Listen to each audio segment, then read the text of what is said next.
$1 for my breast implants. I paid $4,000. I'm very angry. You had this disagreement? Her son was playing with the dog. He kind of sit next to me and he was playing with some slime. And I'm like, what is that? He said, Daisy busted the ball. I said, give me that ball. And it was my breast implant. You kept your old breast implants. Absolutely. Why? Why not? I mean... This is Judy Justice. Naomi Jackson is suing her former roommate, Gianna Rodriguez, for property damage caused by Gianna's 5-year-old son. Court come to order. All rise. Have a seat, please. Hello, Judge. Case 3083, Jackson versus Rodriguez. Thank you. Miss Jackson, you have your own home? I do. You own the home or rent it? I own it. You have a mortgage? No. You and the defendant met, you became friends, and you invited her and her 5-year-old child, who she shares custody with the father, to live with you and share expenses. Yeah. When did you do that? She was a tenant of mine, is how we met. That was 2 years ago, back in 22. And it was her boyfriend that I rented to. Okay, about That's not that far afield. She wanted to move out of where she was living because school's got to start. And I said, well, why don't you come live with me? I have a 6-bedroom house. I live by myself. So I said, well, why don't you come live with me? So it's the moment. When did she come to live with you? 2022, January, February? No, it was... Shh. In 2022, the beginning of 2022? 23, sorry. 23? Yes. 22 when she was a tenant. No, 23 she came to live with you. With me, correct. And where are you living now? I now live with my cousin somewhere else. Since when? Since June. Is that when you had this disagreement? Yeah, when we got into the argument. And I told her Okay. that I was going And to... this is what you got into an argument about. Now, Ms. Jackson, it is your claim that the defendant's 5-year-old, who she was not supervising adequately, got into your bedroom, and in your closet you kept your old breast implants, ones that you had removed because you got different ones. Correct. And you kept them for no particular reason. You weren't using them again. It's a sentimental reason that you kept the breast implants. And it is your claim that her son got into the room, got into the box where you kept them, took it and was playing with it with the dog, and they were destroyed. Correct. Okay, and you want her to pay for the breast implants. Absolutely. Why? Well, because why not? I mean, they were my breast implants. Yeah. That was my property. Yeah. How much did you pay for them? The time when I did that surgery, yes, I paid $3,500. But I paid my surgery to get them taken out. I paid $4,000. No, but you the new one put in. I'm just talking. I don't care taking them out. That has no relevance to this whatsoever. So you paid $3,500 for them. When? What year? I did them back in 2000. So those silicone, I did back in 2012. Okay. So now they're teenagers. Who's teenagers? Oh. The breast implants. Yes. No, I had it for 7 years. So you replaced them after 7 years. So you replaced them in 2019. Yes, the current ones I have now. I got those taken out just 2019. So you replaced them in 2019. Yes. And you want the original cost of them. Sure. Okay, well, you don't get that. Now, you want to tell me this incident happened in June. Let's just be quick about it, please, because I have other things to do today. You heard some noise. You said the original cost. It's not like the value of them went down. If anything, it's higher to get them replaced, the silicone implants. Sound ridiculous. It was in June of this year that this incident occurred? It happened in May. 23. Okay. And you heard some noise, and when you looked outside, when you looked in the house, you found her son playing with your dog? I was sitting down watching TV. And? Behind me, her son was playing with the dog. He kind of sit next to me, and he was playing with some slime. And I'm like, what is that? I didn't want it on the couch. So I said, what is that? He said, Daisy busted the ball. I said, give me that ball, because like I said, I didn't want it all over the place, all over the couch. And it was my breast implant. Okay. And where had they been? They were in my closet in a medical sealed bag. Okay. Now, did Miss Jackson tell you about what happened that day? No, she never once, Your Honor, mentioned that she had silicones in a bag. Not to mention that they were in a closet reachable for a 5-year-old child to get to. My closet. Plus... My closet. No, And plus, my dog is there too. Not to mention, if they busted, because something could have happened to him. That's a shoulda, woulda, coulda. There isn't a question, Miss Rodriguez, in your mind that due to your 5-year-old's actions, she lost a piece of her property. Yes. Correct? Correct. Okay. So now we have to put a value on that piece of property, which is not $3,500. So you kept these breast implants, which you cannot use again because they can't be used again. You kept them for sentimental reasons. Yes, absolutely. Okay. And they can't be replaced for sentimental reasons. Once they're gone, correct? Once they're gone, they're gone. I mean, if sentimental, you can't reuse them. You can't resell them. They are of no... Resell them. I mean, I could probably reuse them if I wanted to. Oh, I don't think you can. And later today, Naomi Jackson is accusing her former roommate, Gianna Rodriguez, of refusing to pay for her old breast implants after Gianna's 5-year-old son destroyed them. Now, you can't reuse them. You can't sell them. You can't turn them back to the manufacturer. I paid for them. I understand that you paid for them. Let's say you had a car and the car was unusable, but you had gotten it from a parent, from an old boyfriend, from somebody, so you kept it in the garage. It couldn't be sold. It couldn't be driven. You kept it because you liked to look at it. And let's say her son, instead of your breast implants, got into the car and got bubble gum on the seat. Is he going to pay for the car? It's unusable. It's undrivable. It's incapable of being traded, negotiated for anything.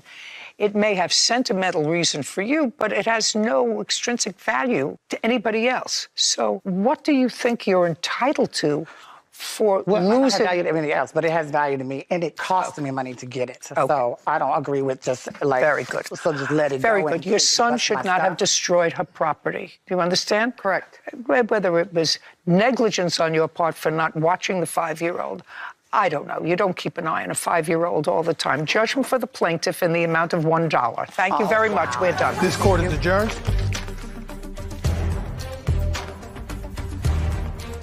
$1? I paid $4,000 for my breast implants. $1? I am happy today. I am thankful that it was in my favor for the dollar. So I can go bust people's implants and don't have to pay for it? I'm pretty sure it was silicone, and that's toxic. It's poisonous. So I'm just thankful that my dog and my child wasn't harmed. I'm very upset.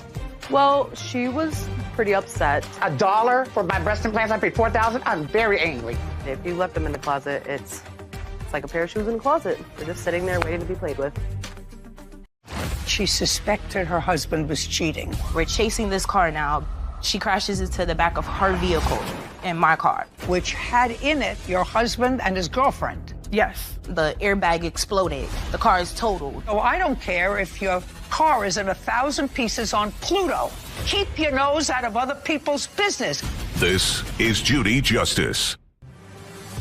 Kierami Scott is suing her sister, Lear Scott, for vehicle damage, transportation fees, and emotional distress. Court come to order. All rise. Have a seat, please. Judge, case 3174, Scott versus Scott. Thank you. You're welcome. Miss Scott, this is your sister. That's correct. Older, younger? Older. She's married.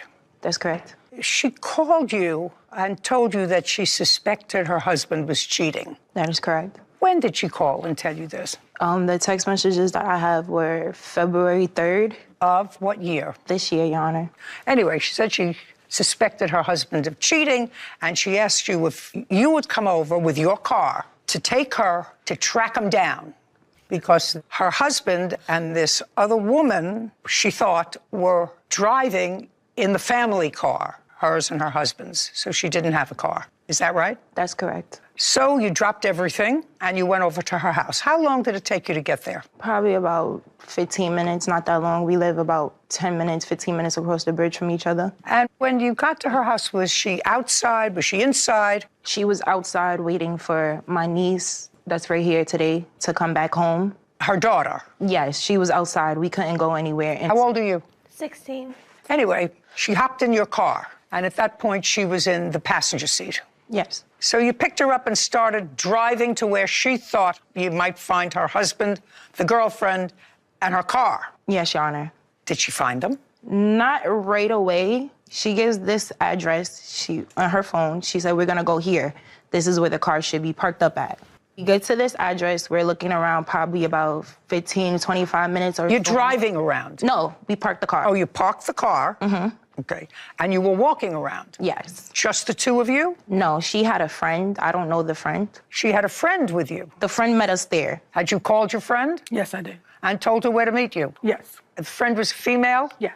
So now the three females are walking around this neighborhood. What time was this? At this point, probably 12:25, I want to say, in the morning. So now you're walking around a dark neighborhood, the three of you, looking for a car that your sister thought was occupied by her husband and this woman. Yes. So tell me what happened. We are looking for the car. We're walking around. We don't see the car. She's frantic, agitated because of the situation. Do you remember what she was saying to you? She's saying she couldn't believe he was doing this to her. That the time they spent together, him lying, saying that he was working overtime, and that wasn't the case. He was having an affair with this woman that he works with at his job. We went to basically what she told me was to just go retrieve the car. I asked her, you sure you just don't want to go about this the right way? Like court proceedings, divorce, how have you go about it? I don't. Me and her is exchanged. We only really recently started talking again because our mother passed away. Well, did she tell you what she intended to do if she found them? She wanted to take her car back. She had the spare key, and I was under the impression that I was just taking her to go get the vehicle.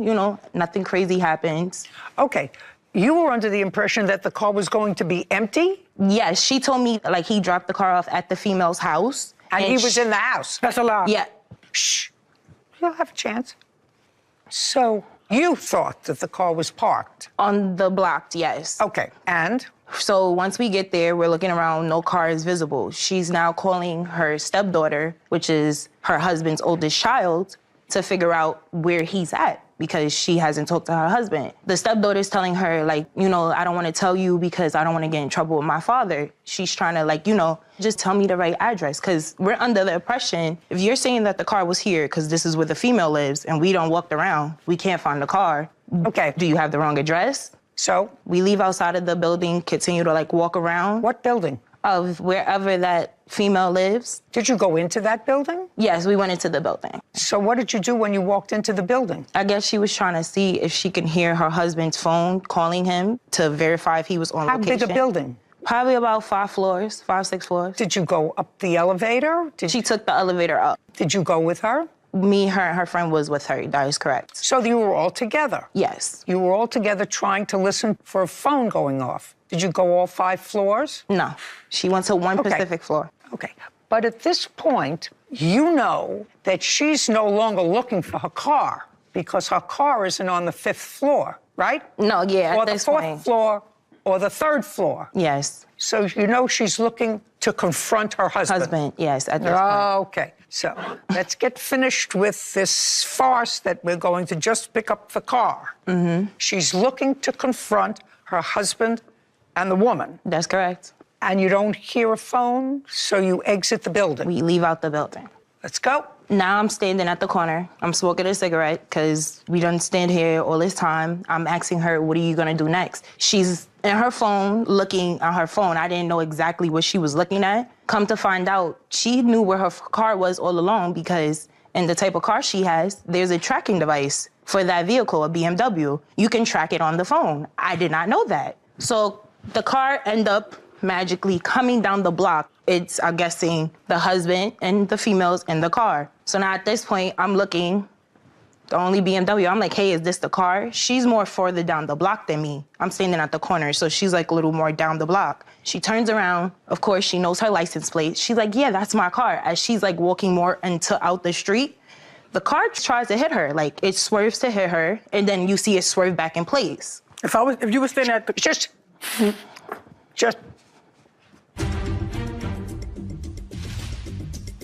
Kiarami Scott claims her sister, Lear Scott, owes for vehicle damage after Lear crashed her car. Lear is countersuing, saying Kiarami damaged her car during the pursuit. Go ahead. You see that the car was trying to hit her, so now it swerves back in place, and she now is trying to run after the car. So at this point, we're running to the car. She jumps in my seat. I'm in the passenger. We're chasing this car now about 3-4 blocks on. The car, I don't know if it was intentionally because, you know, she was agitated. She was angry at the situation that was going on. She crashes into the back of her vehicle in my car. And that's why you're here, because there was damage to your car as a result of this ridiculousness. That's your lawsuit. Yes. By the way, just so that I finish it up, once you crashed the car, did the other car stop with her husband and the girlfriend? That's how it exactly happened. She got out the car after a while trying to break her way because my car is total now. What do you mean she broke? Like, basically, she had to, like, kick my door open to get out the car because of the crash. The airbag exploded, so she couldn't get out the vehicle, like, just by opening the door and getting out. The car is totaled. Airbag exploded. Roof is up. Okay, so she got out. She got out. She went directly towards the passenger side, and she pulls out her husband. Her husband was in the passenger side of her car. Yep. And the girlfriend Was in the driving. driver's side. Yes. Okay. And she went to pull out her husband, and So she's arguing with him. They're yelling. I'm trying to tell her to calm down.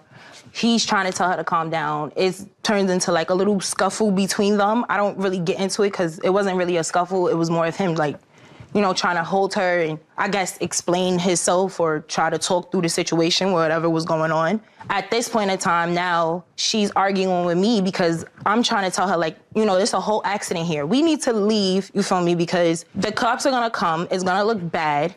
She's telling me she wants to stay because she works with the law enforcement. So she wants to put the report in that the car was stolen because of the situation with the girlfriend. I leave with my vehicle. I'm telling her to just come with me, though, because I leave with my vehicle. You left with a total vehicle? just a second. You got to learn to control your temper. That's what started the whole problem. You're right, Your Honor. You got into your car that you say was totaled. Yes. And? I drove away. Okay. Where did you go? I went home. Okay, well, home is about 15 minutes away, according to you. From my sister's address to my address, yes.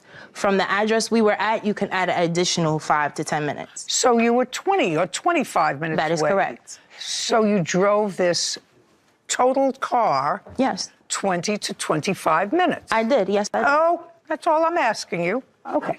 And you want your sister at this point to take care of the damage to your car. Yes. Now, we're going to flip over to the defendant. You received a text message from this woman? Yeah, Saturday, February 3rd at like 10-something in the morning. February 3rd, you received a text message that said what? Just a picture of him and her kissing together. I have it on my phone, yeah. Of course you have it on your phone. Would be my screensaver. She's not very appealing, miss. Just a second, just find the picture.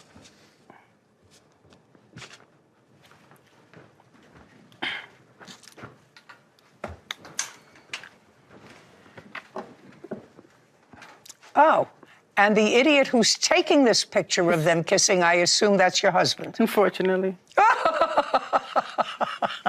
Good. Returned. How long, Miss Scott, have you and this genius been married? 5 years. So you see this picture on your phone, and tell me what you did. I go to him and I'm showing him the picture. Just a second. So he was home when you got the picture? Yes. At what time was it? Like 10-something in the morning. What day of the week was it to you? Saturday morning. So nobody was working? No. So Saturday morning, you show him this picture, and he says... He's like, Lee, can I talk to you?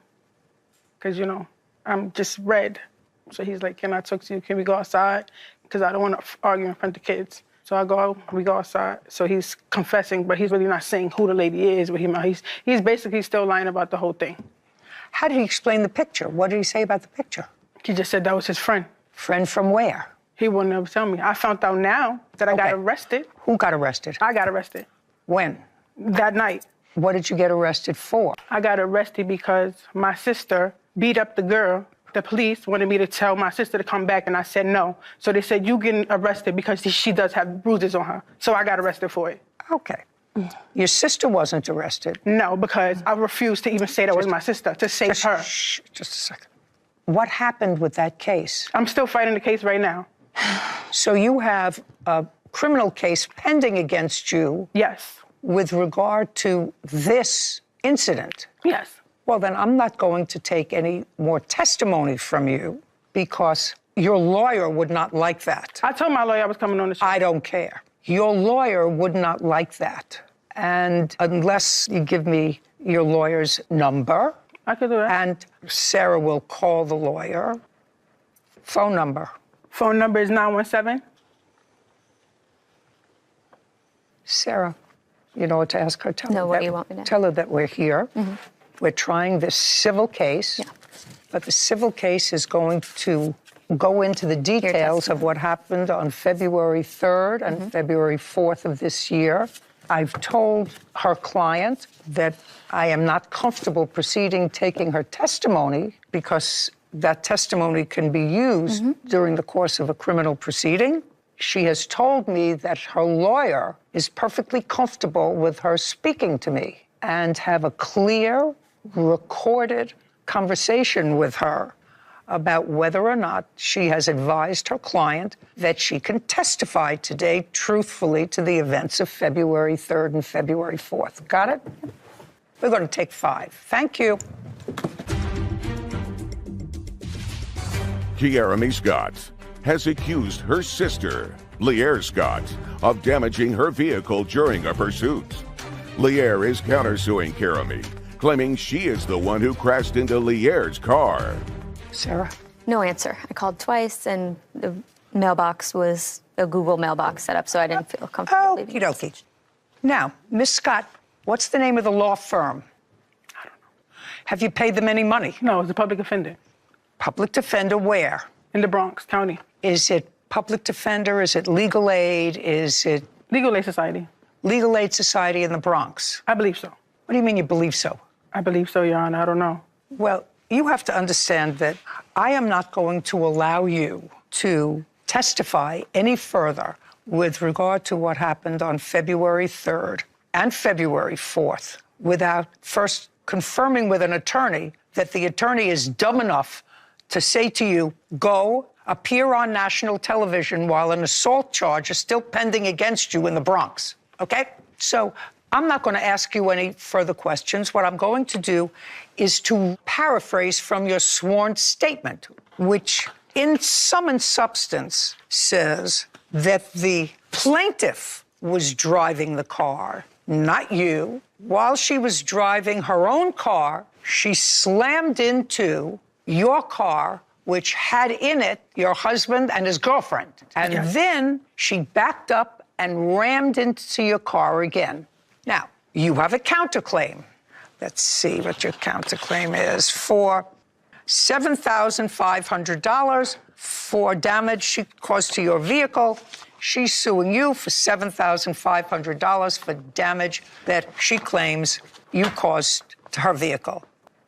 I don't have to see anything. You're going to show me that she confessed? Oh, You're going to show me pictures? Let me tell you that this is one of those cases where I'm going to quote somebody many years ago who said, a pox on both your houses. Because there's no question that you were an active participant, madam, so I don't have to consider her. She's done. Her counterclaim is dismissed for all purposes. She went crazy that night. She involved you, she involved another friend, and I don't care if this car, which may or may not be in your name, may or may not be jointly owned, I don't give a rat's behind. That's not the way you deal with a matrimonial case. Deal with a matrimonial case and hiring an investigator or a lawyer and getting out. You don't involve all these people in a midnight search for your husband and his girlfriend, which, by the way, according to you, included trespassing in a 5-story building and going floor to floor, listening for a phone so that But you that's could a lie. Just a second. I told you, say nothing. We didn't go to every floor, Your Honor. We went to that one floor. I don't care if you went to 1 floor or you went to 5 floors. You trespassed on private property with intent to commit something. I don't know what, but ultimately that something resulted in a criminal arrest. So I don't care if your car is in 1,000 pieces on Pluto. Keep your nose out of other people's business. She called me. I wasn't in her business. I didn't know what was going on with her husband. Listen. Until after. Listen, madam. You knew exactly what you were doing. You told me exactly what you did. You told me that you got into your car, went to her house to pick her up, to go in search of her car. That's what you originally told me. There's no question you didn't think that her car was on the first floor of a 5-story building in the Bronx. You didn't think a car was there, that they drove up the 5, so you were no longer looking for the car. And you understood exactly what was going on. You even said to me, I try to tell her this is not the way to do it. Didn't you? When we was there, yes. Just I was a second. Like, calm down. Is that what she said? Go back, if you can. I tried to tell her, I tried to discourage her. Don't speak, that's what I have Whitney for. Ridiculousness. She said, I asked her, are you sure you don't want to go about this, or you want to go about this the right way? Court proceedings, that's divorce, that's exactly go about it. Just a second. We left out the building to calm her down so we can leave. So then you leave. After you try to calm her down, then according to you, you could have left. Instead, you were standing on the corner smoking a cigarette. Yes. Right. Not getting in your car and leaving. You want to be involved in this nonsense. You be involved in this nonsense. You're a grown-up woman. You want to stay here. I'm not getting involved. I don't care what happened to your car. You're right. Your fault. Courts don't help people who get involved with this kind of nonsense, which ultimately, I assume, involved somebody, and I don't want to go any further, getting hurt enough so that there was an arrest for assault. Nobody got hurt. You're an idiot. Your case is dismissed. Counterclaims dismissed. Goodbye. This court is adjourned.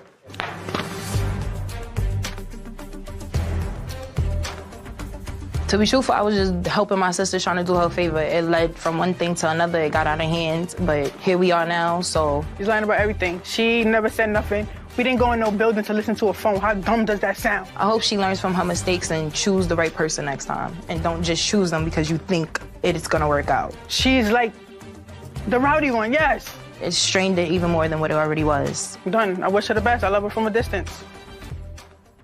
Ridiculous.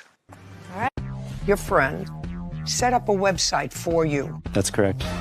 It was redirected to a porn site.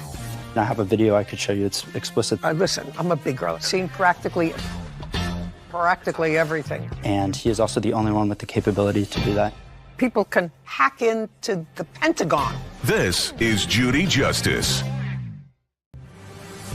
Ryan Deitch is suing his former friend, Oliver Miller, for damages after Oliver sabotaged his website. Court come to order. All rise. Have a seat, please. Hello, Judge. Case 3089, Deitch versus Miller. Thank you. You're welcome. Mr. Deitch, how long have you known Mr. Miller? It's been since 7th grade, Your Honor. So what does that make, 8 years now? Oh, my God, have people changed in I know. just a few years? Tell me about it. 7th grade, teeny people. You went through middle school together and high school? That's correct. Did you do any post-high school schooling? Not together. We go to different universities, but we've Which remained. school? I go to DePaul University. Are you still there? I'm still there, that's right. What year are you in? I'm a senior. And you, sir? I'm a senior at Purdue University.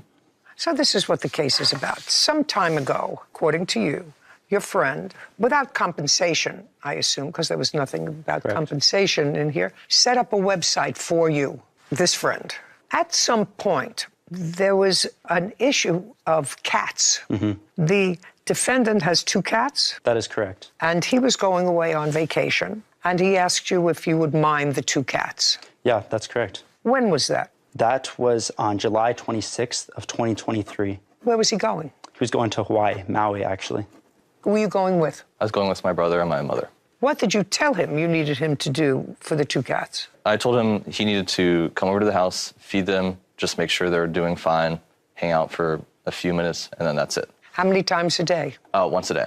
feed them once a day, change water, Right. clean up the kitty litter. That's correct. Were they indoor, outdoor cats? Indoor cats. Now, before you left on vacation, did you give your friend, Mr. Deitch, the instructions on what he had to do? Yes, Your Honor. Over text, and I have it here. If I'd like to see it. Great. Yes.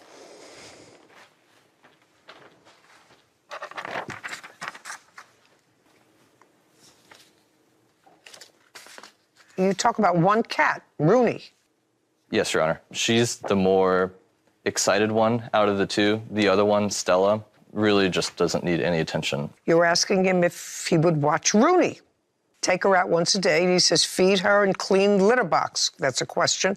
And you said, yeah, it should be pretty easy. Okay. And you left on vacation, and according to your countersuit, the plaintiff was negligent. The cats got out. They were gone for a week. You were hysterical because the cats were not located for a week. But Mr. Deitch's claim is that when you came home from Hawaii and found that the cats were missing, because both cats were missing at that time. When did you come home from Hawaii? I came home on the 14th of August. We originally planned to be back on the 8th of August, but we were stranded in Hawaii during the Maui wildfires, so we were unable to make it back until the 14th. And when you came back, you found that both cats were missing.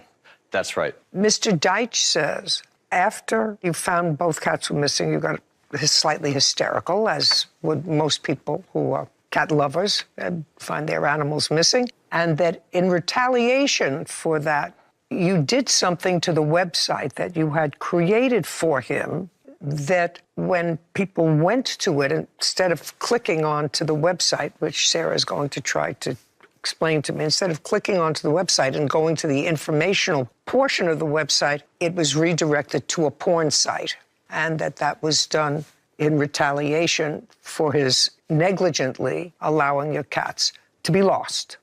That's your claim. Now you're going to tell me about your website. Your website is for what? So my website is pretty much my professional self. I don't apply to a job. I really don't meet someone professionally without showing them my website. It's sort of... Well, what is your website? It's a portfolio site. Would you give it to Sarah so she can bring it up? So it's basically a site... no, not basically. Basically is a filler word. Okay, a website has an address. It is a website that features a little bit about me, my contact information. Name. Is the name of the website. I can spell it for you if necessary. I got it. It does, in fact, come up. Okay. It's basically a professional work page. Oh, okay. And so you put it on a business card so people can find more information. And then what do you press for it to transition you to... Launch portfolio. There's like a contact page, an about page with some more information, some credits. It seems to be working correctly now. Oh, okay. Now, your lawsuit says that somebody hacked into your web page so that when you press this informational web page about what you do, what projects you've done in the past, and they say, oh, my God, this is a nice-looking guy, looks okay, let's see what he's done, because he's applied for a job or something else. They press a button, and it took you to a porn site. So I want to see that. I have an email from a recruiter who emailed me after she got redirected. Well, why didn't you take photographs of what it was on the screen? That's very easy. Okay, I mean, I have a video I could show you. It's explicit, though. I don't know. Listen, I'm a big girl. I'm 81 years old. I've seen practically everything, phone. Although that's probably not true. They're developing new things all the time. Ryan Deitch is accusing his former friend, Oliver Miller, of intentionally sabotaging his website. Oliver is countersuing for negligence and emotional distress, claiming Ryan lost his cat. Okay. If you have the video, I'd like to take a look at it. Here it is. So she'll just press that play button right there. Do you want the volume on or off? Okay, so I push the play button. Ah, well, that's not terribly pornographic. I would describe it as woefully inappropriate for a professional setting. I believe that you're right. You can put that back. Now, at what point, on what day, did you first notice that? So that was on August 24th, and I didn't even notice it on my own. Like I said, I received that email from a recruiter at a company. Okay, can I see the email? Yes, of course.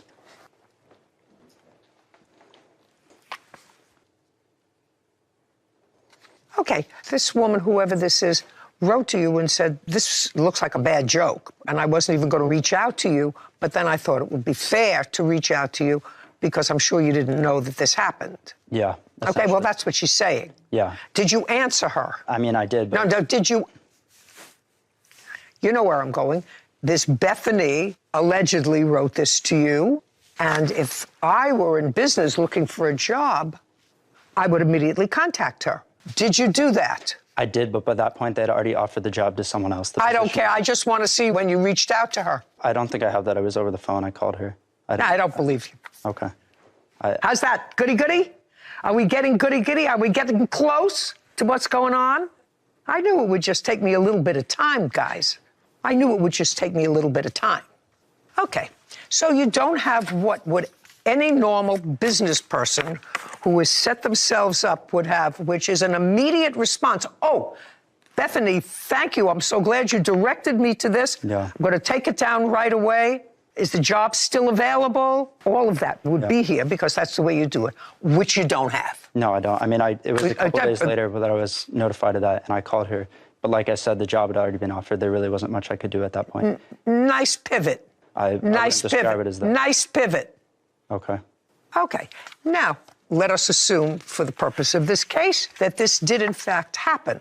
What proof do you have that the defendant hacked into your computer and redirected it to this other site, which is clearly an inappropriate site for somebody looking for a techie job? So he actually admitted it to me over the phone, and he is also the only one with the capability to do that. And No, he's not the only one with the capability, sir. People can hack into the Pentagon. That's true, but he wouldn't have to hack. He literally... Well, he wouldn't have to, but you can. He controls it. But you can. When you received this email, you didn't respond to the person who sent it. How did you communicate with him? I called him, and I texted him as well. I was very upset. Well, just a second. Now I'll see the text.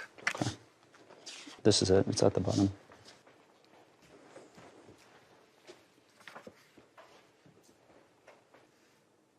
I assume that you wrote him, this is serious, on August 24th. Is there any response to this? He did not respond. He did not respond to that. So bottom line is you really have no proof that he hacked into this. So how long did that website, let's say it was August 24th, that you noticed it, and he came home on August 14th, not finding his cats. When was it taken down? On August 25th is when it was restored.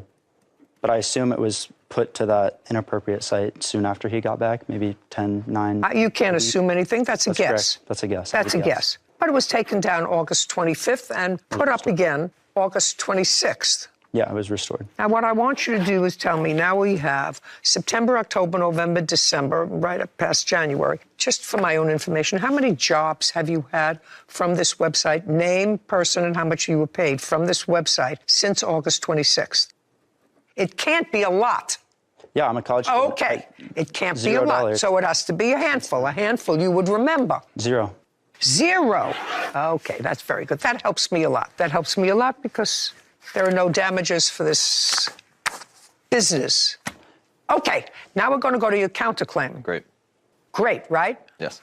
Terrific. He was negligent in taking care of your cats and they got out. He was negligent. I just said to you, that's a yes, ma'am. Yes, ma'am. And you got home and you didn't find your cats. That's correct. One cat came back relatively quickly. That's correct. Which cat? Stella. Because Stella's a homebody. That's correct. And the other one sort of enjoyed his freedom. Yes, she enjoyed her freedom. She enjoyed her freedom. And she was out for how long? 7 days. And then she came home. That's right, Your Honor. How'd she look? Happy? She was happy to be back, but... Happy to be back, so she decided to come home. That's right, Your Honor. And you have them both now? Yes, yes. Good. So your counterclaim's dismissed, as is your claim, sir. You can't prove it. We're done. Your Honor. Thank you very much. Your Honor. We are finished. Finito. May I draw upon my witness? No. This court is adjourned. I trusted a friend, and that was really my only mistake here. He was lying the entire time. I don't know why a good friend would do that after I helped him build his website, and he just tried to stab me in the back. I'm a very forgiving person, so I hate to count it out completely, but things are not looking good for us. You know, I think he got a bit of karma there, and I'm glad he, hopefully missed out on something, but I did not do it. His brother, Randall Rubin, for unpaid expenses from their mother's funeral. Court come to order. All rise. Have a seat, everyone. Good morning, Judge. Case number 2011, Rubin versus Rubin. Thank you. Welcome. Mr. Rubin, this is your brother. Yes, it is, Your Honor. And this case involves sharing expenses for your mother's funeral. Correct. And it is your claim that your brother, who I believe was living with your mother at the time she died, Right. agreed to pay half of the funeral expenses when he received proceeds from a small life insurance policy that your mother had left. Yes, Judge. Our mother only left us a $5,000 life insurance policy. That's what the case is about. Right. Your brother's position is it's not his responsibility. He made no such promise. Of course, you do understand that without that promise to pay for your mother's funeral expenses, children aren't normally responsible for the expenses of their parent. You understand that? Yes, Judge. Mr. Rubin, when did your mother pass away? She passed away August 20th of 2021. How old was she? She was 86. And how long had you been living with your mother? Your Honor, I took care of my mother since 1991. Well, if you were taking care of her for almost 30 years, sir, what kind of physical malady did she have when she was in her 50s? She suffered from chronic kidney failure. When did that medical condition develop? Pretty close to 91. What is pretty close to 91? Beginning in the 90s, 91, 92, etc. So when you moved in with her, was your mother sick or was she not sick? She was sick. Did you live with your mother because it was not only good for your mother, but because it was good for you? That's Correct. what I'm trying to get Yes. to. The answer is yes. Yes, and ma'am. you moved into your mother's house Correct. that she owned or rented? She was purchasing it through a mortgage. She owned her home. Yes, ma'am. Was Correct. she working in the 90s? She was. Therefore, she wasn't incapacitated to the extent that she needed full-time care. At the beginning, no, ma'am. When you moved in with her, she was employed on a full-time basis, Correct. sufficient enough to get a mortgage from a bank based upon her income. Correct. And what were you doing in 1991? I worked. For whom? Associates. For how long? Off and on from 91 till about 2 years ago. What does off and on mean? I had several jobs in between. I sold cars for various car dealerships, and I also owned several businesses. When you lived with your mother, who paid the mortgage? My mother did. Did you pay your mother for any expenses? Rent, gas, electric, phone, anything? Or did you live there and you had an agreement? You lived there, she wanted your company, whatever it was. She lived alone? At the time, yes. In 1991, she was just living alone. Correct. And I assume, therefore, happy to have your company. Correct. I assume. Mm-hmm. Okay. So you made no payments to your mother? With the occasional help with some utilities or food, yes. Okay. So you were able, I assume, to save a substantial amount of money. Correct. Just for my own information, so that I can sort of put this thing together. Sure. You have stocks, bonds, savings? No, ma'am. What do you have? You were able to save a lot of money. How did you invest it? I invested in several businesses, which one is my liquidation company. What happened with your mother's house? When she passed, I was still residing at the house. I paid the mortgage by myself for the months of September 2021 as well as October 2021. And I remained there until, I want to say, February 2022. My sister is the executor of the estate, and she sold it just recently for $465,000. Okay. So what I'm gathering from you, you paid the mortgage, you say, in September and October, then you stopped paying the mortgage November, December, January, and February. That is correct, ma'am. But you lived in the house? I did. Rent-free, because you paid nothing? Correct. Where are you living now? I live in Nogales, Mexico. And you live in a house, you live in In an apartment, ma'am. You pay rent? I do. Anybody live with you? No, ma'am. What's your rent? $250. Okay. And what was the mortgage payment in your mother's house? I paid $1,750 even. Are you the sister? Yes, Your Honor. Could you stand up for a second? I'm just getting some information. Tell me your name. Shannon Hayes. Miss Hayes, house was sold recently for $465,000. And what was left on the mortgage? $258,000 plus a $35,000 third mortgage. Your Honor, since our brother was not paying, since he wasn't paying, the house actually went into foreclosure. And so we had to get... Just a sec, I didn't ask you anything. Okay, I'm just... Sarah Rose, 465 less 258. 207,000, Your Honor. Less 35. 172. Okay, and there are 3 siblings? And also, Your Honor, there was a $10,000 lien on the property that had to be paid. So we're down to 162. Correct. So it's 162 clear, so a little over $50,000 a person. She owed the IRS, Your Honor, for back payments in excess of $54,000. She hadn't paid taxes in years. Did you pay the IRS? I just did. And how much did you pay the IRS? $54,188. Sarah, from 162, take out $54,000. $108,000. Anything else? Yes, Your Honor. She had Arizona state taxes, $3,000 I paid as well. 105. Is that 105 net? So we also have the medical bills that I had to take care of. She had no insurance and she had to have Medicare. She did, Your Honor. That's her copayment. Okay, and what was her copayment? $3,000 in medical. Let's do a simple $100,000. How much were the funeral expenses? $2,434.73. Was the total funeral expense? Yes. Well, that's what you're claiming he owes you. That's his share of the... I want to know what the entire funeral cost, sir. You'll show me the invoice. Sure. I do have all the invoices for you.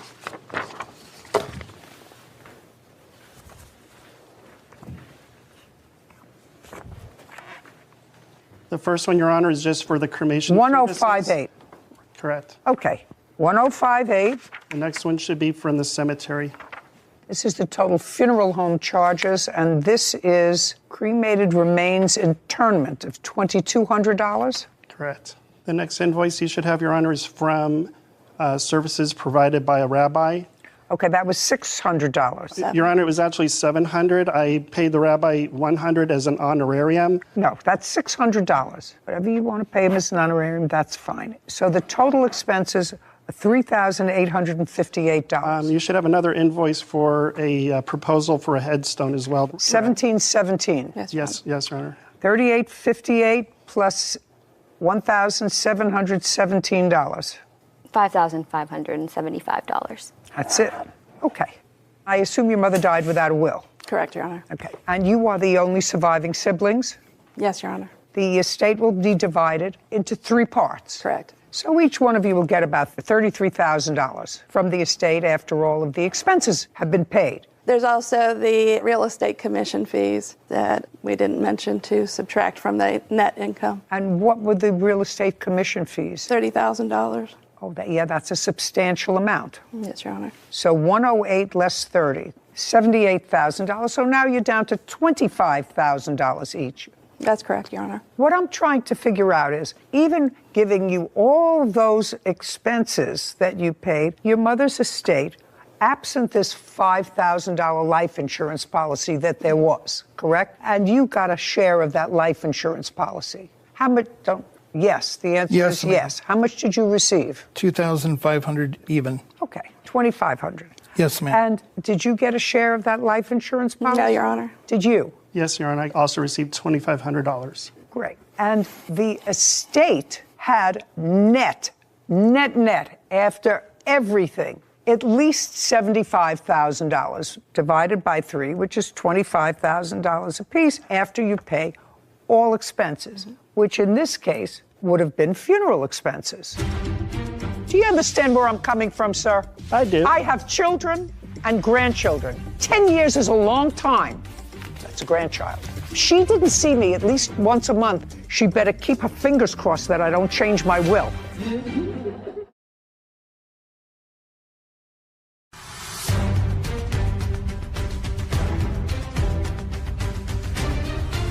Sean Rubin is suing his brother, Randall Rubin, for unpaid funeral expenses. Randall is countersuing, claiming Sean defamed him. So now, if what you're asking me, Mr. Rubin, is to find that you had an agreement with your brother to pay 1/3 of the funeral expenses because the two of you each paid 1/3 of the funeral expenses. Is that what you did? Well, Your Honor, that's either a yes or a no. It is a no. I'm the only one that had the money to process our mother. He would not even sign to get her processed to continue the cremation. I have evidence here I'd like to submit to you where he agreed to pay me half of it out of his life insurance. Okay, that's all. I have text from him. Just a second. I'm going to take a look at it. You have to understand, Mr. Rubin, Yes. that at this point, if I find that he agreed to pay for half, then you understand that you agreed to pay for half of her funeral. Ordinarily, the funeral expenses, you may front the money for those funeral expenses, but if the deceased had sufficient money in their estate to cover their last expenses, and those would be medical expenses, which you paid out of the estate, correct? Yes, Your Honor. Taxes, which you paid out of the estate. Yes, Your Honor. You paid out of the estate after you sold the house, broker's fees. Mm-hmm. State tax fees, along with those kinds of fees, would be funeral expenses. Now, if the two of you agreed, or the two brothers agreed, which is what you're saying, that he agreed to pay half, not a third, but he agreed to pay half of the funeral expenses for which you are not being reimbursed by the estate. Do you understand? Correct. I have not received anything from the estate, Your Honor. Okay. Well, this would be you. I'll let you know tomorrow. I think it's $2,200 for Menorah Gardens, and cremation was $1,053, so it's $1,626 each. That would be you, right? Yes. Okay. 1,626. Because you asked him how much you owed, right? I did. So I assume since you asked him how much you owed, you had some sort of an arrangement with him to pay a third, because it does say a third, of the funeral expenses. That is correct. Okay, great. I do want to interject, Your Honor, and let you know that when I did receive my monies, the $2,500 from her life insurance, we had communicated with one another that I had some emergency dental work that needed to be done. It was life-threatening. And therefore, he said, I don't have the email because I had to block him. I have a restraining order against him. So I lost all my emails between us. Listen, however, nobody ever has their emails here or a video. A very substantial amount of those monies went for my dental. I don't care. How old are you? 59, ma'am. You have lived rent-free for 30 years. And according to you, you had businesses. You worked most of that time, either selling cars or on and off for a company for 30 years. You made an agreement with your brother to pay 1/3 of your mother's funeral expenses. And as far as I'm concerned, if you had dental problems, pay for it from the resources of one of your businesses. Because you had no expenses. You have very little sympathy for you. You lived in the house for months without paying the mortgage. That's outrageous. That's taking money away from them. Do you understand that? Yes, I ma'am. say you lived in the house for 3 months rent-free, at least 3 months rent-free. So if you paid mortgage payments for 2 months, I would say to you, sounds pretty reasonable to me. You know, there's a story that's created. Correct. And what's created here is there's unequivocal information in these text messages that you and your brother and sister, because you, sir, are claiming that he owes half. He doesn't owe half. That was never the agreement, according to what you gave me. According to what you gave me, and in your own hand, you say this is what you owe me, $1,600, not $2,600. Well, Your Honor, if I can explain, the reason why I said half is only me and my brother were included in life insurance policy. My sister was not named on it, and it was only for $5,000. So, sir, listen carefully to me. I mean, if we put our money together, we could have paid for it. Listen carefully to me. That has nothing to do with you. Exactly. The same with his dental proceeds has of nothing your to do with mother's me. final resting should have come out of the estate. That way it would have been borne equally between the 3 people who will profit from the estate. You understand? I understand, Your Honor. Very good. So if you understand that, the math is simple. If he pays a third, you get your sister to kick in whatever she's getting back from the $25,000, and everybody is equal. Well, Your Honor, I mean, you're already getting the vibe that this guy's the biggest bum who lived off his mother, sponged off of his mother. Let me explain something to you. That is unnecessary here. Unnecessary and really quite stupid. Stupid. You handed me evidence, sir, that you made an agreement with him. He asked you what he owed. You told him. Yes. $1,600. That's what you told him, that he owes you, $1,600. That's correct. And each of you are getting a certain amount of money for nothing from your mother. I'm going to ask you some questions. Prior to her death, when was the last time you saw her? When was the last time you saw your mother? Month and year? I honestly do not recall, Your Honor. Okay, just a second. Was it in the decade that she died? Yes.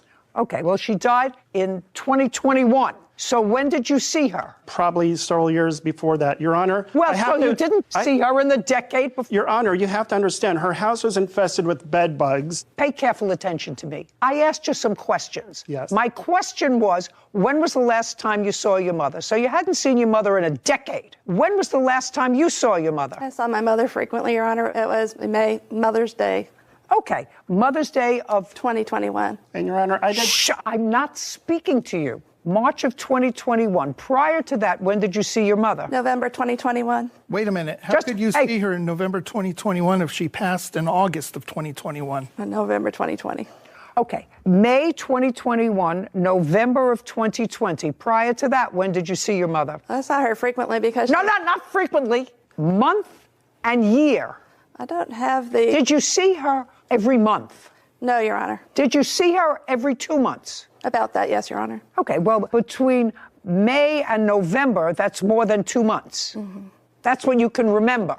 Yes, Your Honor. So it would be fair to say that whether he took great care of her and whether the house was clean or dirty or anything else, your 86-year-old mother lived with your brother, whether you like him or not, and you were totally disinterested in her. You're the one who started this, or I was about ready to finish this case, but when you say he's a bum, I say, you know what? This guy's got to be put in his place. He may have been, but he was the bum who took care of your mother. You started it.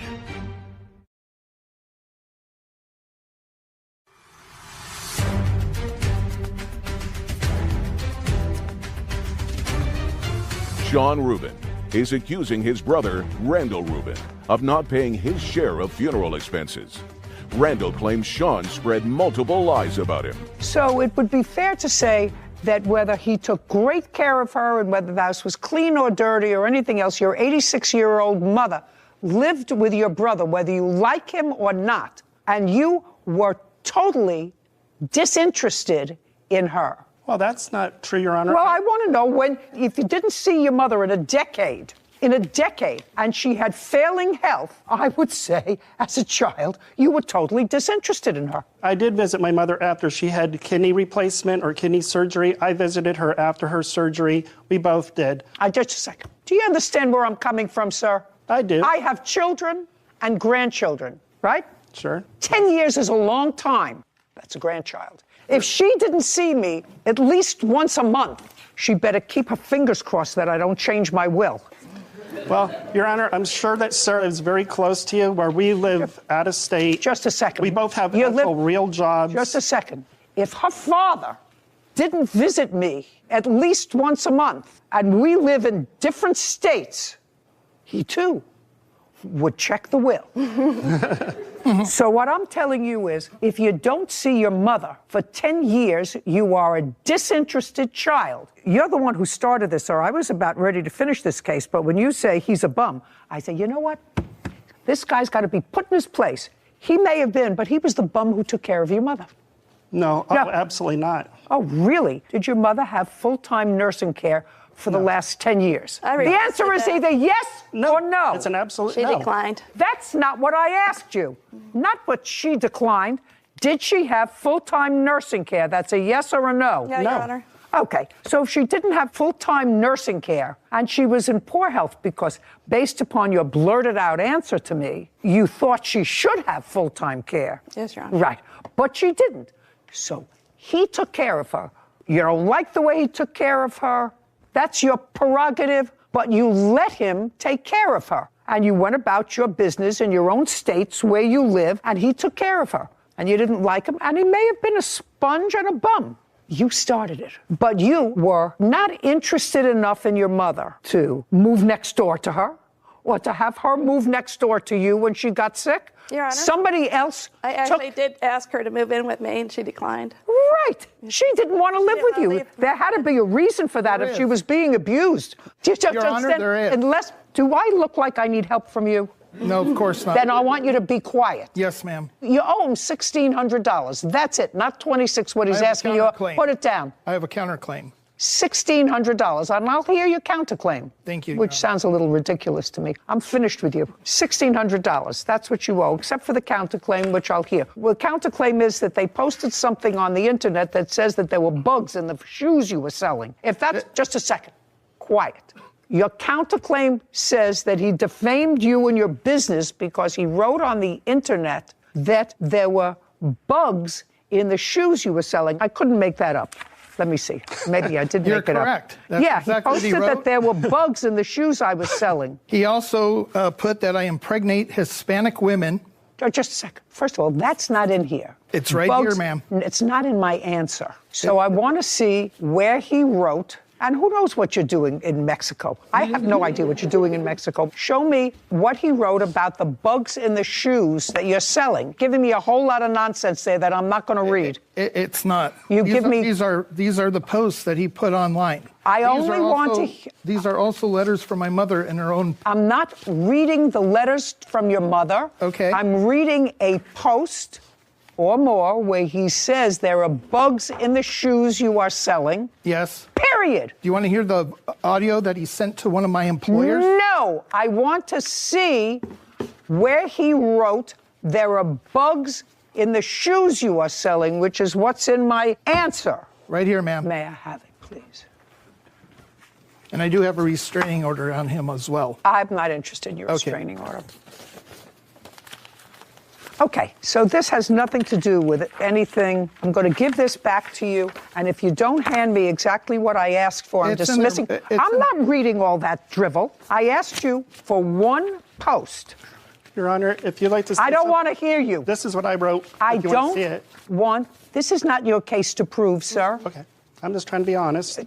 Here you go, Your Honor. This is one that he Thank you. wrote Don't to tell my me employer. one. Just give me the posts about shoes. This has nothing to do with shoes. This one is in Spanish. If you show me one more thing that doesn't say bugs and shoes, I'm just dismissing your case. Do you understand? Yes, ma'am. Please look at this one. It is in Spanish. No, that's your problem. The counterclaim's dismissed. Judgment for the plaintiff in the amount of $1,600. We're finished here. Thank you very much. Thank you, Your Honor. This court is adjourned.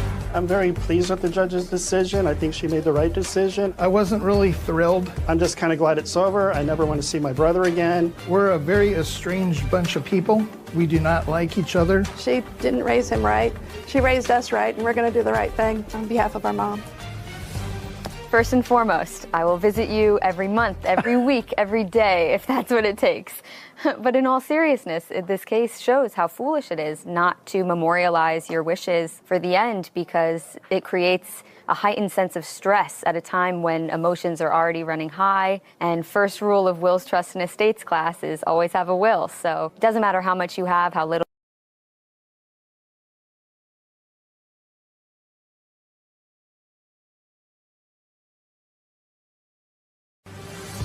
Patricia Franchini and her husband Giovanni Nunez are suing their neighbor, Scott Elam, for the cost of a baby macaw bird. Court come to order. All rise. Have a seat, please. Hello, Judge. Hello, Kevin. Case 2194, Franchini Nunez versus Ellen. Thank you. You're welcome. Miss Nunez? Yes. Your husband? Yes, ma'am. You and Mr. Elam? Elam, Your Honor. Elam are neighbors. Yes, ma'am. And you have backyards that are joined, separated only by a fence. Yes, ma'am. What kind of fence? It looks plastic. I'm not sure. Who has a picture of the fence? And you each have, as would happen, dogs, same breed. No, ma'am. What do you have? I have a Shetland sheepdog and a Dutch shepherd, ma'am. And what do you have? I have shepherd mixes. How many dogs? 2, Your Honor. And you have 2? Yes, ma'am. This is what the case is about. This is the fence. It's not a chain link fence. It's either a wooden or a plastic fence. And you can see that underneath this fence, there's a board here where I assume there's a hole because the dogs dig holes to get to each other. Is that a fair statement? Yes, Your Honor. Fair statement? Yes, ma'am. Okay, good. Case is about an incident that occurred. You've been neighbors for a while, and you have had this dog digging also for a while. Also correct? Yes, Yes, ma'am. the defendants. Okay. This incident happened on the 16th of December, 2022. Yes. Why don't you tell me what happened? I got up that morning to let my dogs out. Both? One dog. Okay, so the day started out, me and my husband woke up. My husband had to go get a tire fixed, so he took my smallest dog, my Shetland sheepdog, with him. I remained home with my 2 children. Slowly. Okay. Sorry. How old are your kids? They are 6 and 7, ma'am. Okay. I remained home with my children because they were ill, and I had an appointment with them later on that day. My husband went to go fix the tire at 8 a.m. I got up in the morning to let my dog out. Got up in the morning to let your dog out? Yes. The shepherd mix? Yes, ma'am. Okay. I let her out, and then she came back in, and I was cleaning, and my 2 children were in my master suite with my macaw, Penelope. Okay. That's what the case about. This case about a macaw. Yes, the ma'am. cost of a macaw. Yes. Which is a bird. Yes, ma'am. Go ahead. My kids were in the master suite. I opened the door. I'm out there cleaning. I let my dog out of my... And the dog came back. Sliding door. She came back. Well, then she stayed by the door. Now, none of my windows have curtains, so I can... Just a second. So that, but she stayed by the door, but she was inside? She came back inside. I shut the door. This was 20 minutes went by. She's by the door. She's crying. I told her we would play later. I assumed she had to go to the restroom again, and I let her out again. She stood on the step, but she didn't go further than that, and she was just kind of staring out. From the left side of the house is where the defendant's dog, Bella, charged in my home. And then when I tried to grab her... When you say his dog, Bella, yes, came into the side and ran into the house, that doesn't... Somehow, if the dog, Bella, came out and your dog was on the step, it would seem to me would stop on the step at first to sniff, play with your dog if your dog is sitting outside. I mean, I have dogs. Would go over to that dog first, not run into your house. You would think that, ma'am, but she's been in our house 3 times before this because I had to return her to the defendant on 3 separate occasions. And she didn't do that day. When she came in the backyard on the 3 other instances, I remember the very first time someone from that household came to my door, and I knew the dog was in my backyard, but I didn't open my door. I left her back there. I figured they'd come. They did. And I said, hold on a second. I put my kids, I put my Sheltie in the room with my bird, and I shut the door. Are we talking about the same date, ma'am. December? We're talking about other days that I brought. Okay, let's not go on tributaries. Yes, ma'am. What's your dog's name? Lucy. Lucy. So the dog just went straight into your house. And what did Lucy do? Lucy charged after her and tried to attack her. Okay, so the dog has been in your house before. Have there been incidents with the 2 dogs? No, ma'am. The defendant's dog is submissive to my dog. So the only time I brought the dog in my home was when I shut all the doors to all my bedrooms. Someone from the defendant's home came. I opened up the front door, brought her in, and she went straight out because there was nowhere else for her to go. Okay, so it's your dog that is Lucy is the more aggressive dog. Lucy's never been aggressive with her. I believe that Lucy was aggressive with her that day because of the way she came in the house. When you say Lucy was aggressive, what did she do? She started growling at her, and she started... In the house? Yes. Now they're in the house. Put a period there. We have the 2 dogs in your house. Yes. And they are growling at each other. So that's not a happy picture because they're big dogs. Yes. Now let's get to the bird. You purchased a macaw. Yes, ma'am. You have a photograph of what they look like? Yes. When did you purchase the macaw? I purchased her with payments over time. I completed the purchase at the end of September 30th. This is the macaw. Yes, ma'am. That's my A parrot? Yes, ma'am. In December, how old was she? She was going to be 8 months. And how much did you pay for her? I paid $4,320.08 for Penelope. Okay, can I see the bill? Absolutely, ma'am. Her birth certificate along She's with beautiful. All of the... Pretty bird. Thank you, ma'am.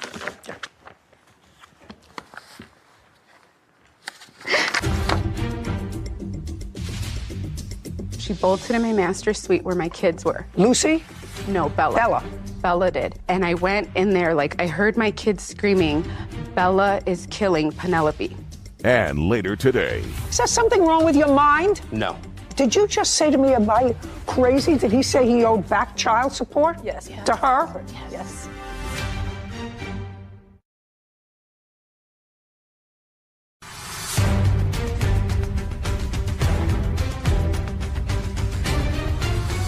Patricia Franchini claims her neighbor, Scott Ellum, owes for the cost of a baby macaw bird killed by Scott's dog.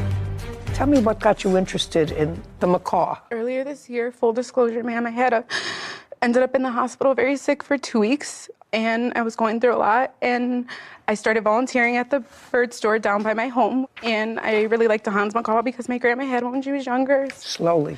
Yes, ma'am. And so I spent a lot of time bonding with the birds there, and my husband and I thought it would be good and therapeutic for me, given what I had been going through. Okay, now the two dogs are in your house, sort of fighting with each other. They did not fight, ma'am. I did not Well, allow them to. growling. Yes, ma'am. Growling at each other. And tell me what happened with Bella and the macaw. I tried to calm Lucy down, and my master door was open. Everything was happening so fast. I know I'm describing it slowly, but it was quick. She bolted in my master's suite where my kids were. Lucy? No, Bella. Bella. Bella did. I heard my kids screaming, "Bella is killing Penelope." And that's the bird? Yes. And I tried to get to Bella. I couldn't. My dog was standing in between us. And while I was with the two dogs, then my son thought, oh, I'm going to go get her. And that's when Bella kind of snapped at him and she scratched him. And so then I couldn't get her. I couldn't. She literally was like chewing her up and like dropping her and like biting her again, you know? And it wasn't until my Dutch Shepherd bit her on the nose that she finally let her go. And I swooped and I grabbed her. I booked it to my pantry in my kitchen with my kids. And Lucy stayed in front of the door. And I have a door on it. And I just stayed in there. And I called my husband and I was screaming on the phone. He got home maybe, I don't know how long. It probably really only was like 5 or 10 minutes, but it felt like forever. She was like and where was in my Bella arms. during this time? Bella was around the pantry with the bird in her mouth. And then I took the bird from Bella and then I put her to the cage. And then Lucy just stayed by the parrot. And then I opened the door and talked to the kids. They were all hysterical and I was trying to understand what she was saying. Where was Bella? Bella was in the kitchen with a parrot. And how did Bella get back to the defendant? I walked her over. How did you do that? Kind of like how a mother pup grabs her by the neck. I grabbed her by the neck and I walked her over. Okay, your dog killed their bird in their house. And? Your Honor, the hole that allowed Bella to get into their backyard was primarily dug by their dog over the course of many, many months. And? I continued to repair my side of the fence. Their dog continued to dig the hole, destroyed wood that I had put there. The dog got through. In that story, it's sad, but that's not the story that he gave to my wife when he came pounding on my door. Well, you can't tell me what he said to your wife, sir. Okay, that's fair, Your Honor. I can tell you what he said to me. I called him. You can tell me what he said to you. Instantly? Just you have to understand, he wasn't home when your dog got into the house. He came home at the end of the episode. Do you understand that? I understand that. Okay. Understanding that, you can tell me your version of what he said to you. What they both said to me. I've had conversations with the both of them since this has happened. Okay. The story has changed 2 or 3 times. First, it was she was doing something in the backyard and Bella just came charging in and basically knocked her out of the way, got inside. The first story was, I assumed the entire time that he was home, because when he was talking to me over the phone... I don't care what you assumed. He wasn't home when it started. Your problem, sir, is, first of all, you were aware of the hole. I don't care who dug it. You were aware of it. And it's not the first time that the dog has gone onto their property. Has their dog got onto your property? No, because I fixed my side of it. I take care so of the answer is no. Correct. Who do you live in your house with? My wife and my children. How old are your children? I have a 1-year-old. I have a 7-year-old. Let us say it's their fault that the hole existed that allowed your dog to get out. But you were aware of it because it had happened before that they had to bring your dog back. That a fair statement? That's fair, yes. Okay. Let us assume that it was your dog that was responsible for the hole. And their dog, despite the fact that yours was a better digger, you know, having dogs and having a fence, they both dig at the same place. They may not have fixed their side, but they both dig at the same place trying to get to each other. Whose fault do you think it would be if their dog created the major part of the hole, got into your yard, and bit your 1-year-old? Whose fault would that be? I think it would be equally our faults. Really? Absolutely, yeah. For really? For digging, for not taking care of your property, absolutely. Really? I actually find that answer's sort of bizarre. I would take responsibility if my child got hurt due to something that I didn't take care of. Absolutely, I would. Well, you may feel guilty about it, but you would certainly want them to pay all of your child's medical bills. No, I would not. Well, then you're a better person than the law is, sir, because your dog was outside of your control, clearly, because it got into their house. It was something that you were aware was a possibility, no matter who dug the hole, so you were aware because it had happened before, and your dog caused damage. And the damage your dog caused, and I'm putting the emotional distress, these two young children, and the plaintiff seeing your dog kill this bird that they had been paying off so much per month for a very long time. Putting aside that, they paid $4,300 for this property that your dog destroyed. And that's your fault. You're responsible for that. So if because of this problem and your dog has a problem and their dog has not come onto your property, but your dog comes onto their property, then you have to say, you know what? I'm not letting my dog go out unsupervised because it has created trouble in the past. May have been their fault because they didn't fill in the hole as quickly or as carefully as you did. But you knew that that happened, and you're responsible for the damage. It would be no different than if the dog ran inside, and as she was trying to get the dog bit her, and she had to have surgery, and she had to have a plastic surgeon deal with reconstruction. Who do you think would be responsible for that? That would be you. And just because it's a poor little bird that happened to be the victim of this doesn't make you any less responsible. Judgment for the plaintiff in the amount of $4,300. We're finished. Court is adjourned. I feel like it was justice for Penelope. When a homeowner doesn't take care of their property and someone lets another dog in their house, they shouldn't be blaming other people for that. It was extremely difficult to hear my kids screaming like that and do nothing to calm them down. The judge's ruling is the judge's ruling. I hope that he never gets another pet again. I don't think there's gonna ever be a relationship, which is totally fine by me. One of the most interesting things about that case is I don't think that the defendant's dog, Bella, was a quote-unquote aggressive dog. But I didn't get a hint that the other dog was even aggressive, even by the fact that the husband was able to walk her back by the scruff of the neck. If that was an aggressive dog, they would just turn right around and give you a nice little snap. So that says to me that although the dog didn't obviously do it on purpose, what are you going to do? But you're responsible as a defendant. You let your dog out. It's a act that's happened more than once. You were on notice. Dog is out of your control. You're responsible. That's the bottom line. Case 2202, Young versus Buchanan. All parties, please come forward. Essie Young is suing her granddaughter's father, Keith Buchanan, for an unpaid loan she gave him for a car.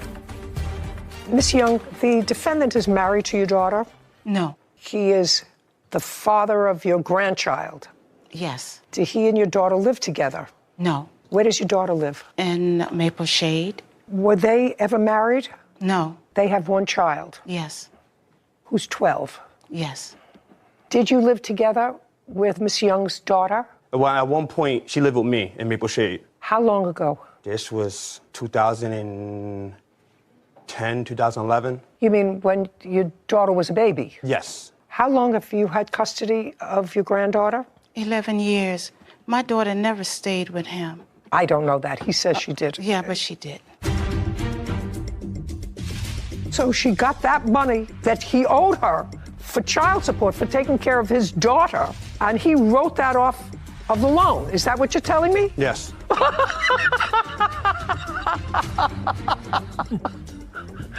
Oh, my God.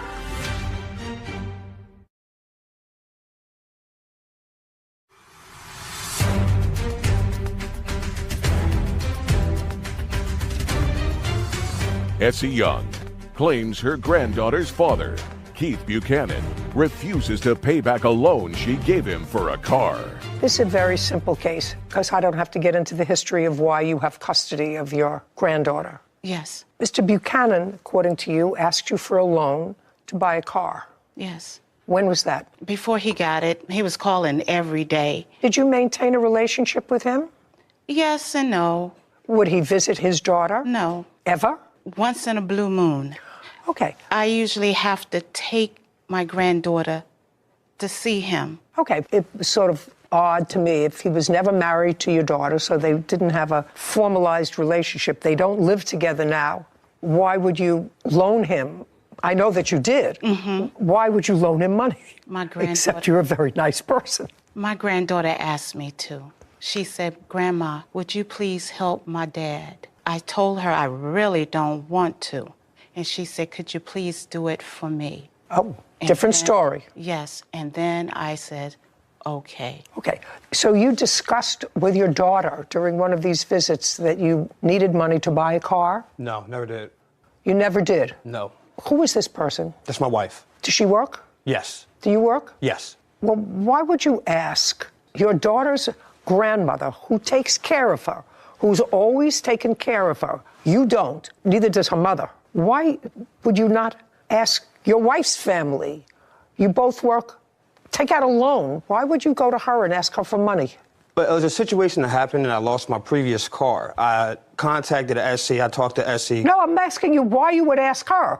What would prompt you to call her? Doesn't she have parents? Yes, she do. I did that, and at the time they couldn't help. So you went to her parents first? I went to her family first. They said they can't help at the time. So Mrs. Young was my last resource, which I didn't want to use, but at the time I had to use it because I had no other choice. I had to hurry up and get a vehicle. Well, why didn't you take out a loan? Actually, I couldn't. What do you mean you couldn't? Because my credit's not all that great. I tried to take out loans. I tried to go. Does your wife have a car? Yes, she has a car.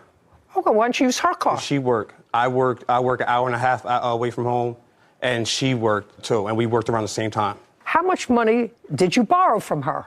$2,000. How much did you give back? $912. $912. Show me. On page 4, May 5th, 2022, she got $912. From what? From my taxes. And we agreed on once I filed my taxes, I would give her $2,000 for my taxes. She got $912 from them, that same taxes, because I owed backup child support. So she got on top of my regular payment for child support plus $912. What? Is there something wrong with your mind? No.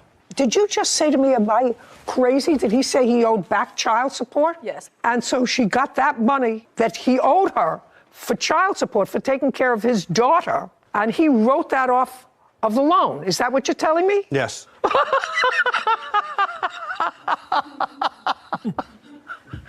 Oh, my God. That's the dumbest thing I ever heard. Well, not ever. I should take that back. It's the dumbest thing I've heard today. If you owed her back child support, how much did you owe her? I only owed her $900. In back child support? Yes. Okay. That I fully forgot. Just a second. You owed her that money. In addition to owing her that money, you owed her $2,000. Do you understand that? So you owed her $900 plus $2,000. Are you not following me? Am I getting something wrong here? I'm with you. Are you following that? That's either a yes or a no. No, I'm not. Okay, well, I'm going to repeat it again. What you said was they took money out of your taxes for back child support, $900.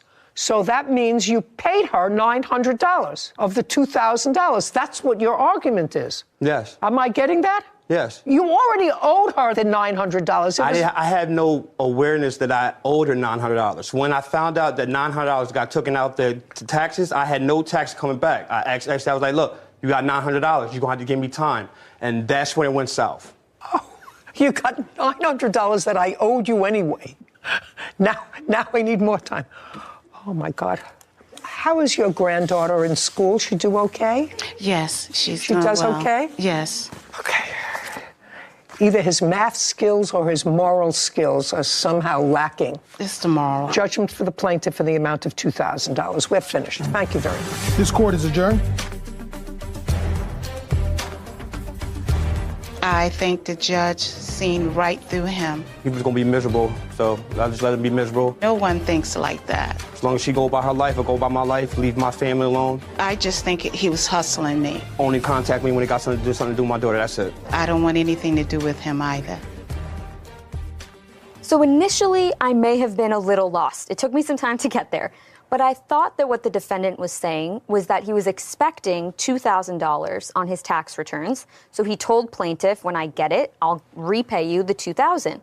And then in his mind, when the $900 left the account, he didn't know that that was not going to be there for the back child support. So he only had, the $900 and change left to give her. I was like, okay, that makes sense. He thought that it would be the full $2,000. Come to find out, he thinks that the back child support is what fulfills his loan obligation, which wasn't even the full amount, not even half. And all to someone that has been raising your child for 12 years. He's probably worse at math. Suing his former friend, Jacob Knapp, for dental and medical bills. Court come to order. All rise. Have a seat, please. Case 2110, Costello versus Knapp. Thank you. You're welcome. Mr. Costello, you and Mr. Knapp were out drinking in the park. Yes. Date and time. The date and time was around 3 a.m., and it was on 9/11 of 2021. And you've known Mr. Knapp for how long? Roughly 9 years. We started off playing high school baseball. And when had you first met up on September 11th? I can't remember the exact time. I would say around maybe 7 p.m. Where? At a bar over in Old Town Pasadena. We weren't meeting up. Just a second. Yeah. So you were in a bar in Pasadena, 7 p.m., just the two of you, or were there more people? No. How many were there in the whole group? I had around 5 or 6 people in my group, and we went All to a friends? Bar. Yeah. And you? He wasn't a part of that group. But you were at the bar? No, ma'am. I was at work when he contacted me. Okay, so you were at the bar starting at 7 with your friends. He wasn't there. Yeah. Okay, what time did he join you? It wasn't, I couldn't tell you the exact time. Approximately. About an hour later. At the bar? Yeah, but it wasn't a text or anything like that. He just happened to go to the same bar. No, ma'am. What ended up happening from the start, I was at work. He contacted me via text. I don't Do you have that text? No, ma'am. I tried to erase the whole memory from my mind, so I deleted all the pictures and all the text messages. Oh, well, that's unfortunate. Yes. That's unfortunate. I've never done that, by the way. Wanted to erase something from my mind, so I didn't just say I'm not going to think about it anymore. I've never done that. Did you ever do that, Sarah? I have not. You have not? And she's pretty efficient with text messages. Did you ever do that? Never have I done that. No. Well, you must be unusual, sir. Okay, so you met at the bar. What time did you get there?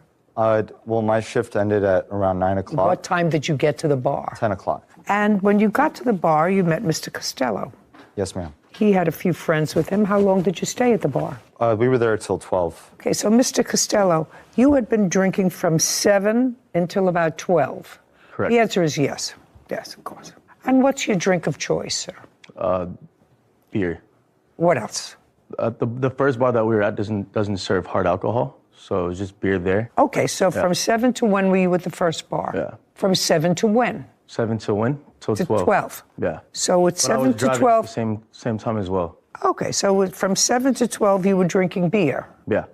And then where did you go at 12 o'clock? After 12 o'clock, we ended up going to another bar in Arcadia. Okay, and you stayed there from when to when?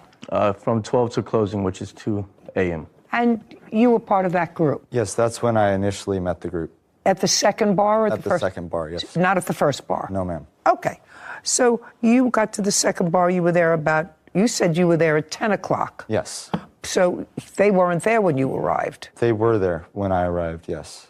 Well, he said that, I thought he said he got to the second bar at 12 o'clock. I arrived at the bar at around 10 o'clock, ma'am. And you got there at 12 o'clock? Yeah. Yeah. So by the time you all got together and left the bar, you had all been drinking, you for a very long time and you for a shorter time. Yes, ma'am. So from 10 to 2, so 4 hours. And what's your drink of choice? 10 to 12, Your Honor. I apologize. 10 to 12. Where did you go at 12 o'clock? 12 o'clock is when we had all decided to go to a park, kind of a low-key area. Well, he said that he went to a bar between 7 and 12. Mm-hmm. Am I correct, Whitney? Did he say? 7 and 12. He said you were at the bar, first bar, between 7 and 12, drinking beer. That's what you said. Correct. You said the first bar only served beer. Mm-hmm. Is not an answer. Yes is an it answer. You say at 12 o'clock, you went to a second bar where you had alcohol between 12 and 2. Yes.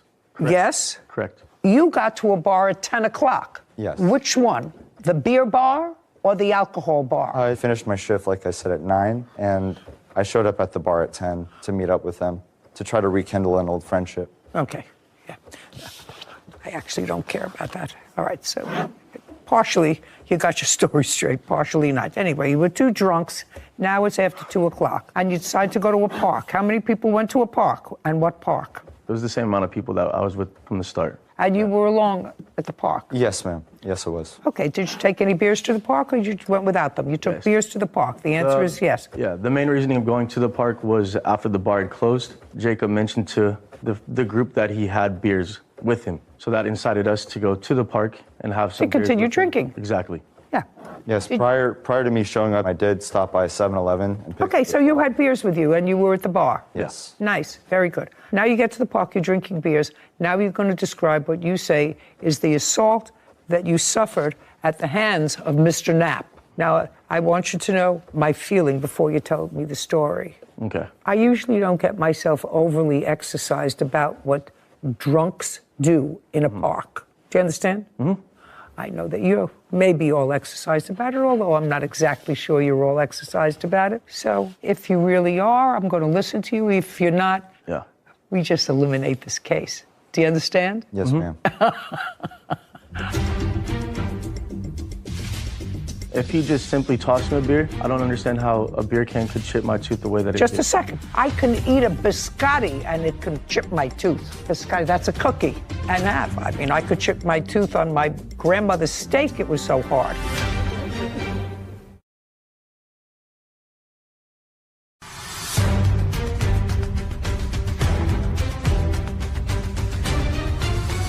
Giovanni Costello claims his former friend, Jacob Knapp, owes for dental bills after being hit in the mouth with a beer can.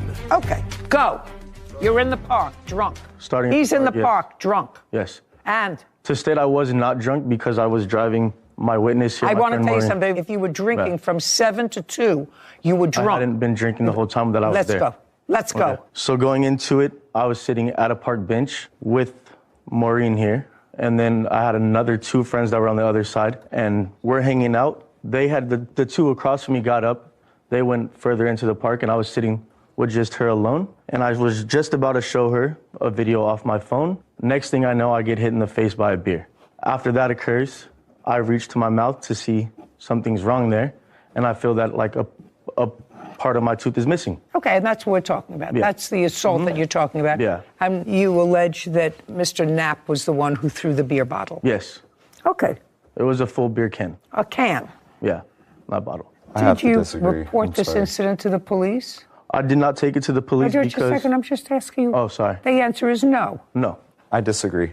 Disagree that he went to the police? With his story. Okay, I'll get there. Okay, so now you get hit in the face with a beer can, step by step. You look down, you look at your tooth. Realize it's chipped. I say out loud, my tooth is chipped. She doesn't. Don't tell me believe it not at first. about she. Just Oh, you. Just me. I noticed it was chipped, and then after I announced that it was chipped, several of my friends, I guess, went towards him, and I Well, don't you know. didn't tell me anything about him. You didn't tell me. You just said you got hit in the face with a beer can. Yeah. That's all you said to And he was the only other person that was standing right there, besides her sitting Just a next to me. So you didn't see him throw the beer can at you. There was no one else there. I'm just. Yeah. Oh, sorry. I didn't see him throw it at me, but there was never a case of No, you didn't. Of anything That's else. all. Yeah. You didn't see him throw it at you. No. Okay, go. From the park, Your Honor? Take it from All the right. park. So Now I got 2 drunks in the park, maybe 3. there was actually more than just 3 of us surrounding the table. Just a second. Me and him. Go slowly. Okay, sorry. Slower. Let me take I it don't down a know notch. table. I have no idea what you're talking about. So, as he was saying, we were sitting at a park bench. I had brought the beer. The beer was next to me. He had asked me to toss him a beer. And that's plainly what I did was I underhanded him lightly a beer to him. And in his defense, he's saying he wasn't drunk, but it definitely was apparent that he was. When you lightly Anybody who's been toss a drinking beer, from 7 to 2 in the morning is drunk. Yes, ma'am. So I lightly tossed him a beer, and unfortunately it was dark enough to where he had missed, and the beer had hit him in the face. In which after, immediately I started to apologize to him, stating that I didn't mean to, but it was apparent he was looking at me and did not catch the beer. So personally, I think everything he said to you right now was... That's your story. You tossed him a beer because he asked you. He said, toss me a beer. Yes, Your Honor. And it was dark. Yes. And you were drunk. And he was drunk. I wasn't drunk, Your Honor. I had 4 beers within the time of 10 o'clock till when this incident happened. You know, I'm not real comfortable with that, sir. Okay. Because according to you, you had been drinking for 4 hours. And not only were you drinking for 4 hours, but you brought extra alcohol to have in the park. By the way. Which was a closed container. Where do you live? In what city? In Pasadena, Your Honor. In California. Are you allowed to drink alcohol in parks in California? I'm not certain. Well, let's find out. Open beer cans in city parks in California. That's a no. So after... Chad, we're not talking yet. I'm sorry. Excuse me. Drinking alcoholic beverages is a prohibited activity in parks and park areas, according to the Pasadena City Park rules. Thank you. This park that you went to, what's the name of it? I'm not sure. It was up the street from the last bar we were at. Okay. Now, did you, Mr. Costello, and the defendant, immediately after this event, did you communicate with him via text or email? I texted him, I think it was roughly a couple of days later. Okay. I'd like to see the text. I have that. That's all I want to see. Don't say anything else. Okay. Just show me the texts that you sent him a couple of days later. There it is. Okay. Thanks, Kevin. I'd like to see these texts from your phone, and I'd like to see all your text messages starting September 14th. It's right here. Of 2021.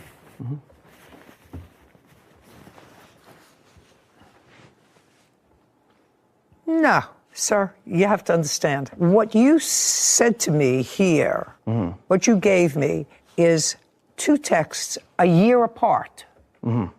I want to see the texts to him. There was nothing. After September 14th, you mean he didn't respond at all to this? I don't believe that. My next thing that I did was I sent a letter through the mail, and I have that here, and I have proof of it where I had it so where he had to sign for it, and I have the receipt for it as well. What date? That one, I can pull it up right here. I'm sorry, what letter? I never received a letter. Just a second. So what you're telling me is that I'm supposed to believe that after you sent this email on September 14th, which is 3 days after the event, he never responded to you and you never sent a follow-up email or text. That was the letter. And in the letter I gave him... Shh, just a second. Okay. Oh, here. Take this back. It's nonsense. I don't want to see something prepared for litigation, sir. You said you had a document that you sent to him that he had to sign for. If you sent him a letter, return receipt requested, then you have a return receipt requested with a signature on it. That's a document that you prepared 2 days ago. I have the receipt in here. Let's get it. Okay. I never signed such document. Just don't shout out again. Yes, ma'am. It's annoying, and I'm annoyed enough with this case. I'm sorry for being so unorganized. Me too. Yeah. I'm sorry you're so unorganized too, or disorganized. Oh, here it is. Great. Certified mail.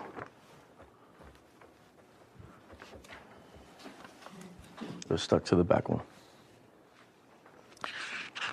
This was sent April of 2022. I want to see what the response was. There had to be a response. I never got a since response September from 14th, 2021.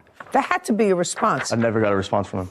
Kevin, show this to Mr. Knapp and tell me if he recalls this text message.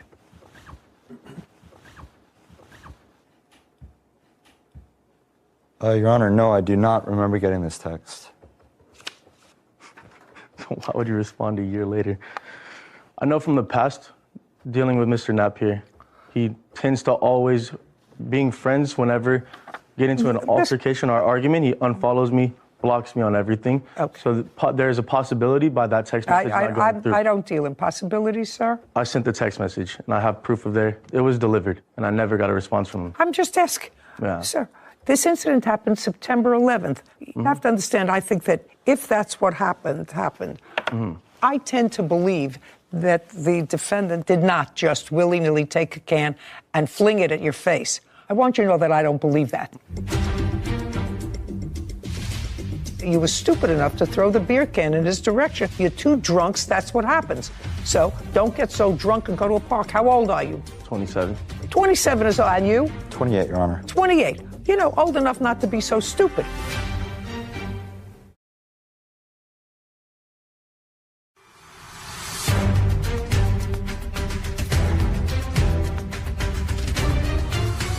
Giovanni Castillo has accused his former friend, Jacob Knapp, of hitting him with a beer can.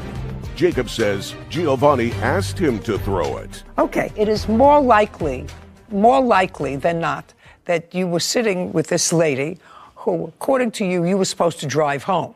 Mm-hmm. That's what you said 5 minutes ago. So you were supposed to drive home, which means she was trashed, because that's what you said. You said, I wasn't... This was the arrangements from the very beginning of the night. Okay. Do you understand? So we had a whole bunch of trashed people. And I am more likely to believe the defendant when he says you said to him, toss me a beer, and it accidentally hit you in the face. My questioning is that the... I don't answer questions. Okay, well, where the beer was placed on the table, I don't understand why I would have to ask him to toss me a beer when I can simply reach over and grab one myself. I don't know either. But no it sense. sounds more likely to me than not that it was his beer, he brought it there, and you said to him, toss me a beer, and you failed to catch it. Now, that doesn't mean that the defendant isn't at least partially responsible for the stupidity of that night. But you have some responsibility, too, because I really don't believe that he left the bar. He was angry and frustrated over something that you had no idea what he was angry and frustrated over, because you were all sitting together. And he just, out of the blue, took a beer and threw it at your face. I don't believe that.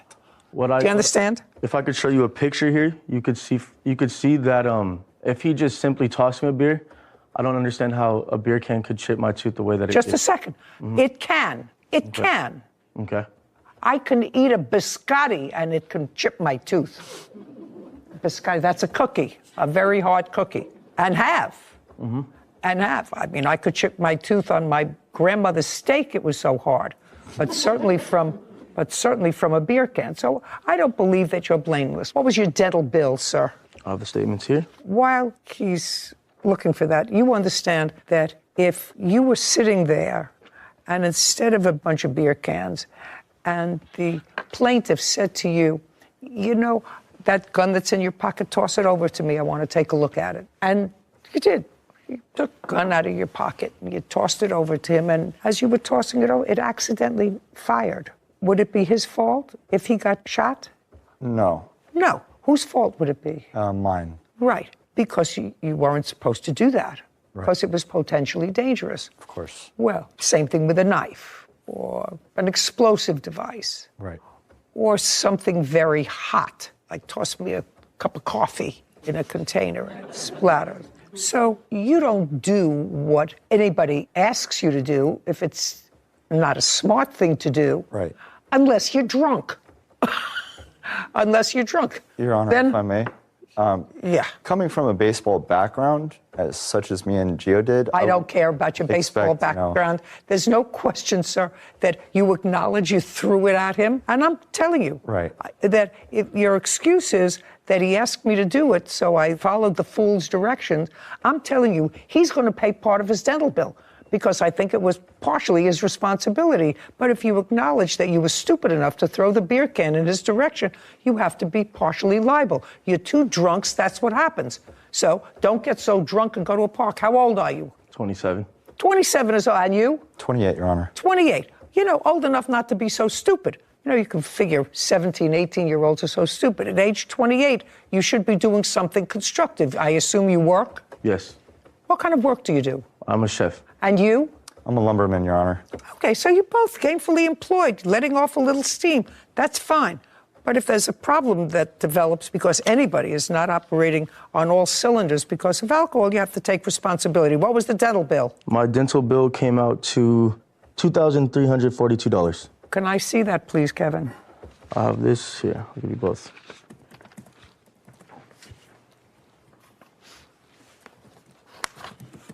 Was any of this dental bill covered by insurance? On the dental, no. Okay. Anything else? My wholeheartedly truth is I didn't ask him for a beer. I had no problems. I was avoiding him the whole night for the most part because from the past, Jacob has had a way worse drinking problem than I've ever gotten to. I went out that night solely to have a couple drinks, hang out with friends, The night went longer than expected. Very nice. Nothing. Judgment for the plaintiff in the amount of $1,171, which is half of your dental bill. You pay half. Don't get drunk. You're too old to get drunk. I don't believe that he maliciously threw this at you. I think that you asked for a beer, tossed it at you, and you missed. That was his stupidity and yours. We're done here. Thank you very much. Thank you, Your Honor. This court is adjourned. All I did was I underhand lightly tossed it over to him, and that's really what happened. I did nothing wrong to deserve to get a beer thrown in my face like a baseball. Unfortunately, he chipped his tooth, and so it was unfortunate. I said, hey, Jacob, look, like, you chipped my tooth. Like, look what you just did. No more drinking in the parks, guys. Not to do it again. I think this situation is the exact reason cities like Pasadena have rules about drinking alcohol in parks, because like you always say, it's not an on purpose, it's an accident. But a lot of times there are certain things that can increase the probability of an accident happening. True. And I think drinking at 2 a.m. in a park probably is one of those things. That's true. So so many times rules and regulations don't seem to have any substance of reason behind it.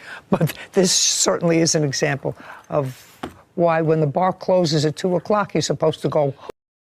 Pajaro is suing his ex-girlfriend, Gigi Strackman, for a plane ticket, credit card charges, and a stolen cat.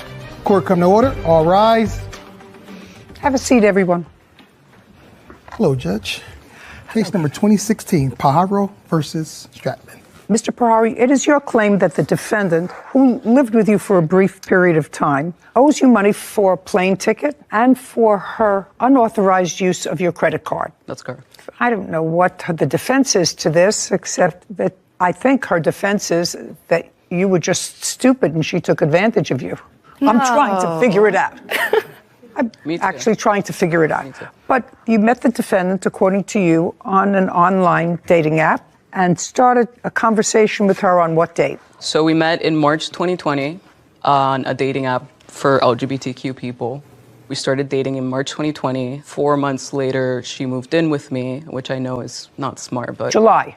Yes, in July 2020. And where had she been living? She had been living in Florida. And where do you live? I live in Seattle, Washington. Did you send her money for a plane ticket? How did she get to you? She had money herself at that time to cover the cost of moving. So she moved and it was her own funds that she used to move? Yeah, the swindling hadn't started yet. You must have had some substantial What is this? What is this look? I don't know what this look is. Oh, it's just the verbiage. Okay, well, let me go back and let me start with you, okay? Because there's only one theatrical person here in this room, and that's me.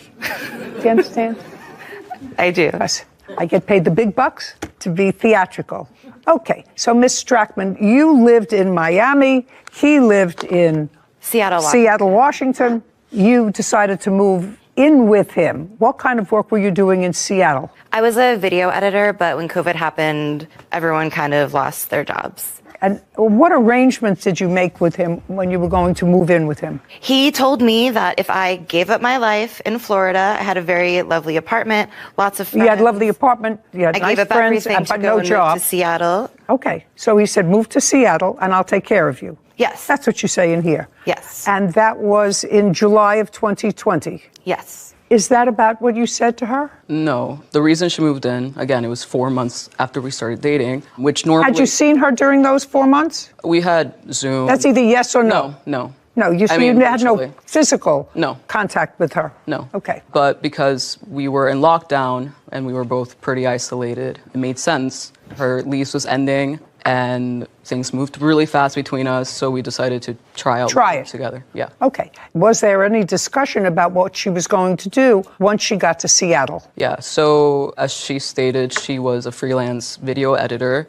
and she said she was going to potentially have more work in Seattle and continue to try and find gigs for that or find other employment, drive for Uber Eats. But she came to you and she wasn't working? She wasn't working, no. Okay. And the relationship with her ended in what month? It ended in February 2021. So it was a relatively short live-in period, maybe 6-7 months. Right, because of her. Did she ever work when she was with you? Not that I Just a second, I'm going to ask her. Did you ever have full-time gainful employment during the time that you lived with the plaintiff? I did not. I was not supposed to. I didn't ask you. I don't ask to be editorialized. I asked you, did you ever work full-time? No. Did you ever work part-time? No. Okay.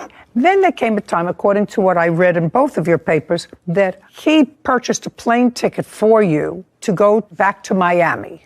That would be a yes. That is correct. You're right. And what month was that? That was in February of 2021. And tell me, in your own words, what you told him as to why you wanted to go to Miami, because he wasn't going with you. He was not going with me. Tell me what you told him as to why you needed to go to Miami. I told him that I needed to visit my sister. And does your sister live in Miami? Yes. Had you been there to visit her before? I had, yeah. While you were living with him? No, I didn't travel. So this was the first time you wanted to go and visit your sister? Yes. Okay, was there any specific reason that you gave him as to why you wanted to go visit your sister? She was sick and I wanted to be there. But did you tell him what she was sick with? Yeah, it was COVID. Does she live alone? At the time, yes. You know, it's not going to be easy. It's going to get harder.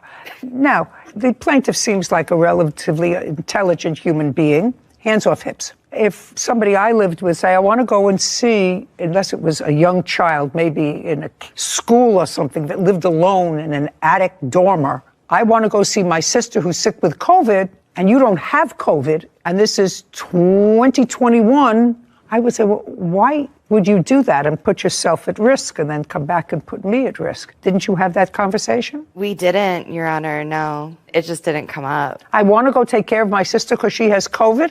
What about isolation? Did you ever hear about that? I did hear about that. I spent a lot of Well, what do you time think that means? Isolation means not traveling. No, isolation means you're not supposed to be around other people if you test positive for COVID.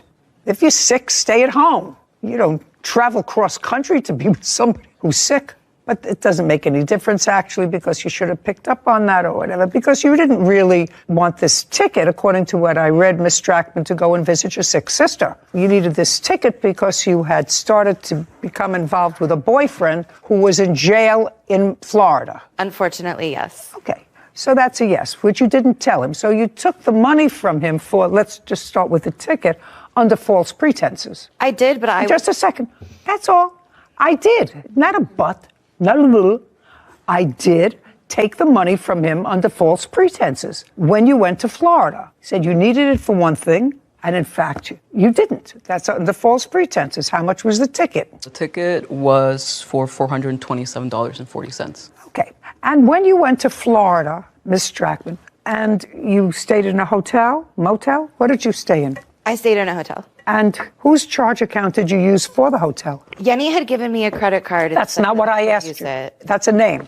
Whose credit card did you use when you stayed at the hotel? The plaintiff, Yenny's. Mm-hmm. And that was by pre-arrangement with him that you were going to stay in a hotel rather than with your sister? No, but I had the credit card for... Now, that's not what I mean. Let's go back. You had the credit card.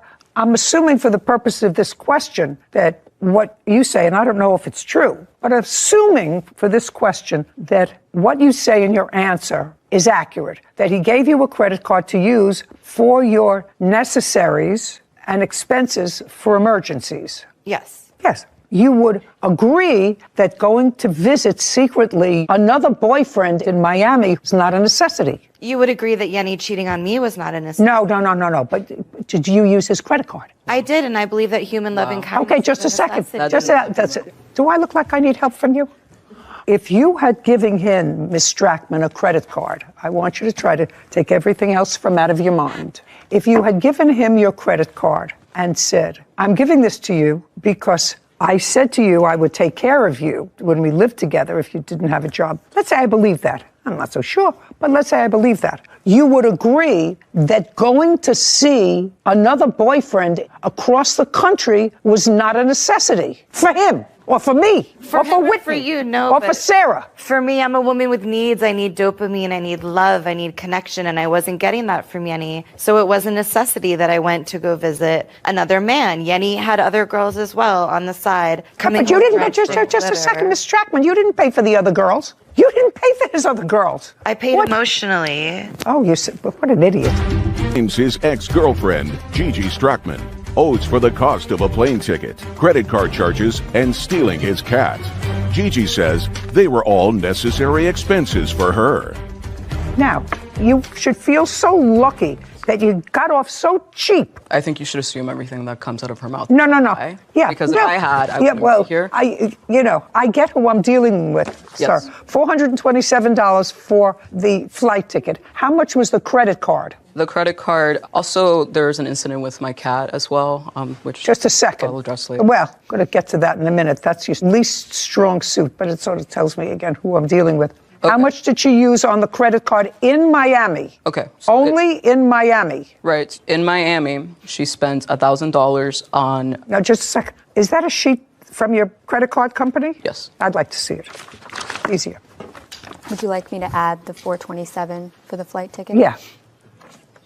Let's separate the two for me now. Okay. Give me start. Just show me where the bills are. So those are two separate credit card statements because she used it in two separate months. One of those is when she initially started using it, which was. I don't care when she initially started. Let's understand. Yeah. She got your credit card. Yes. I only want to see the charges from Miami. Okay. It's the one that says bail bonds, the bigger charge, which was. Just circle. Okay. How much? That was for $1,000, but overall it was. No, $1,000. We're going to do it this way.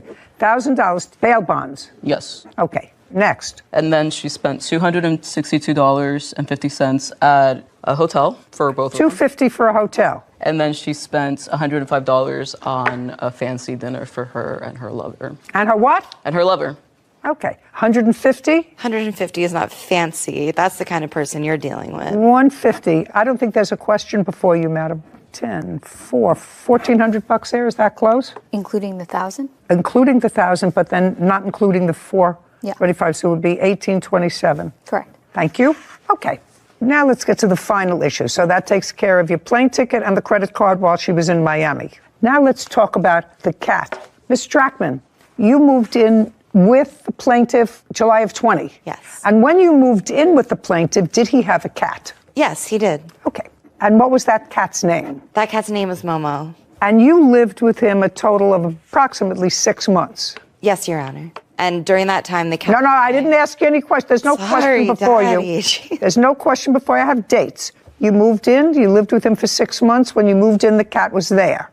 And if you could recall, in what month and year had you gotten the cat? I got Momo right before she moved in with me as an emotional support animal, which is legally protected. When you say right before she moved in with you, give me the month. It was. And where did you get the cat from? June 2020. I adopted her from a shelter. So you didn't have the cat long? No. When she moved in? No. And then the two of you had the cat? Yes. Okay, but great. The cat was and then when she, just a second, then when she left in February of 2021.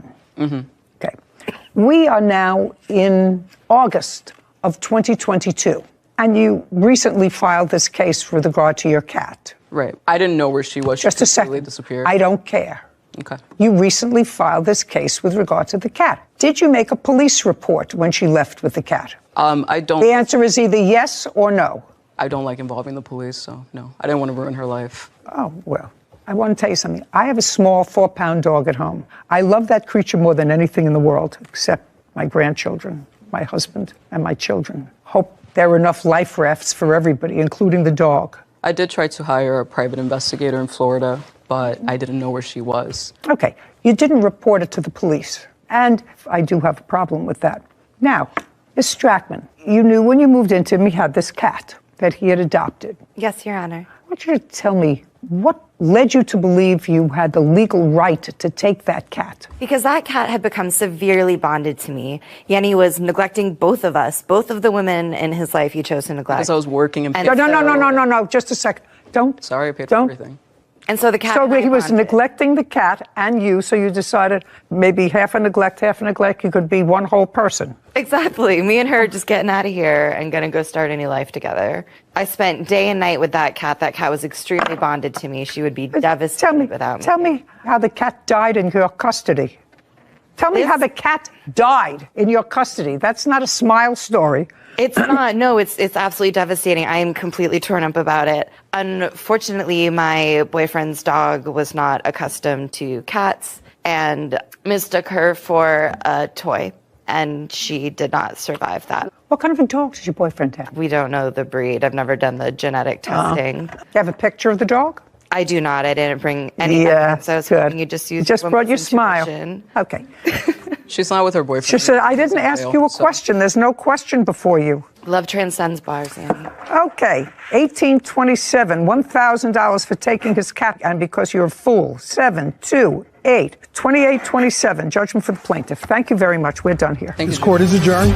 First of all, I'm glad, and I think justice was served. I'm not for Momo, but for the other scams that Jacqueline pulled. Then I need dopamine, I need oxytocin, I need love, I need care. Well, credit card fraud. And Yenny said that they were going to be the person who was going to give that to me. Deception, played with my heart. And then didn't, so I had to find it elsewhere. It was incredibly, this was Momo. I did not have the cat killed. I was very attached to Momo. That was my cat as well. It was incredibly hard to deal with. I was also alone when I had to process that news, so. I did not set a hitman out on the cat. That's a lot to say. She saw me as a sugar daddy, and she saw herself as a wannabe Anna Nicole Smith. Unfortunately, neither of us are those things. Could I plead the fifth on finding another sugar daddy? Yet another lesson we learn about cohabitants living together and the rules of what not to do. No cars, no pets, no money exchanges. No joint pets, no joint. Exactly. But today we learned a new one. Today, don't give access to your credit card to anyone that you don't want racking up charges for any purpose, even to visit a secondary lover in another state. You know, the divorce rate in this country is still hovering we're around 50%. The living togethers who don't quite make it to the marriage place is a much greater number. Yeah. Living togethers don't stay together 70% of the time. Why in the world would you buy a pet together? It's a risk. Car together, a timeshare together. True. Or give somebody a credit card. Yeah. At the time that you do it, you're happy with them. But since at least 70% of the time you're going to go your own separate ways, at that time you're mad at each other. And the lines get blurry. Absolutely. Case number 2024, Morgan versus Davis. All parties, please step forward. Corey Morgan is suing dress designer Jacqueline Davis for party costs and a dress deposit. Ms. Morgan, this is what this case is about in a nutshell. You were celebrating a birthday. When was your birthday? March 24th. And you always make a big deal, according to you, about your birthday. It's a very important day of the year for you and for everybody who knows you. Correct. Yeah, that's the way Sarah feels, actually. Me, I sort of like to forget birthdays now. I like it to run right by that day as undercovered as possible. Anyway, you celebrate your birthday with a big party. Right. And according to you, you get a spectacular dress for this party, invite everybody that you know and care about. How many people were you having for your birthday party? It was going to be about 12 people. Where was it going to be held? It was going to be at the James Harden restaurant. Who was going to be there? My best friend from Chicago, my mom, my dad, just an intimate setting of family and friends. Mom, dad, your best friend from Chicago. Who else? Just family, cousins, aunt. And you couldn't get the restaurant for that day, so you made it in April on a different day than your birthday. Yes, I originally booked it in January 18th. The restaurant, it's a big deal, so yeah. Whatever. It was postponed until what date? Yes, ma'am, April. Jacqueline Davis is responsible for party costs and a dress deposit. Jacqueline is countersuing, claiming Corey owes for travel costs. And you ordered your dress from the defendant. You found her through a mutual friend because she makes wonderful clothes. The defendant also is a tax preparer, I understand. Is that right? Yes, ma'am. So she's busy. So she makes clothes. She's a tax preparer in season. You made arrangements with her to make your dress, and she was going to make your dress at the cost of $300. According to you, you didn't get your dress in time. It was never fitted at all after your initial measurements were taken. Is that correct? Yes. And since you didn't have the dress for your dinner, you had a terrible birthday, you canceled your birthday, and you want her to pay for the dinner. Yes. Just the build up. That's Miss Morgan. How old are you? I just made 35, so it was the build up leading to it. So if you turned 35, I'm a lot older. Sarah's younger, and my other grandchildren, you know, were around that age. I have one that's close to your age. I cannot imagine any of my older grandchildren, or me, for instance, canceling an event because I didn't have just the right dress. I mean, it's not as if a bride is canceling her wedding because she didn't have a wedding dress to wear. Of course, if you want to get married badly enough, you put a sack over your head with a tie and you walk down the aisle. But you don't cancel the wedding. So you want her to pay for the deposit that you made on the dress. Yeah, it was. And another $1,000 or more because you didn't have a nice party. So originally when I booked it, it was for April 1st. When I tried to rebook it because she told me at the last minute that she was not going to be able to do the dress, which was the week of. I had originally set up for her to do the dress so I could have something to wear. I purchased shoes, nails, everything. I understand everything. Mm-hmm. She's not going to pay you for the party. You should have worn something else for the party. Believe me, your best friend from Chicago, your mother and your father would not have cared if you wore that dress or any other dress.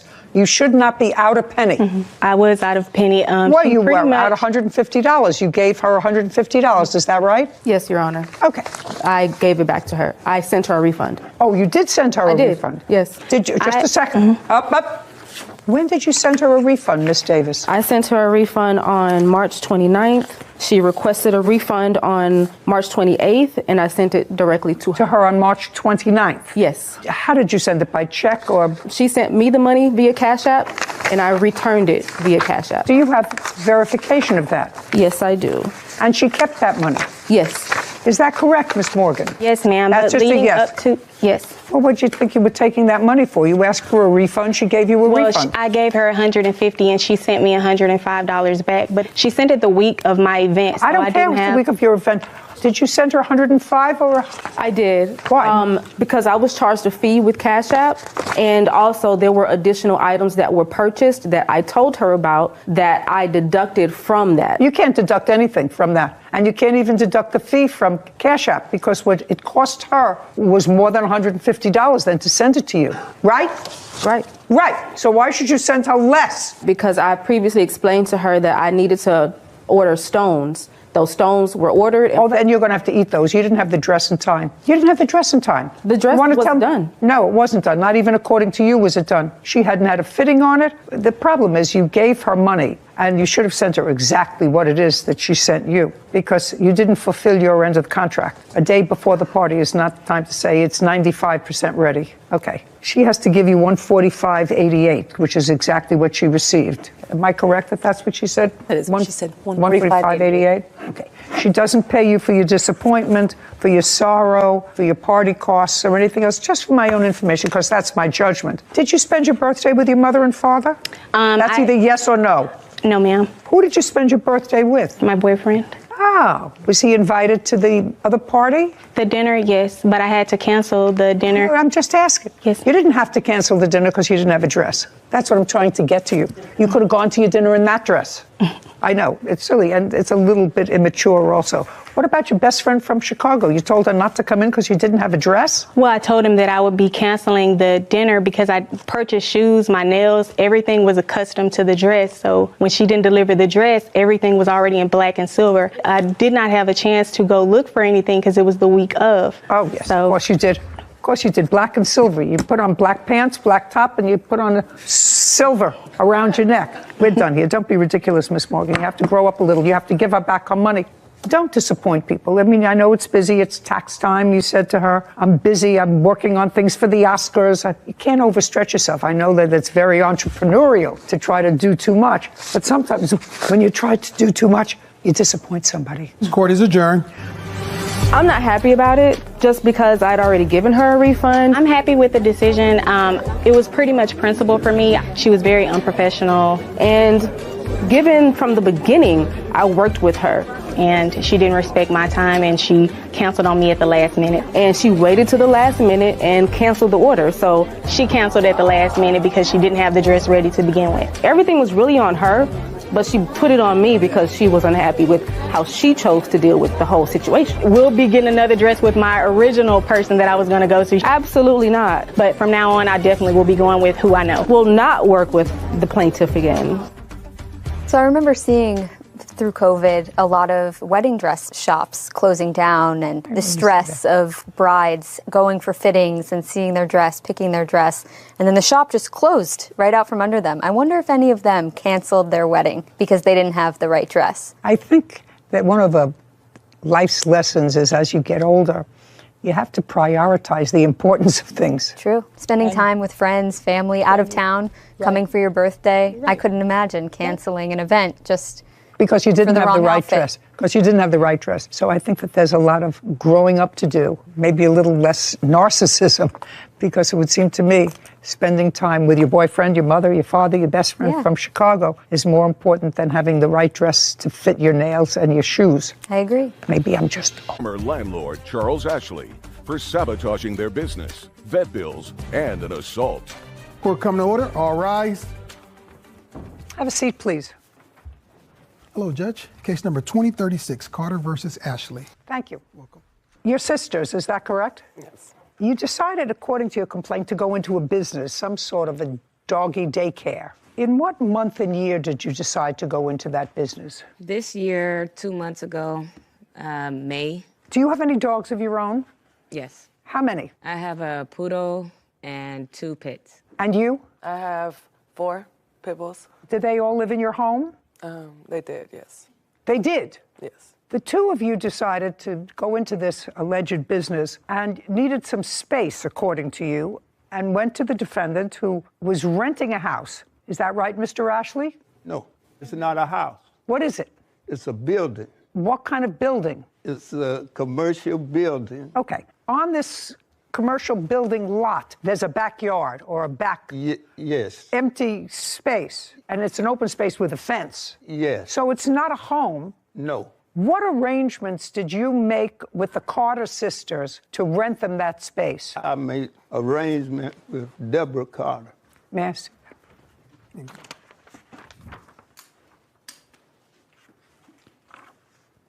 Deborah Carter.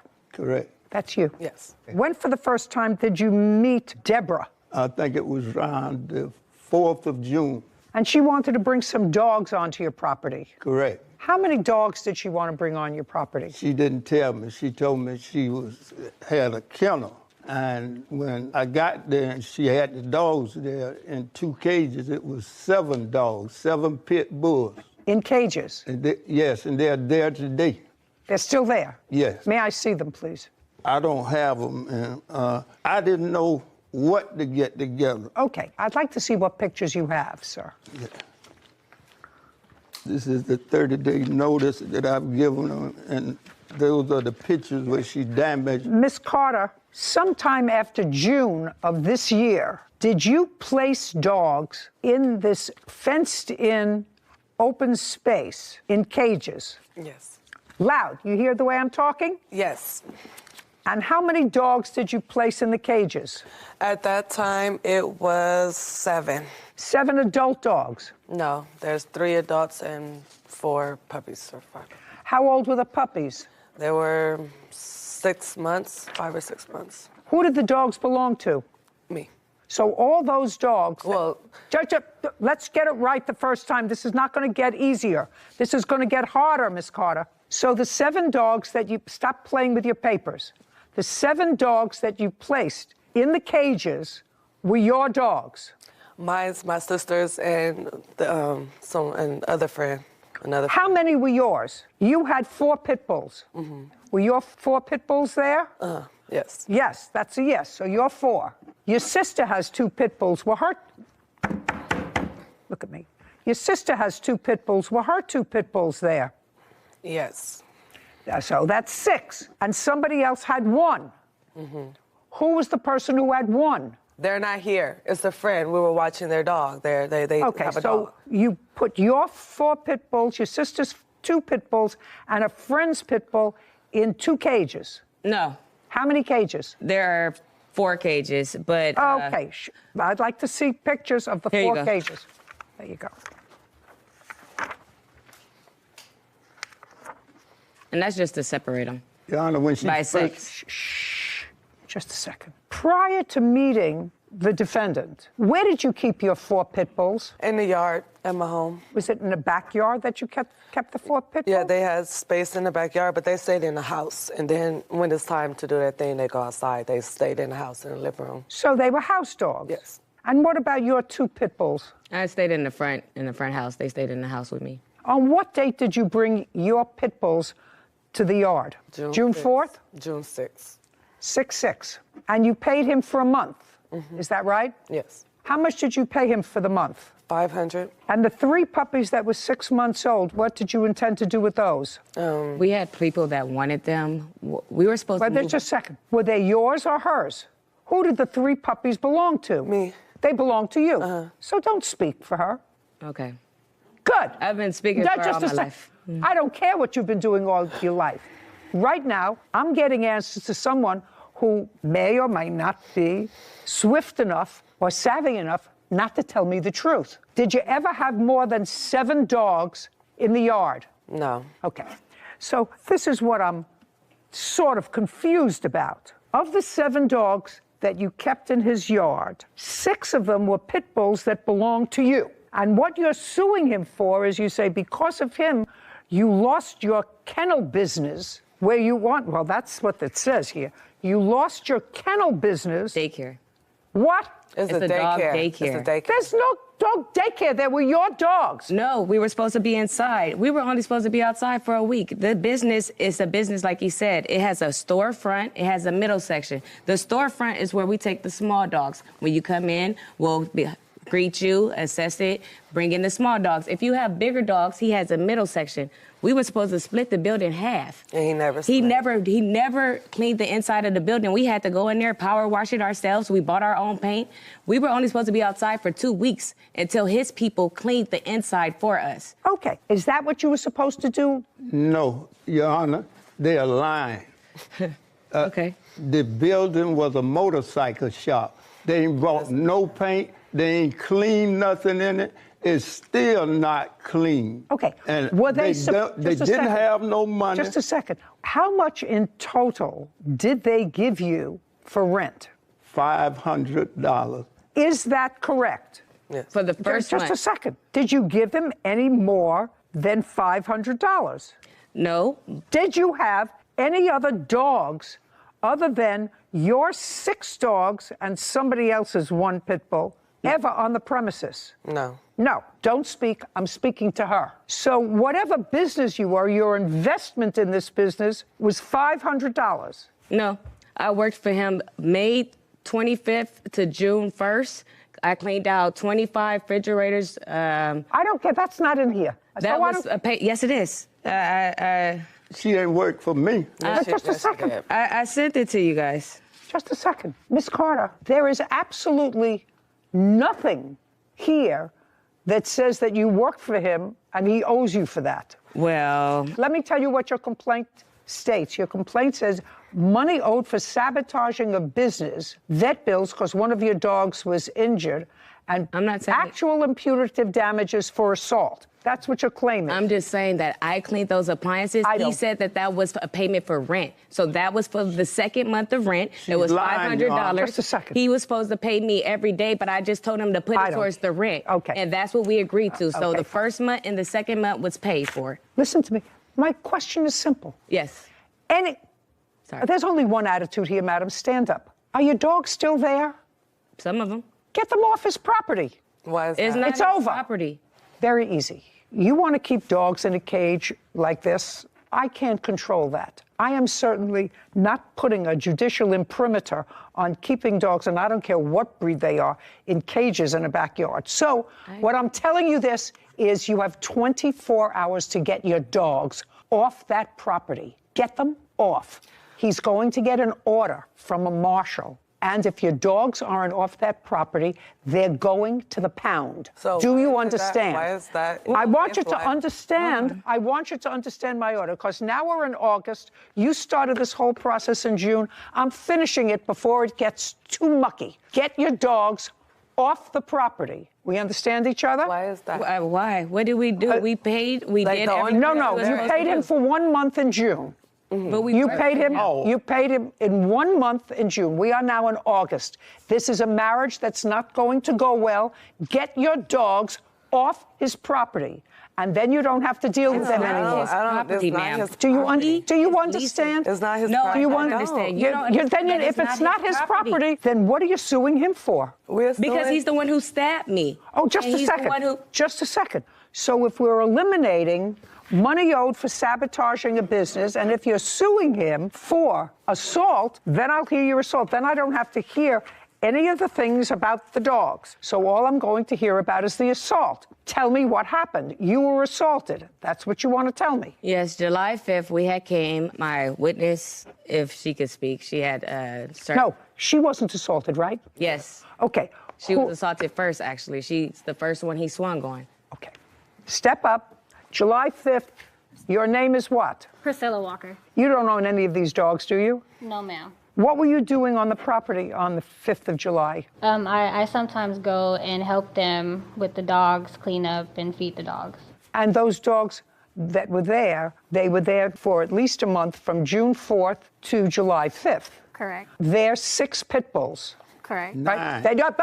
That used to be, according to them, in the backyard or in their homes, right? Correct. Okay, now, Priscilla, I want you to look at me, and they're your friends, right? So you went over to help them. Yes. I want you to tell me what it is that caused them to take these house dogs, dogs that were in their homes and in their backyard if they had to relieve themselves, don't speak, and move them into cages in a backyard in a commercial building. I want you to tell me that. Your Honor, that wasn't the intent. They moved the dogs for a bigger space because they're entrepreneurs and they wanted to start a business. Just a second, it's not their business.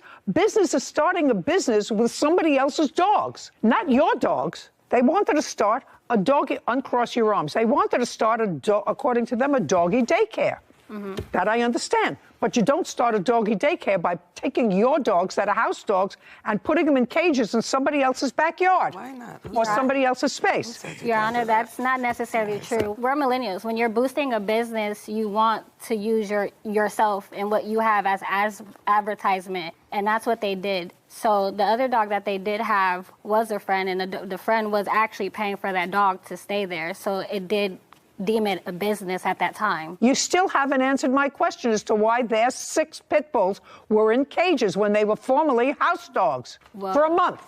Your Honor, the gentleman over here to my left did not allow them they didn't have access to what they paid for. Just a second.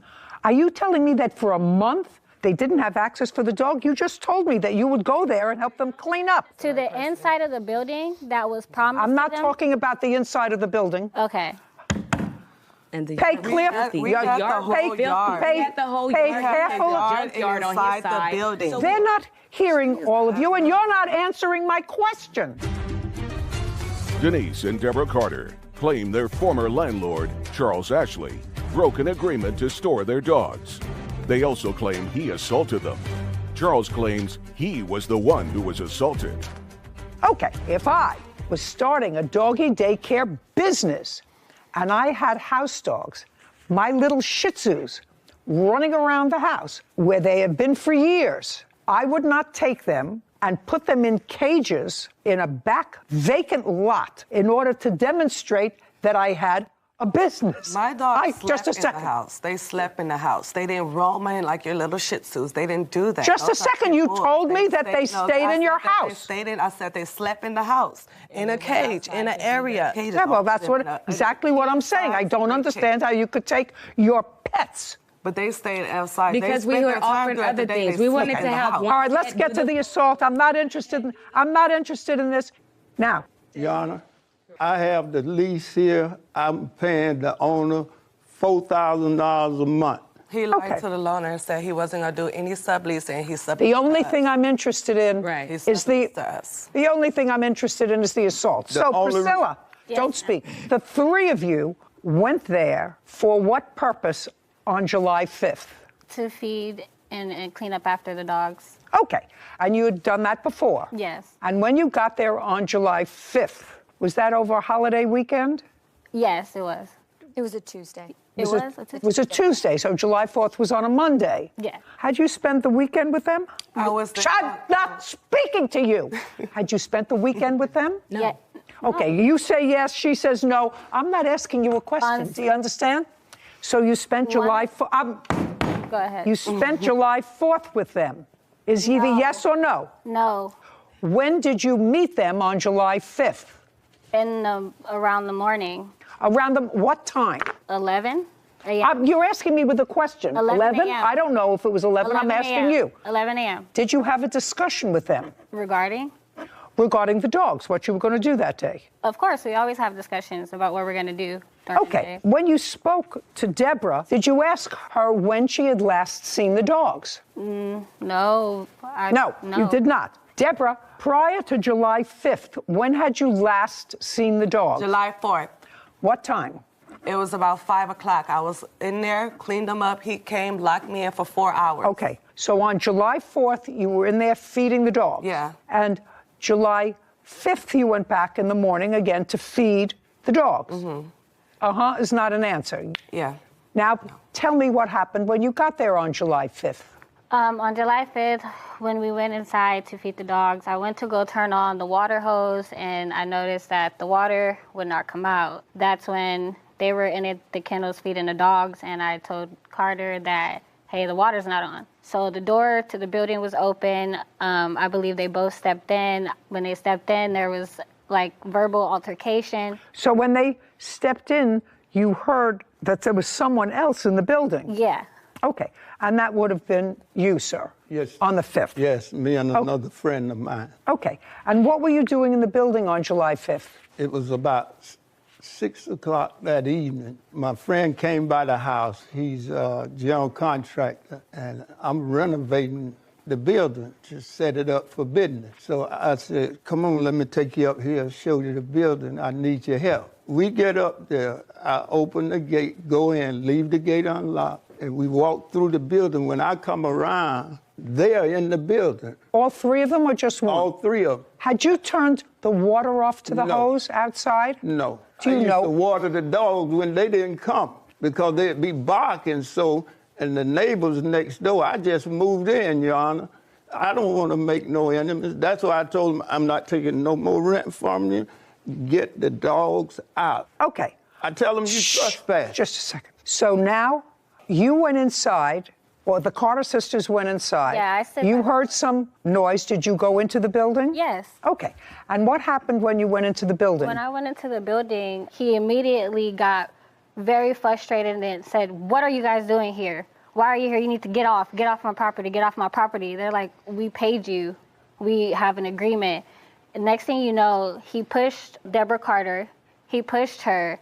And then that's when Denise Carter got in the middle and said, no, you're not, don't put your hands on my sister. The situation ensued. The gentleman that was inside stopped everything and walked him out of the building. And as he's walking him out of the building, and we're walking out behind him so that we can try to figure out what's going on with the water, he slams her foot in the door and tries to lock her in and pushes her. And that's when they started pushing on the door because at this point he's trying to lock them in. Lock them in the building? Yes, ma'am. Okay. When they actually, the gentleman stopped him and the door opened, I seen what type of altercation it was. I didn't want anything to do with it. I'm like, so at that point, nobody was injured? No. Okay, so now you're outside. Now we're outside. Okay, and you're outside in the back area where the dogs are. Correct. Tell me what happened next. So as we're walking, I'm walking fast because I noticed that he's walking fast, and I'm like, you're not about to lock me in here. You already just tried to lock them in there. You mean lock you in the yard? yard? So you got out of the yard? Yes, he tried to close the yard gate on us, which is a really big, tall, black gate. And as soon as he tried to close it, it just an altercation, a verbal altercation started. He didn't like what was said. I was on the left-hand side. Tell me what the altercation was. Everything was said about the business, that they were going to speak to the owner, that, he still owed them money if he wanted them to move out for the rest of the month, that he could just give them the money or whatever and they'll leave. It wasn't a problem. By the way, I am looking at your lease, and you did lease the premises from June of 2022 to May 31st, 2025 at a monthly rent of $4,000. Are you still paying rent to the owner of the building? Yes, ma'am. You have to remove your dogs there. He's not paying rent. He has an eviction notice too. He owes $4,000. I have a picture of it. He's lying. He hasn't paid rent. He hasn't paid rent this month or last month. He got the eviction last month on the 11th. Okay. Right now, he has not been evicted from the property. Is that correct, or have you? Right. I just paid him yesterday. Why did you say you did? Just a second. Okay. Oh, I'm asking a simple question. I have before me, ladies, pay attention. I have before me a lease that gives him 3/4 of the building and the backyard. Until he's evicted, until this lease is deemed void, you have to remove your dogs within 24 hours of today. Why? I am evicting you with a marshal tomorrow. Get your dogs out of there. Denise and Deborah Carter have accused their former landlord, Charles Ashley, of breaking their agreements and assaulting them. Charles claims Denise and Deborah attacked him first. Okay, we're going to get back to this assault because I have other things to do today. You're outside. The gate that he's tried to cross has opened up again. And he got really angry. He was saying a lot of curse words, you know, you need to remove all your, you know what, if you don't remove it, I'm gonna remove it for you type stuff. And after that, he swung with his right hand and it connected with my face. After that, he started punching on all of us, so we had to defend ourselves and fight back. And then an altercation got started, and everybody was fighting with everybody. So it was the three of you and him. Yes. Okay. Correct. Did you go to a doctor? No, but I was. Just a second. Did you take photographs of your face? No. What about you? Deborah, were you hit by the defendant? Yes, I was. Where were you hit by the face and my Did you- foot. No pictures, and I didn't go to the doctor. I self-healed. Good. And what about you, Miss Carter? Where were you to the hit? doctor. I had to go to the ER because I had to get stitches. I had 9 stitches. Okay. And- Well, tell me about the stitches. That's what I want to know. How did the cut that required the stitches take place? When he was attacking us, he was swinging on me, and he had a blade in his hand, and I thought he was punching me, but really when I was blocking myself, he was taking. That was the second occurrence, because after the first one, we tried to leave the situation. He was upset and put out a knife. We thought we were attacked leaving, us yeah. with He the just knife. came back with the knife, and now I'd like to see the records. Here's the knife records, and then here's the police records on when he was arrested, and that's just like my stitches and what doctor I went to and like my medication. Okay. Now I'm going to take a look. Okay, Mr. Ashley, the only thing that I actually want to know about from you is there's no question in my mind that the plaintiff did not cut herself. No question. I want to know how she got cut. I don't know, Your Honor. I didn't even have a wallet on me. I'm 75 years old. I wouldn't even argue with her. I went to the back door, the gate, and they had a trash can where they had propped it open. So I went to move the trash can, and that's when this one hit me and knocked me down. And when I was coming up, Deborah hit me in the head with a 2x4. And blood just went everywhere. Did you go to the doctor? Yes. I'd like to see your report. It's in the record. Your Honor, I have a video of what happened. I just saw this right now. Oh, I'd like to see it. Okay. Do you have it through the assault? I'm just interested in the assault. It's just the assault. Just the assault. Yeah, it's just press I'd like play to right see it. here. Okay, if you press play, you'll see him slamming us out.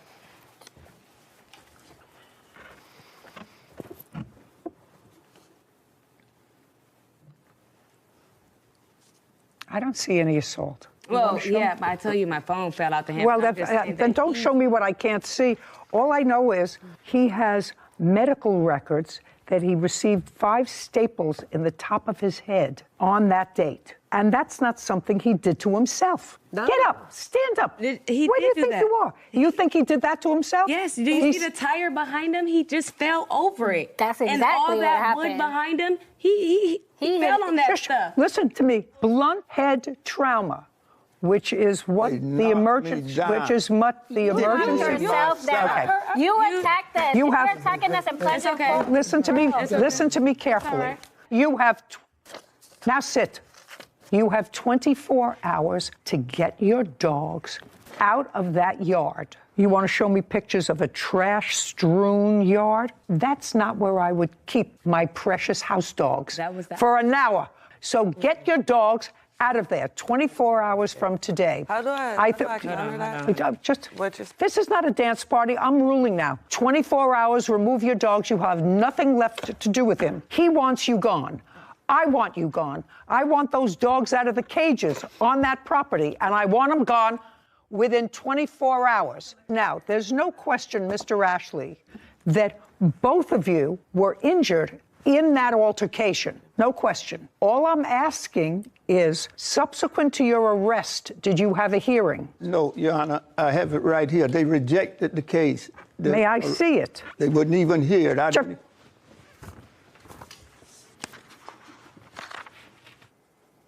They rejected it. Did you have a hearing? They didn't tell me about anything. They didn't tell you about anything. Well, that's because they rejected the case. Okay, I'm telling you, because I'm issuing an order, I'm giving it to you. You're the lawful tenant of the building. You can take it to a marshal, take it to the sheriff. Those dogs have to be out of there within 24 hours. We're done here. This court is adjourned. You know, it is what it is. I thought it was a good decision. It was the truth. He has no consequences. It just is the reason why we don't believe in the judicial system. I'm not going to be renting out to them no more, and I'm not going to rent to nobody. I think that it's so cruel to keep 7 dogs in small crates, day, night. Especially in a commercial building, open lot. People shouldn't have dogs that do that. There should be a license required to own a dog. Not necessarily to be a dog, but to own another living creature. I don't know what kind of mind would think that it's fair to keep a living creature in a filthy, dusty, infested yard in crates for now 3 months. I don't know what kind of creature would do that. Case number 2061, Laura versus Burke. All parties, please step forward. Michael Laura is suing car seller Donald Burke for a vintage car title.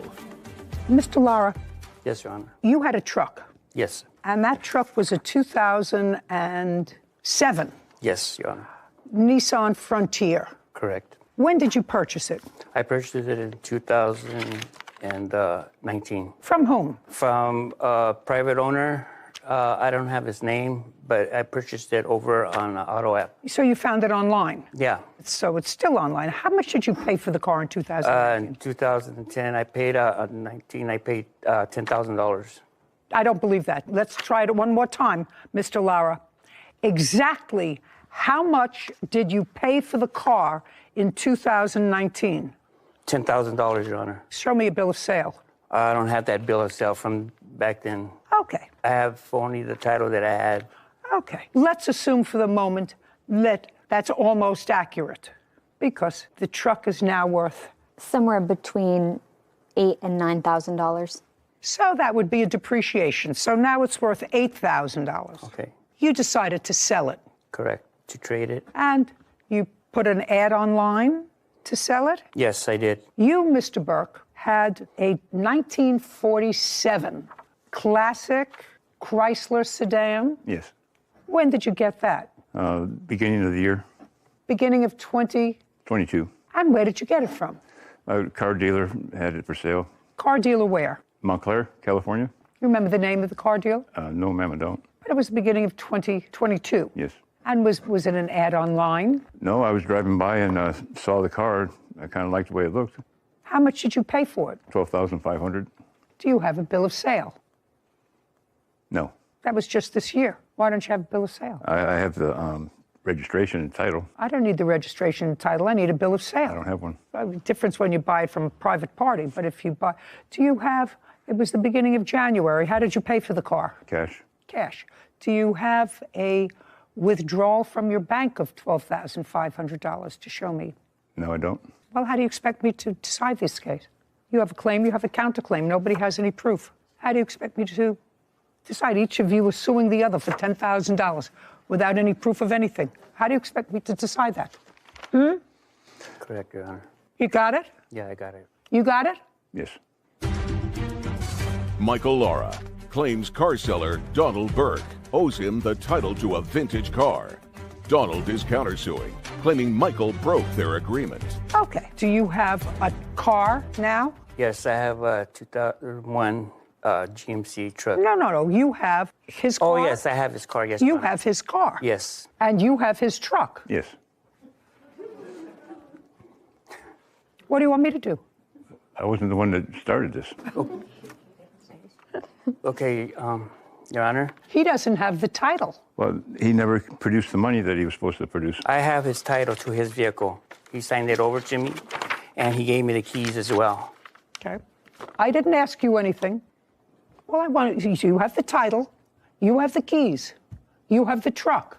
Correct, Your Honor. My question to you is, you have the title to his car. He paid, let's assume he's correct, that he paid $12,500 for the car in the beginning of 2022.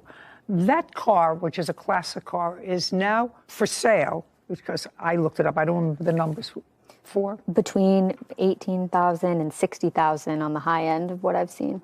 Okay, so it's worth considerably more than what you paid for it.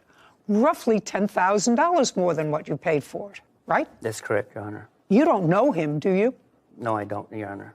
There would be no reason why he would make you a gift. Is that right? That's correct. And you have the title for that car. Yes.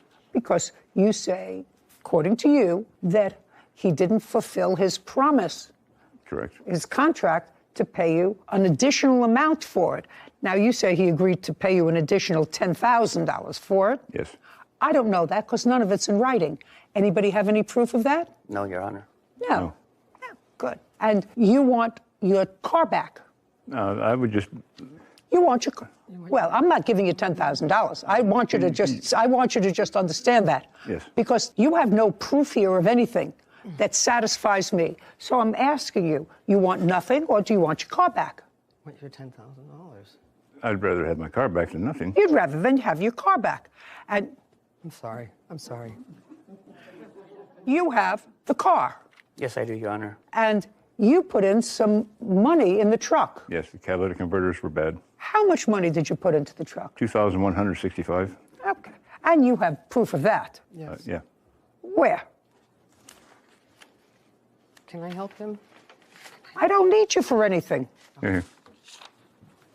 And it still needs another $2,165 for the other side. And you have the title to the car, is that right? Yes. Now, do you want nothing or do you want your truck back, even though he added money to it? Do you want nothing or do you want your truck back? That's my question to you. You want nothing or you want your truck back? My truck. Great. And you want your car back? Yes. Perfect. And both of you have agreed, because there was clearly some misunderstanding between the two of you, giving you the total benefit of the doubt, sir, that there was additional money to be forthcoming. I'm speaking. Understand this. Neither one of you are leaving here with a penny. Do you understand? Yes, Your Honor. Do you understand? No, I don't. I put very, $2,000 very, into very, his truck. very, very easy. Very easy, sir. You're getting back a car that you say is worth, she says, is worth $20,000. Your Honor. Sorry. It's not going to work for you. You're going to each end up with your own cars back. Since there was clearly a misunderstanding about the nature of the contract, what I'm telling you is I'm going to prepare an order that within 5 days of today's date, you are to exchange cars. Figure out where you want to do that, a mutually convenient place. That's the order of the court. Goodbye. Court is adjourned. Not even the $2,000 I put into his truck? Goodbye. This way, sir. You can sell your 47 for a lot more money. I didn't bring us here. He brought us here. I like this car. He liked my truck. When I got there, we did the exchange. He signed the titles. He gave me the keys to the vehicle. Well, he gave me a truck that needed a $4,000 repair, and he didn't mention that when he gave it to me. And my car was nothing wrong with my car. I have always maintained my vehicle. I have records of it and everything. I'll just keep my car. No more business deals. So I really agree with you that there was no meeting of the minds, because the defendant thought that the plaintiff was going to pay him an additional $10,000 for the 1947 Chrysler, and no one had any proof of anything. So it's really hard to come to court with zero proof on either side. So I think your ruling to leave them how they were found prior to any what they believed to be a contract was the right decision, because I'm so glad you felt that way. Well, I mean, I was thinking to myself, looking over the papers, what's she going to do with this one? You know, it's hard because with no proof and a he said, she said verbal agreements with tangible items like vehicles, I probably would have done the same thing. I don't know what to make of this. I have nothing to look at, nothing to rely on. And it was so interesting because they both bought these cars recently. Mm-hmm. Neither one of them had bill of sale, said he paid cash, $12,500, showed me where you withdrew the money from a bank. The whole thing was suspicious to me. So to me, the easiest thing to do was leave the parties as you found them. As you found them. They had no contract because there was no meeting of the minds as to what the particulars were of the contract. You get your truck back in a little better shape. You get your car back probably in a little better shape, and be on your way. Fatoumata Diallo has accused salon owner Kanaya Taylor of stealing 5 wigs. Kanaya says Fatoumata was trying to scam her. So the car was repossessed. When? Don't look at her. Give me a month, give me a year. Was it recent, in the last 3 months, 4 months?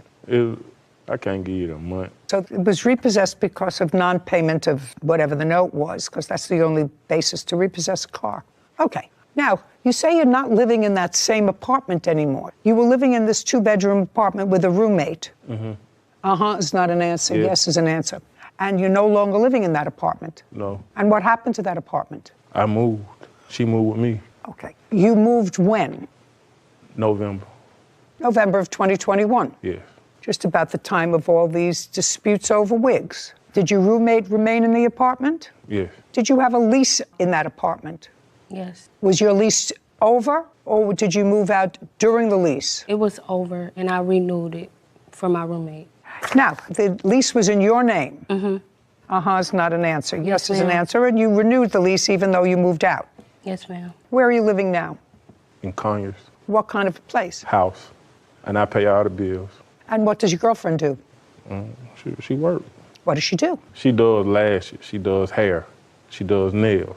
She's an entrepreneur. Does she have a website? Yes. Yes. What's the name of her website? You think? Yeah, I think. I don't be on her. I don't shop with her. Got it? Looking. Did you have a conversation with Miss Taylor about these 5 wigs? Did you have a conversation with her? Yes. Do you have a cell phone? Me? No. Did you ever have a cell phone? Yes. What happened to your cell phone? I broke it, so I went on another one. And you didn't get another one? It have to get sent to the house. I just broke it. Like, I just broke it. You just broke it? Yeah. So last you week. have a cell phone. Tell me how you broke the cell phone. I got real angry and I threw it. You got angry with somebody? Yes. And tell me how your girlfriend lost her cell phone. Oh, she gave it to me. And when did she lose her cell phone? She gave me that phone. I bought her another phone. She gave me that So she phone gave you, around. just a second. So she gave you the phone that she had been using, Yes. which had Joyce information on it. That was the phone she gave you. I guess so. I don't know Joyce. I don't know who Joyce is. Sit down. Ms. Taylor, you want to be in business, you have to pay for what you ordered. It's Yeah, absolutely, okay. I'm not speaking to you, it's absolutely outrageous that she sent you these wigs, they were delivered to your house, and she not only doesn't have the wig, she doesn't have not only her profit, she doesn't have any money. And you've got a lot of clients that you can't identify, and phones that got lost, and information that you don't have. And information that you don't have, that you don't have. Clients that are no longer clients, that blocked you. I mean, people who block you after you work for them for a year, that means that you're either doing a lousy job. No, because the way she came at me, I actually chumped them off because I feel like you're messing up my business. So I chumped them off, and I guess she didn't want to reply, and she just blocked me.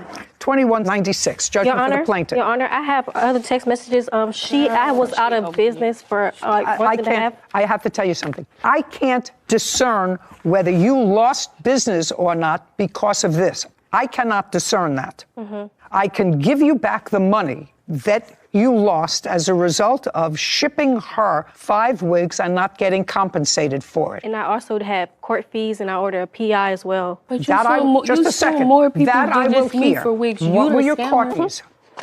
I'm not the only person you suing. If I pulled up Nobody and bought a wig, why wouldn't I nobody do that? is listening to you. Okay, well, can I leave? No. 'Cause it's Court fees. like... And I also have my incident report that day. Just a second. Would you please just give me the court fees? You said you had court fees and you hired an investigator. Yes, I did. And I'd like to see that invoice, because that's you're entitled to. I have the text messages with my PI.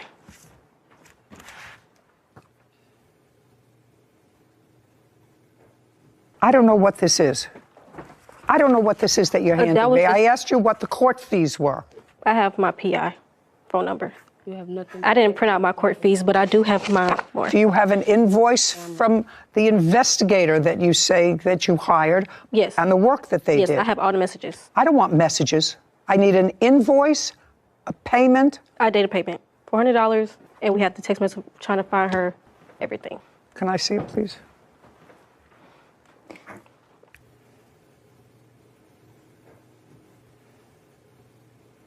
It was $250 for skip tracing and $150 for service. My sales went down. Just a second. Did this person serve her? Yes, they did. $21.96, judgment for the plaintiff. That's it. We're This done. court is adjourned. I never did it. You know, I just got it sent to my house. We went through everything. We had to go through birthdays. It's like saying, I know a friend that they know how to cut hair. Text messages, everything. And then you don't like your haircut. What, you want me to pay for your haircut? Like, girl. We literally hawked her down for the information. She honestly messed up my clientele. It would be easy to be forthcoming with me and say, these are the clients who I sold it to. I gave her the information. They were supposed to pay her, whatever, but she didn't. A lot of running around. A lot of circle running story. around, and there's no question that the plaintiff sold her those wigs. She made a markup. She made a 25% markup. That's okay. And I'm certain that she put in the wigs and made her own markup. Yep. You know, that's commerce. But this ability to reverse charges on a credit card and to have somebody, and it's usually just a person, we're not talking about a committee or a tribunal that determined whether or not the charge was legitimate, just to reverse it. And then where are you? You're left without your product. Very frustrating. It's a double-edged sword. It can be very useful. I've had to do that on a few different occasions. And the process is very hidden and sort of behind the curtain. And I fear for people like the plaintiff who run their own business, hardworking people who make the best money on the internet because there's no overhead fee of running a store. But these are some of the risks and things that you have to ensure before you get into business. Well, too bad. Yeah. Too bad people don't do the right thing. If they did the right thing, we'd be out of business. For rent, a security deposit, and stolen property. Court come to order. All rise. Have a seat, please. Hello, Judge. Case 2066, Michelonius versus Robertson. Thank you. You're welcome.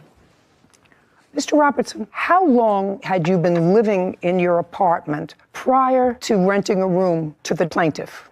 I believe it was about 3 years. You had been living there by yourself? No, I had roommates previously. When did the plaintiff move in?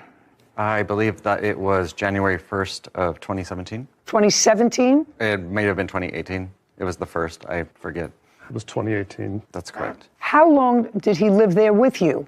He lived there with me until September of 2021. So far, that correct, sir? Yes, ma'am. So now let me understand this lawsuit. Mr. Robertson lived in his apartment for 3 years. You answered an ad for a room. You lived with him in his home as a tenant from January 2018 until September 2021. Correct.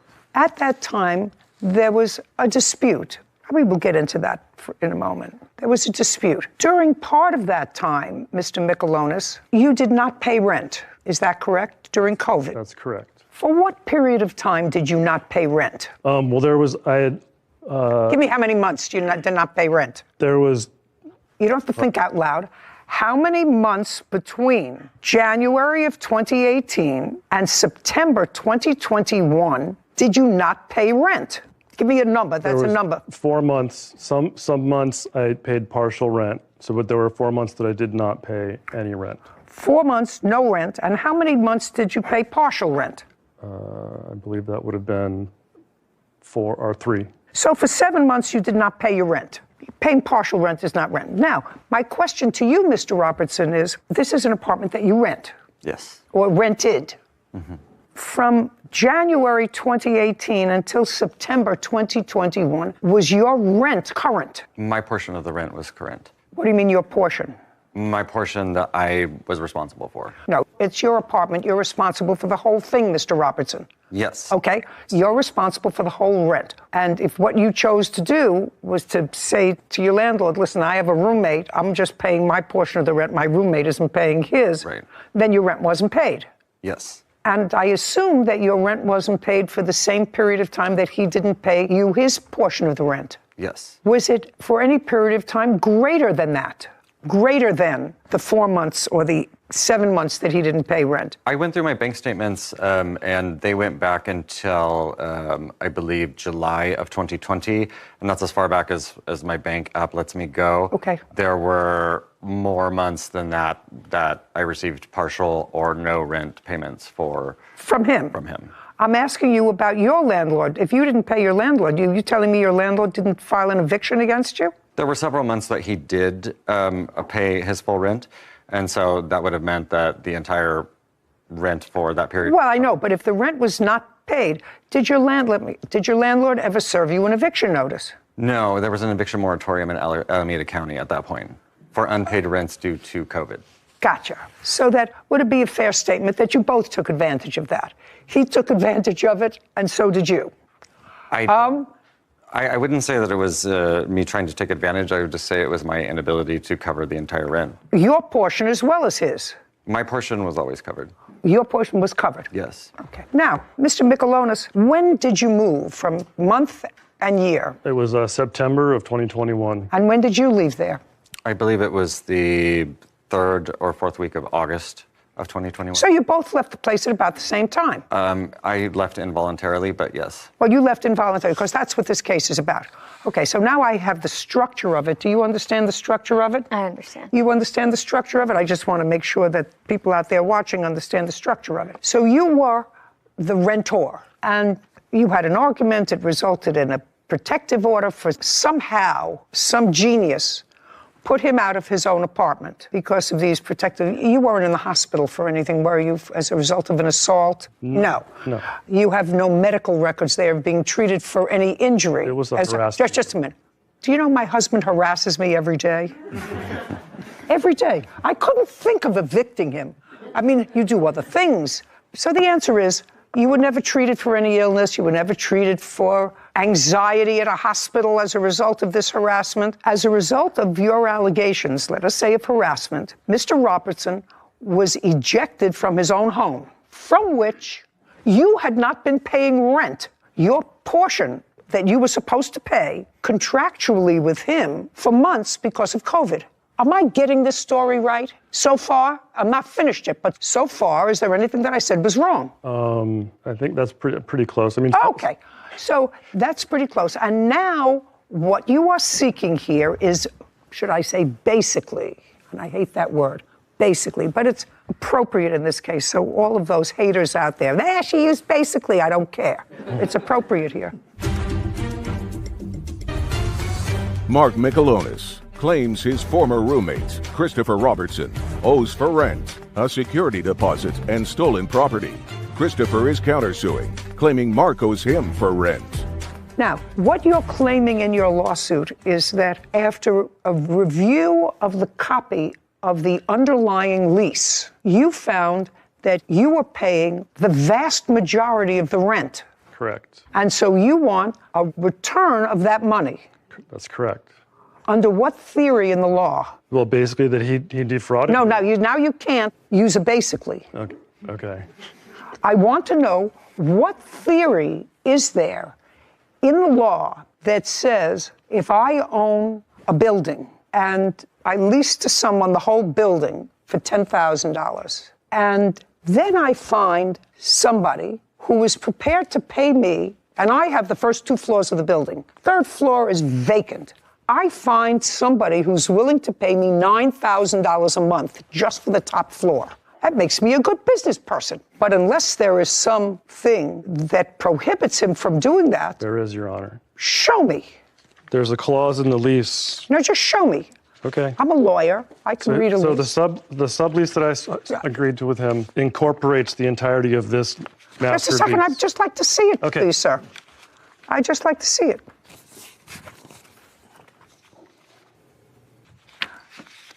I assume you've highlighted what you want me to read. Correct. Okay. So what you're pointing to is that the landlord, his landlord, was not advised that you were subletting. No. Well, that's why signed by every tenant. So that was one of the things, because if you look at the second lease, the one that was altered by Christopher to remove those areas so I wouldn't be aware, or I wouldn't be able to enforce them, was because he moved his boyfriend in without getting my consent. And so it says in there that he needs written consent. I understand that doesn't apply to me, but he thought it did. And so he used whiteout on the other lease that I gave to you to obfuscate those terms. I don't know how to put this to you, sir, other than to say, let me backtrack. What kind of work do you do? I'm a web developer. You work for yourself or for a company? I do. I'm an independent contractor. How long have you been doing that? 2 years. Prior to that, what were you doing? I was a system administrator. For whom? For a small company in San Francisco. How long did you work for them? 6 years. So for 2 years, you were an independent web developer, and you're still an independent web developer. Correct. And that's how you support yourself. Right. So you work out of your home. Right. And you've been working out of your home, you said, the last 2 years since 2020. This is 2022 or 19. Right. What do you mean, right? So it would have been. When you moved in 2018, were you an independent contractor? No, I was going to school. You were going to school? Right. For what? I went to. Just a second, for what? For web technologies. It was a program for web development technology. Did you go in person? Yes. It was an intensive. For how long? It was 3 months. It was 8 hours a day. Okay, so you went to school for 3 months. Right. During what period of time? January 2018 to end of March 2018. Okay, and at that time you were living with the plaintiff? Correct. Okay, so you needed a room for that 3 month period. And after that time, you supported yourself by being your own boss, by developing websites for It took me a while to find a job, but yes. What do you mean it took you time to find a job? The interview process to get work. I was interviewing. It was very hard to break into that industry. And so what did you do? So I started taking on independent work. So you never actually got a job outside of the independent work that you did? That's correct. So you support yourself by doing web development out of your home? Yes. So you used the home that you were living in, that room that you were renting, for not only your personal business, but you operated a place of business out of your residence. Okay. What do you mean, okay? Yes. Yes. I just want you to see how ridiculous you are. You want $10,000 because you overpaid what you consider your fair share of the rent. That's not going to happen. You come here, you didn't pay rent for at least 7 months because of COVID. You were working according to you. You were a web developer, still are. It's 2022 because you have no other job other than being a web developer. You stopped paying rent. You moved out after he did, correct? Well, did you pay? I'd like to correct in the something. month that you lived there, when you had put him out of his house because they were moving out. I did not put him out of the house. I thought that was a protective order. It was, but they were, and I put in the protective order that they were living with me, but they were moving, and so. No. They were living with you. You were living with them. Well, yeah, we were living together. No. You were living with the defendant. He wasn't living with you. You were renting a place, although you weren't paying rent from him, and the underlying landlord wasn't getting his money, all of his money, because he wasn't getting your money. And what's coming to me is that somebody got stiffed with rent, and that would be the landlord who rented you your place where you were living, because you didn't pay him the whole thing. You didn't pay him the whole thing. And now you want me, you're asking me, to award you $10,000 for overpayment of rent. Your Honor, could I clarify something? The times when I didn't pay rent, I was not working. It was during COVID, so the first couple months of the COVID lockdown, I lost all of my contracts, so I didn't have any money. And so I was using there was a COVID process where you could, basically say that, There's no basically in there, only I used it once. I did not have the money to pay rent. I was not just making money and not paying rent. I would not do that. I was broke. All of my contracts dried up because nobody had any money. I was working for small So what are you companies. suing him for now? The government was very good to you. This is a very interesting America. It's a rent forgiveness, it's a rent moratorium. That doesn't mean the state where you live. What state do you live in? California. California. That doesn't mean the owner of this premises was given some sort of a break that they didn't have to pay for utilities, taxes, mortgage on the building, because it's used as a business. As far as I know, there wasn't a moratorium on that, but there was a moratorium on two seemingly able-bodied people to say to the landlord, I can't pay my rent. And to add insult to injury, you think that I'm going to give you $10,000 because he charged you more than whatever the third or 40% of your occupancy of the apartment, and he shouldn't have? That's not going to happen, sir. So forget it. Mark Michelonis has accused his former roommate, Christopher Robertson, of overcharging for rent and keeping his property. Christopher is countersuing Mark for unpaid rent. Now, you gave him a security deposit. That is part of your lawsuit. Correct. So I want you to forget the overpayment of rent because it is ridiculous. Okay. So now let's go to the security deposit part of your complaint. Did he give you a security deposit? He did, Your Honor. Now, he didn't pay rent because of this moratorium Yes. on rent. Did you get your security deposit back from the landlord? I did. How much? I believe I got the total amount for the entire apartment, which was approximately $2,000. And how much did Mr. Michelonis give you as a security deposit? He gave me $1,250 for the security deposit plus a $300 pet deposit. Sometimes the pet deposit is refundable. Did you get the pet deposit back? I don't recall specifically if I got that back from the landlord.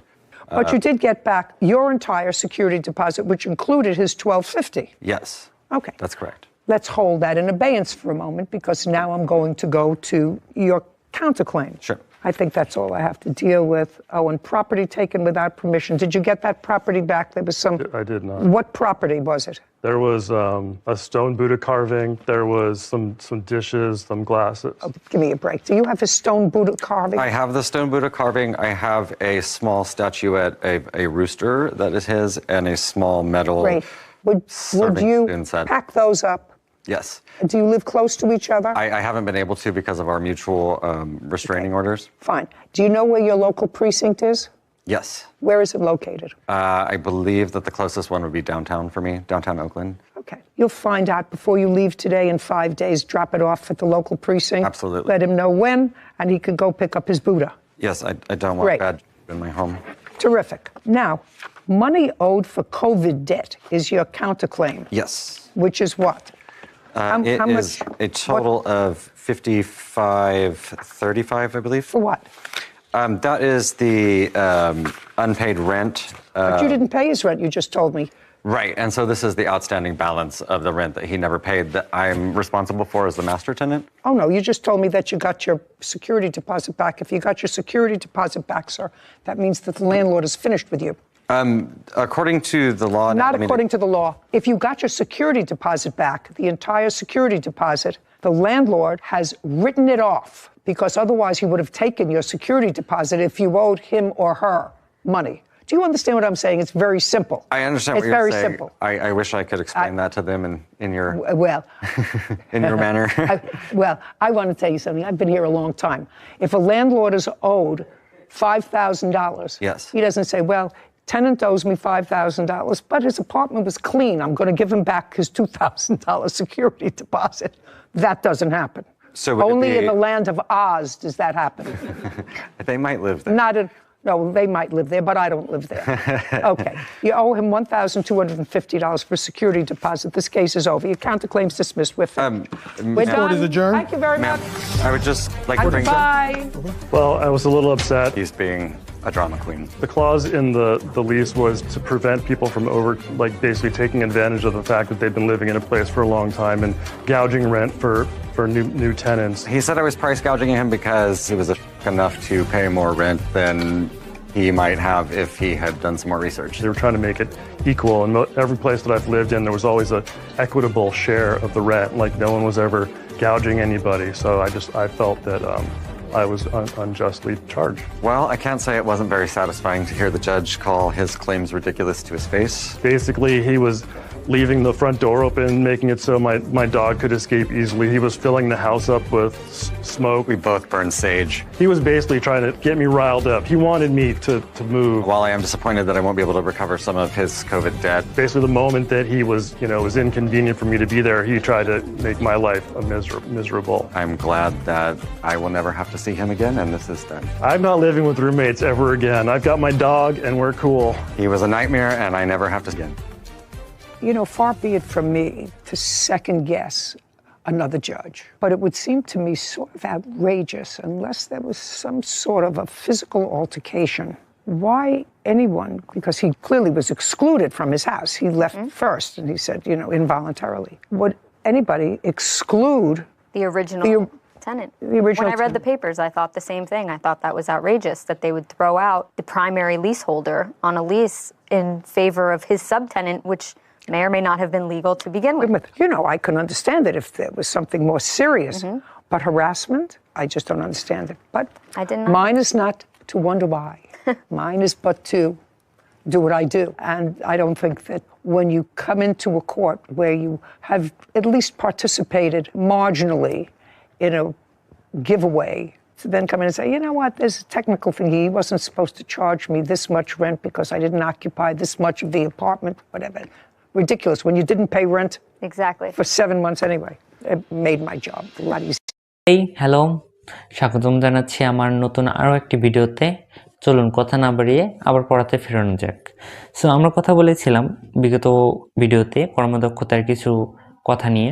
So আমাদের কথাগুলো আসলে শেষ করার সময় হয়ে গেছে। কথাগুলো শেষ করে আমরা সংজ্ঞাতে চলে যাব। সংজ্ঞাতে বলা হয়েছে কোনো ব্যবস্থা সংজ্ঞা হচ্ছে কর্মদক্ষতার সংজ্ঞা। আমি যেটা বলতেছি কর্মদক্ষতার সংজ্ঞা।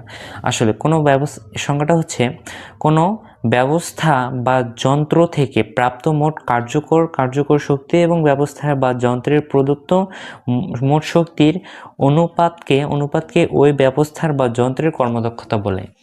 সো এই কর্মদক্ষতার আসলে সংজ্ঞা দিয়ে কিন্তু সবকিছু বোঝাটা পসিবল নয়।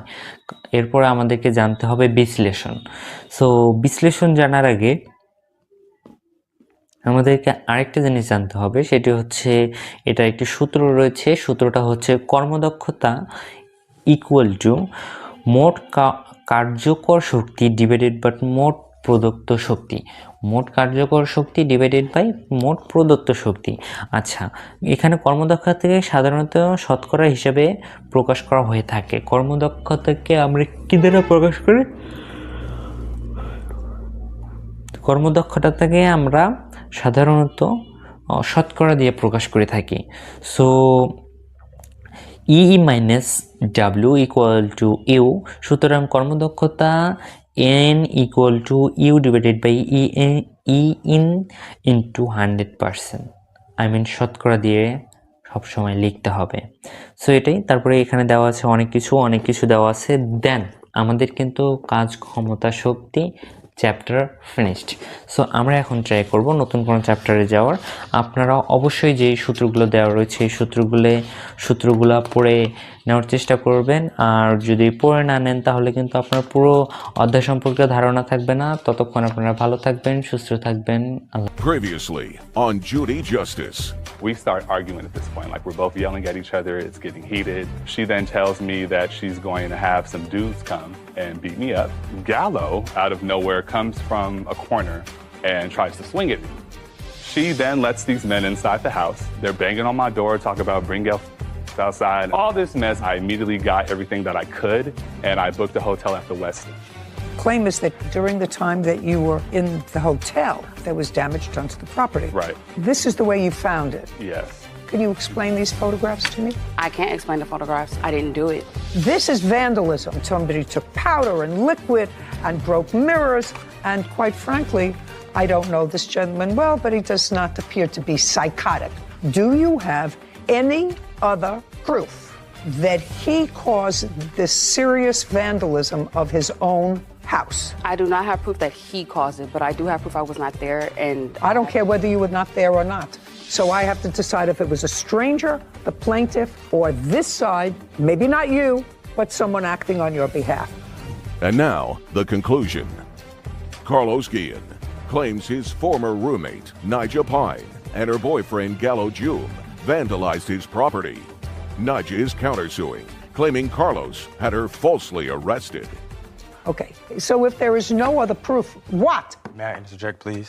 Sure. Over the situation that he's trying to say that happened on the 27th, that even led to the whole craziness that we see in the photos over the vandalism, is a lie. And in his police reports, I don't know if he'll show you the police report or anything that happened, details and dictates everything of what the situation is. May I see the police report? He came to Do her. you have the police report?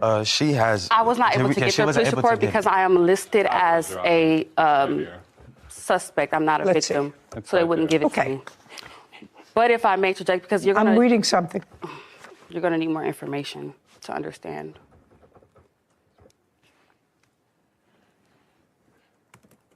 These are all pictures of your room. Yes, ma'am. Ransacked. Yeah, my room and then the living room as well. The living room sofa, but this is your room. That's my room. This is your bed. Yes, you wanted to say something. Yes, so Your Honor, as far as the room goes, I just want to add that there were multiple people living there. I moved in June while him and his family member went through an eviction process in April. So multiple people found out that we had to leave randomly. And so I wholeheartedly believe that someone else did this. That's not true. I can't. Don't interrupt her. Sorry. Show you proof that he did it. To be honest with you, I don't know who did it, but I know I didn't. And I know he was with me as well. And what about your brother? Was he with you? My brother is... I'm just asking you. No. What about your father? Was your father with you? No. Okay. My father... Just a second. Just asking you. The plaintiff said that there were 6 other people that came to the door, other than your brother. Who else came to the door? No one. Okay, so your brother just came alone? Yes, Your Honor. Okay. And when he came, was the plaintiff still there? Yes, Your Honor. Okay. And he stayed when the plaintiff left? No, Your Honor. Okay. Well, go through the timeline with me. He came because you called your father called your brother because you were having difficulty, okay? And your father sent your brother right over and said, you better get over there. She's having difficulty with this guy. You go over there and straighten it out, whatever it is. How old is your brother? My brother is 22. 22. Mm-hmm. Big, little? He's slightly taller than me. He is more built, maybe like the size of the bailiff, a little shorter. Just a second. Okay, good. So when he came over, and you let him in? No, he did not come in. He did not come into the house at all? Not until Carlos opened up the door. Just a second, well, I'm asking you. He came into the house. Carlos opened up the door. Mm-hmm. Did your brother come into the house then? Into the house, no. Did he just stay in the front? Yes, Your Honor. He stayed in the doorway. Okay. There came a time that day that the plaintiff left the property. He went to stay at a hotel. He did not come home on that night of the 27th. Yes, Your Honor. That's clear. When he left, where was your brother? I have no idea. And I don't believe that your brother left you alone there before he left. So you have to understand, if your father sent your brother to be there to protect his sister from him. There are things missing. And if you would allow me, I would like to tell you what actually happened that day, at least from my perspective, because it was never he left immediately. What happened was he came into my door at 7 o'clock in the morning, banging on my door, which I have a photo of the hole he put in my door, threatening me, asking if Gallo was inside of the room. And he wanted to fight me and Gallo because Gallo told him to leave us alone. And he sent threatening texts to Gallo saying, I'm gonna beat you up and we could fade and bucko this, bucko that, all this. And he's like, like that. I called Gallo like, hey, Carlos is banging on my door looking for you. He's like, yeah, I know. I saw the messages. I'm on my way. And I'm like, okay.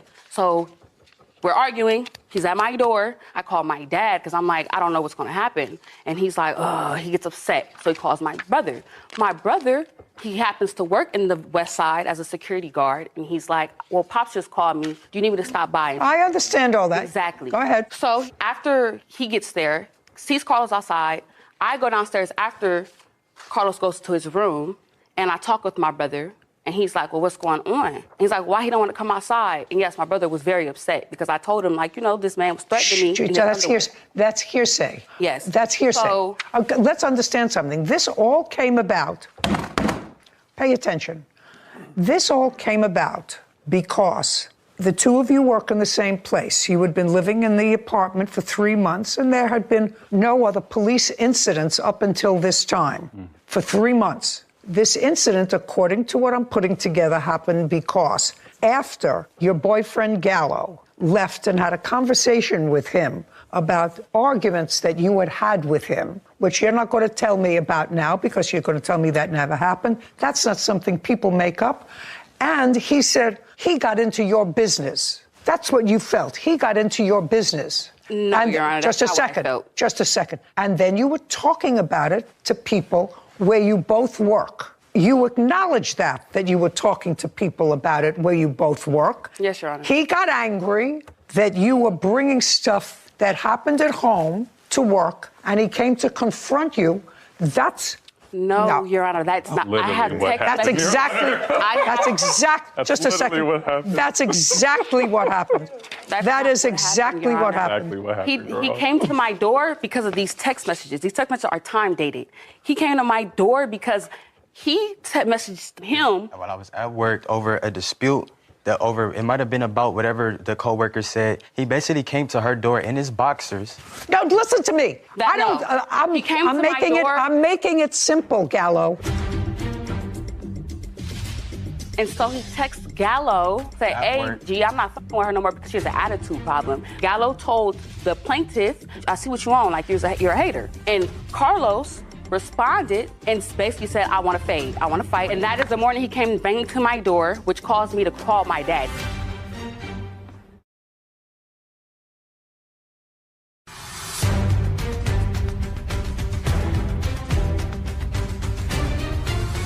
Defendant Naija Pine has accused her former roommate, Carlos Guillen, of getting her falsely arrested. Carlos claims Naija vandalized his property when he was gone. It started because you told your girlfriend about the brief conversation you had with him. After an argument, you say no, you're not going to say yes. Now you're still together, right? We're yeah, but still that's together. Not the issue of okay, why we're here where we're at. And she got annoyed because the person that she's renting a room from, who she works with, is telling her boyfriend, listen, you don't have to stand for that. You know, you got your whole life ahead of you. You know, move on with it. Your Honor, that is not what happened. Oh, really? I'm begging you to listen to me. Just show me. He's not that type of person. Gallo, if I may. So, what I have in my hand is a message where he came. Just show me. Don't read it. May I? Kevin, get the message. So, if you see it the first on the top page at the bottom, that message was birthed from him coming to my door while I was doing my hair and telling me to send him. He wanted to talk to. He had his boxes on. He wanted to talk to me. Just a second. What is this supposed to tell me? I'm telling you right now, and then you read the message. I'm going to tell you the story that led him to say that last message. Because what happened was I'm sitting in my bed doing my hair, minding my business. He walks to my door with just his boxers on, speakerphone with a female. He's like standing there in the doorway, and I look, and I'm like, what's up? I'm like, what's up?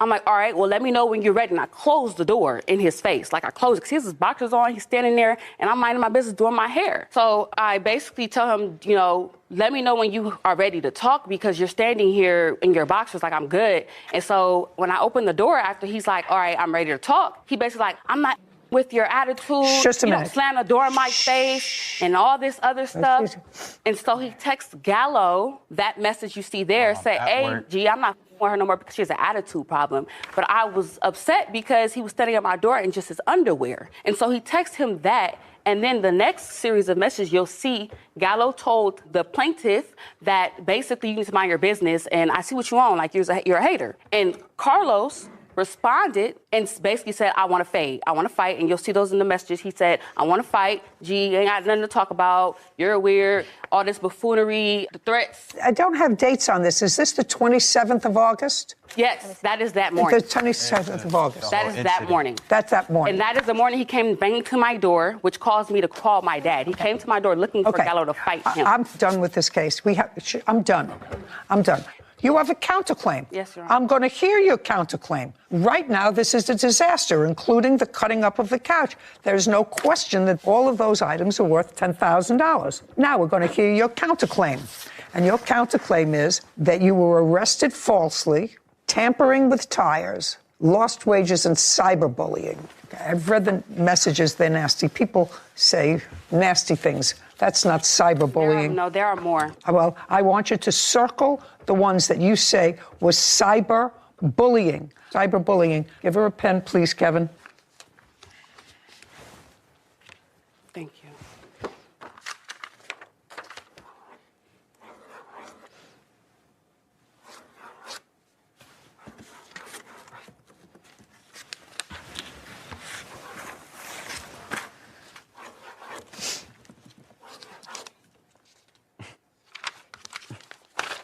Don't give me anything that's not circled.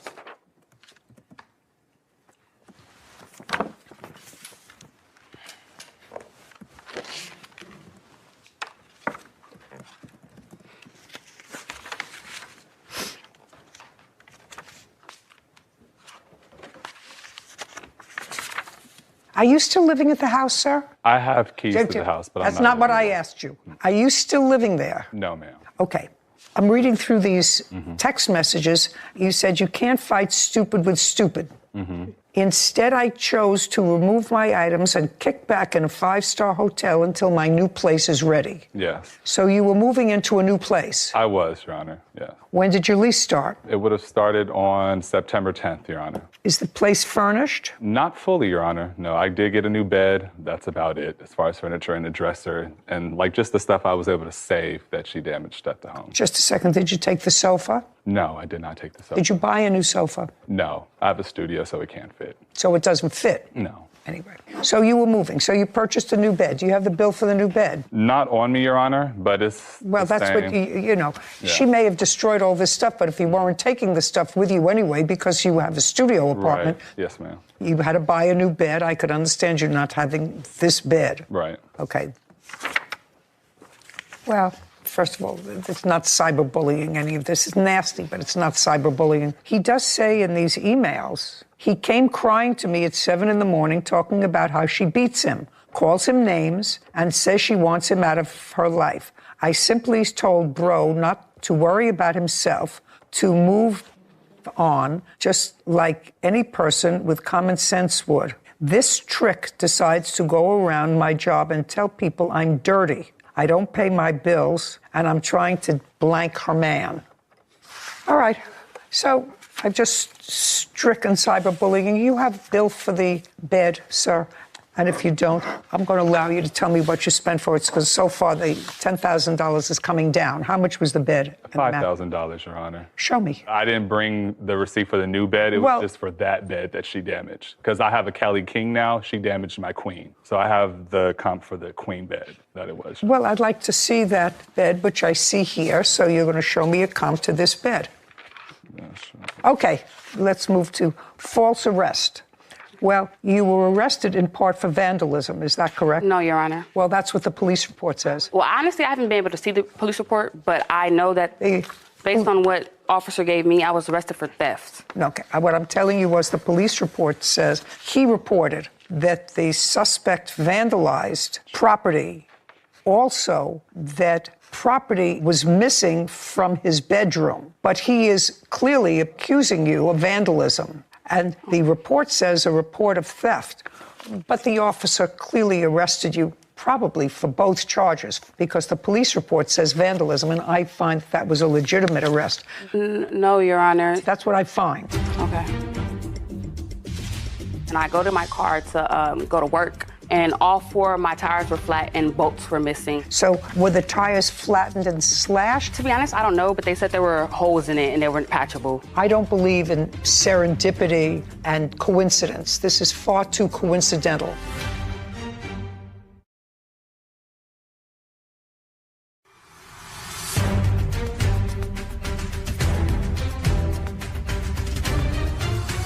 Defendant Nigel Pine has accused her former roommate, Carlos Guillen, of getting her falsely arrested. Carlos claims Nigel vandalized his property when he was gone. Did you find that for me? Yes, I have an image of it, Your Honor. So sorry. Here you go. That's the mattress that she damaged.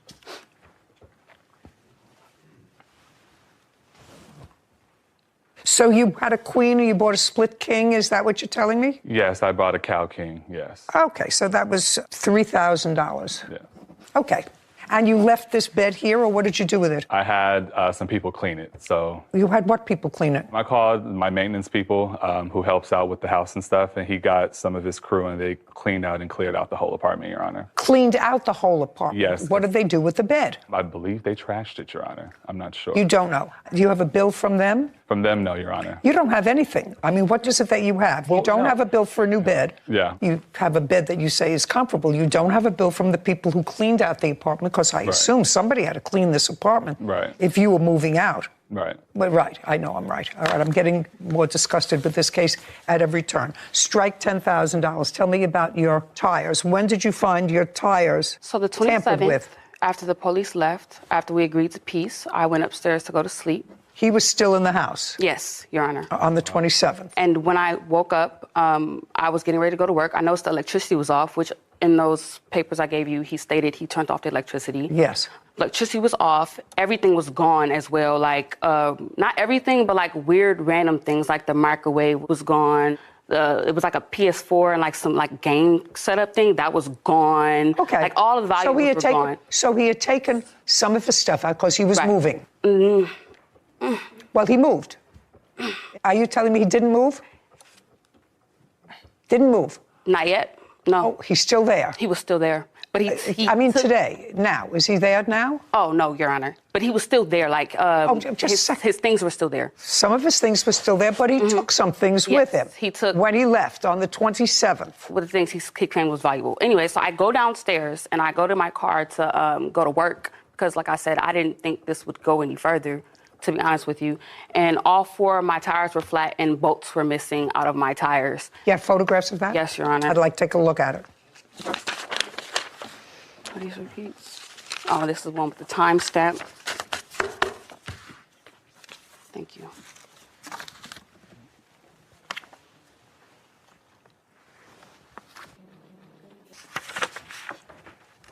And he was not there? No, Your Honor. So were the tires flattened and slashed, or were they? To be honest, I don't know, but they said there were holes in it and they weren't patchable at all. So there were holes in all Yes, 4? Your Honor. Do you have the bills for 4 new tires? No. I paid cash. I should have. That doesn't mean whether you paid cash or not. It means we're not talking about. I we're wasn't not thinking talking about it, about. but I do have a receipt for the tow. The tow I will Yes.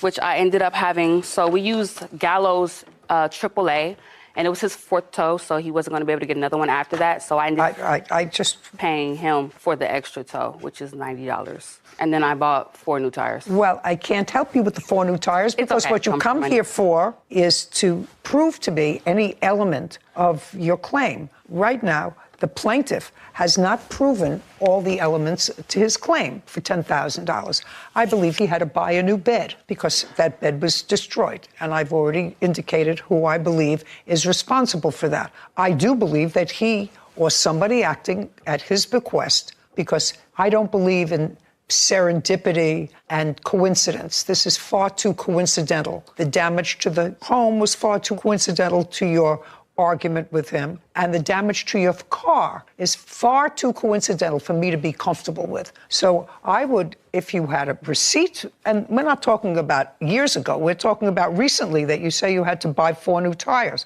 Well, whether you pay cash or check for tires, you can get a receipt. And if you know you're coming to court, you're supposed to get a receipt. The same thing I'm telling you. I didn't know I was going to court. I thought it was all over with, to be honest. Very, very good. Judgment for the plaintiff on the complaint. My original order was for $3,000. From that, I'm reducing it by $90, so it's $29.10. Judgment for the plaintiff. That disposes of the counterclaim. Thank you very much. We're finished here. This court is adjourned. He never lived there. We don't argue like that. We never argued. It never was a problem. He's basically, his issue was with her. She's a hater, to keep it real with you. She assumed that I was trying to sleep with her man when I was just giving him evidence, so. We have DMs, messages. He came to me talking about her, and I addressed him. That's my girlfriend. Yeah, I mean, there's text messages of him thanking me. So it's kind of weird how that played about, but I don't know. He's tired of her, he's annoyed, and I'm like, that's not nothing that you should be telling me. You guys don't need to talk. She stays on the 3rd floor, you're at the bottom. Leave her alone. I definitely did respond, letting him know that, if you're gonna go around saying that I'm trying to sleep with you and spread all these lies, then we can definitely have a conversation face to face. I did say that, yes. But he's already been treating her like this from the jump. And that's why I messaged him to basically leave her alone. They definitely damaged his house. I've seen it for myself, so it's unfortunate how it ended, but we know the truth. Honestly, I don't want to hear from him ever again. I think you were right that there was far too many scenarios that lined up a little too perfectly around the same argument for it to be somebody else. Some other dude did it. I'm sorry that the plaintiff didn't tell me he moved and was in fact moving within a couple of days into a studio apartment. That would have been interesting information to have right from the get-go. I don't know why I didn't have it. It just would have gone to the extent of damages. I mean, if he had to buy a new sofa, and certainly from the vandalism of that sofa he needed, but he didn't need a new sofa. He had a studio apartment. That doesn't give somebody the right to vandalize your property and to break things.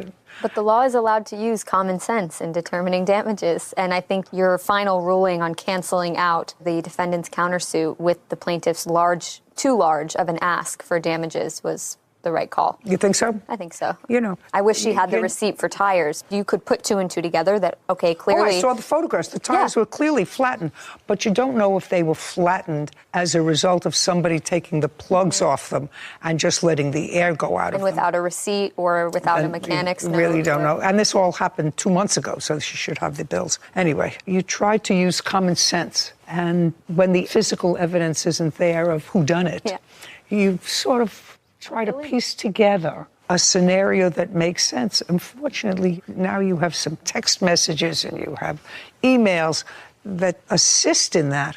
Not everything is a picture. Yeah. More and more so, at least in the criminal system, it's becoming a picture because everybody has cameras all the time and there's cameras all over the place.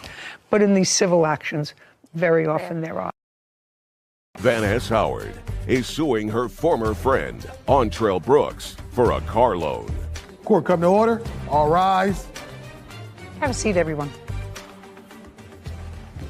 Hello, Judge. Hello. Case 2108, Howard versus Brooks. Thank you. You're welcome. Ms. Howard, your case is simple. You claim a loan to the defendant for the down payment on a car. Yes. When did you make this loan? March 24th of this year. How much was it? I gave him $1,500 and he paid $300. Where did you take the money from? I had it at my home. In cash? Yes. What kind of work do you do? I'm a hairstylist. I'm an owner-operator. Okay. Yes. And that's the sole source of your income? Yes. I own a salon business. I'm opening my second one. Tell me how you know the defendant. He was a client of a former stylist many years ago, so I met him through the salon. Did you have any sort of relationship with him? At the time that I met, no. No. At the time that you gave him this loan, we were friends. What did he say he needed the loan for? To get a vehicle. To get a car? He was at Mercedes trying to purchase another car, and I knew he had a baby on the way, so I felt it was... I want to know what he said to you. He said that he needed help with the down payment. He was short some for a down payment on a car that he wanted. Did you have that conversation on the phone or in person? Yeah, he called me and asked me for originally $2,500 to help him with the down payment. And I told him, well, I don't know if I have that much. I'll see what I can get him. I had the $1,500. He came to pick it up at my home. And that was on the 24th of March? Yes. When did you purchase your car? I believe it was the 24th as well. You have any paperwork for the car? What paperwork do you have there? I just want to see what you brought with you today. Basically, the lien holder paper. And what is that supposed to tell me? I believe it has a date on there when I purchased it. Okay. And how much did you put down on the car? $9,000. Did you trade in a car?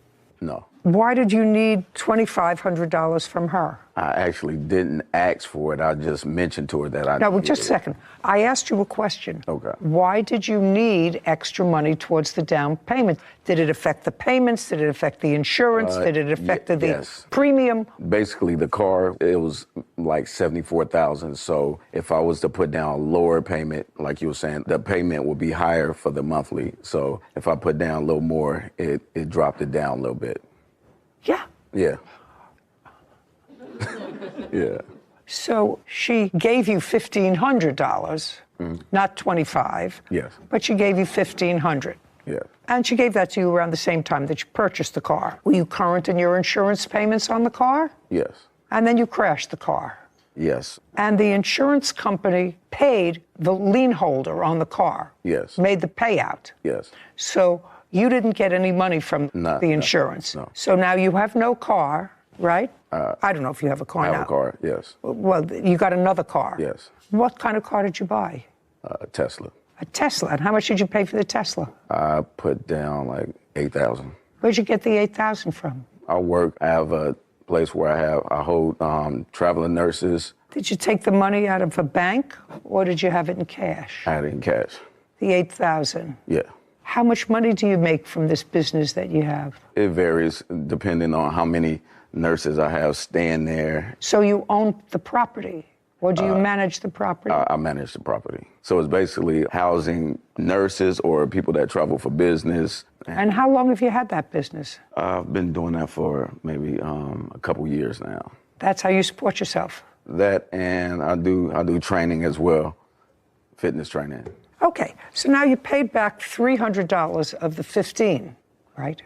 I gave her $300. Right, and when did you give her the $300? I'm not quite sure the date, but... Give me a month. I'm not quite sure. When did he give you the $300? May 17th. Okay. Tell me why you gave back the $300. I gave it back to her because she basically... Not basically, this is basically. Because she kept asking for it. So just to get her off me for a second. So I gave her $300. Just I didn't feel like I owed it to her because I thought that, you know, it was given to me because we were like really cool. Just a second. Okay. All right. Well, Miss Howard. You can't be serious. Miss Howard. Yes, ma'am. How long have you been operating your 2 salons? I'm opening a new one now, and the first one was opened in 2012.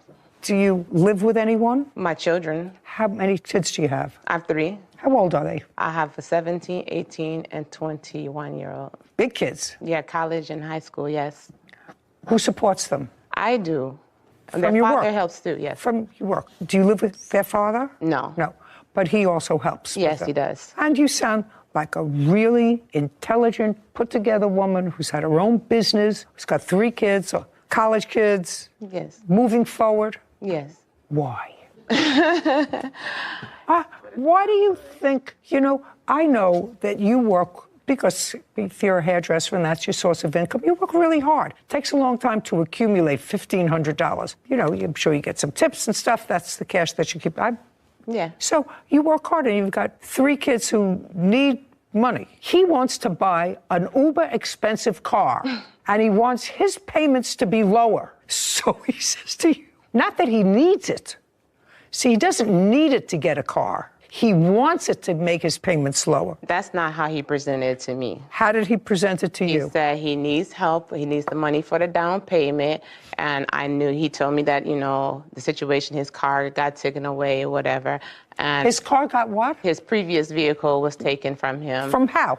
I don't know. What kind of a car did you have? Before you bought the BMW? That's what it was. It was a BMW. Oh, and then you bought a Mercedes? Yeah. Okay, so you bought, sorry, I got that confused. You bought the Mercedes using some of her money. Before that, you had a BMW. Yes. Okay, and now you have a Tesla. Do you understand how foolish that sounds? Yes. You don't want to sound foolish. Well, like I said, he's had a baby on the way any day now, and my compassion for the situation, I was like, okay, I'll give you that. And I know he's had a source of income. It's not like I've ever known him not to have an income. So I felt like, okay, he'll do right by me. Of course, he didn't. We see. Do you know how many people stand in exactly that spot and say, you know, I trusted him. He gave me this story, he gave me that story. Yes. And what I'm telling you is most of the people standing there, for some reason that has always baffled me, are women. Any guy who takes money from you to lower his car payment and buys a car for $75,000, the only people that do that sort of thing are untrustworthy. Then you change the contract and you said, not acceptable. You're behind $500 and a late payment will only be acceptable with a current payment. Is there anything about that in your contract? There's not. Okay, so if it's not in your contract, it doesn't exist.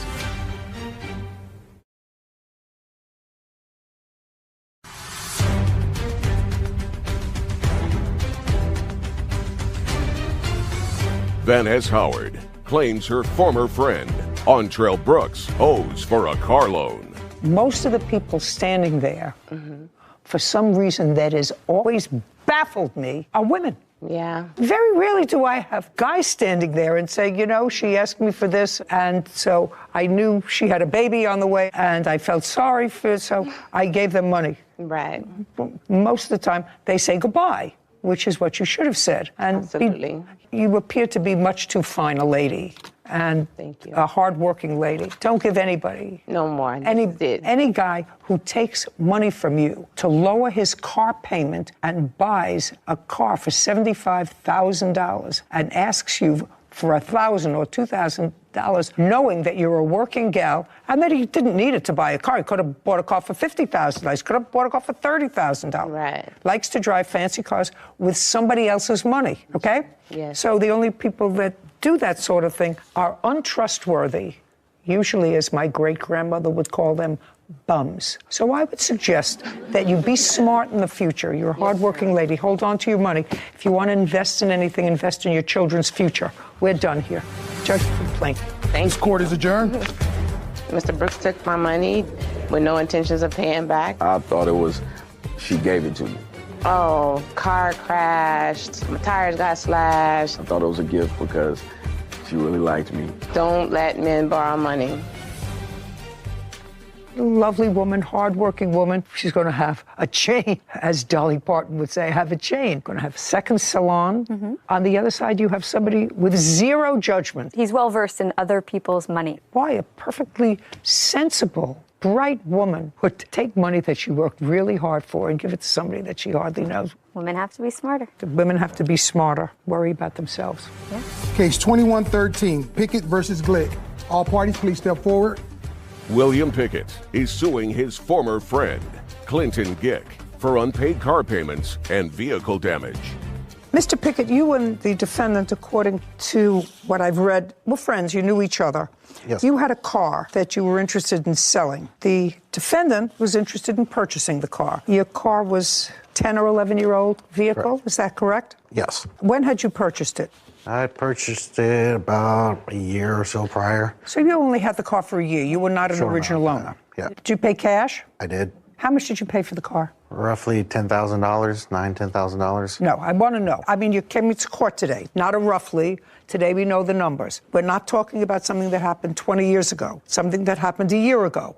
You bought a car a year ago. You paid cash for it, according to you. I want to know how much you paid for it. That's easy. You should have those records. 10,000. Well, now you say 10, right? Yep. Now you say 10. So now I'm going to tell you to go outside and get me the bill of sale for the car. I did not bring that. Why? I didn't think I needed it. How am I supposed to ascertain what you paid for the car, sir? I didn't think about that.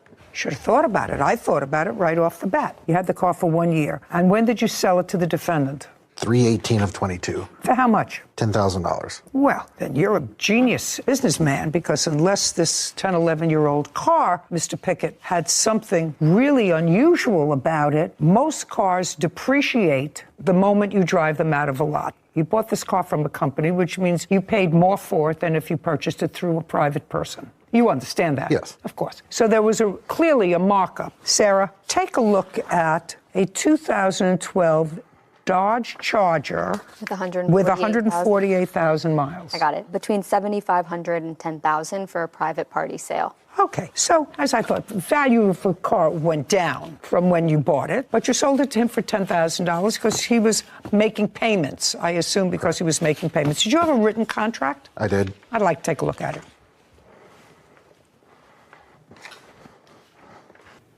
Mr. Glick, how did you know each other, sir? We worked together. We'd known each other for about a year, I think, at the time the car was sold. Okay, so the first thing was he traded in something of value, which was he gave you a car. Correct. What kind of car did he give you? A Honda minivan. Did you have the title to that?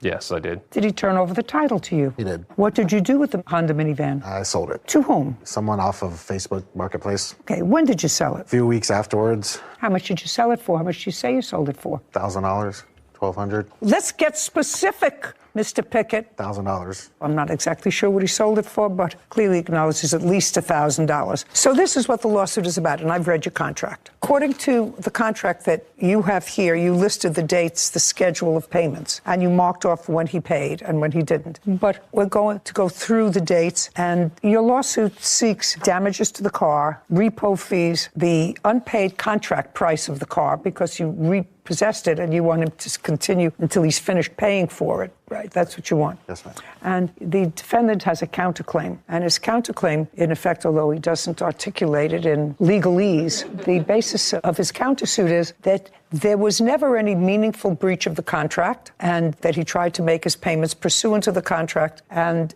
that you repossessed the car without just cause, and he's counterclaiming for the money that he put into the car as equity. That's what your counterclaim is. That's correct? Okay. So far, you put in $4,000. According to this, he paid you March of 2022, April. As a matter of fact, he made 2 payments. Correct.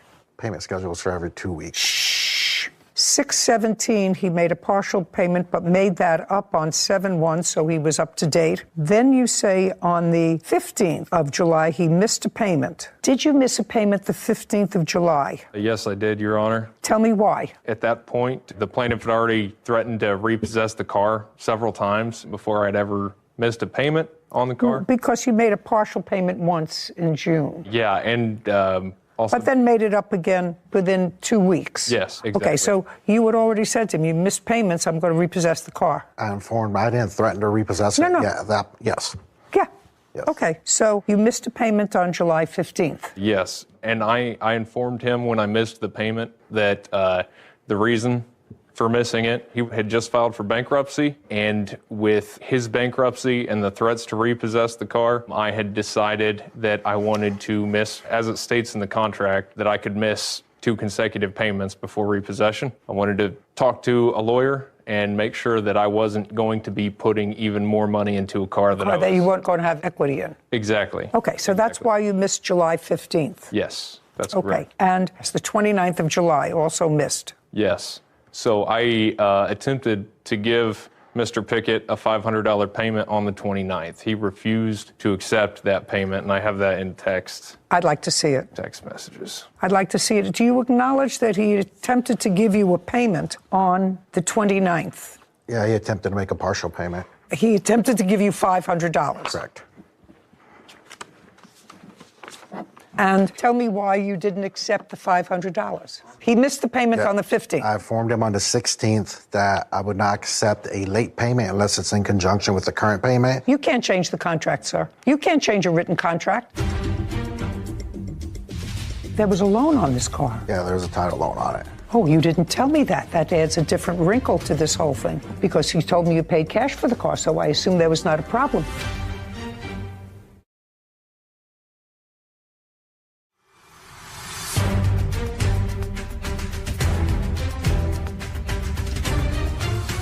William Pickett claims his former friend, Clinton Gick, owes for car payments and vehicle damage. Clinton is countersuing, claiming Williams sold the car under false pretenses. No, you had a written contract with him. If you're changing the terms, he has to agree to the terms in writing in the same force and manner of the original contract, which is this in writing signed by both parties. You have a contract here. The contract says he can't miss 2 consecutive payments. He wasn't missing 2 consecutive payments. He missed July 15th, and he tried to give you one on the 29th of July. If you refuse to accept it, he hasn't missed 2 payments. You refuse to accept the second one. Got it? Got it.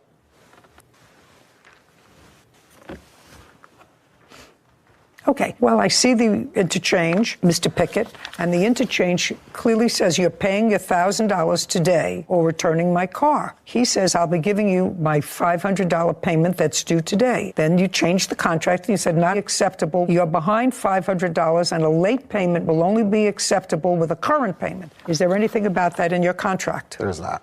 Okay, so if it's not in your contract, it doesn't exist, and you had so far no reason to repossess the car. Did he try to make a payment to you in August? I think one other time between the time I repossessed it. Okay, well, you had no reason to repossess it so far unless he missed 2 consecutive payments or unless he failed to keep insurance. Did he fail to keep insurance? I have never been given proof of insurance. This doesn't require that you are given proof of insurance or not. This doesn't say you require proof. Did you have insurance on the car? Yes, I did, Your Honor. Through whom? Erie Insurance Agency. Okay. And you have no information to the contrary? I don't.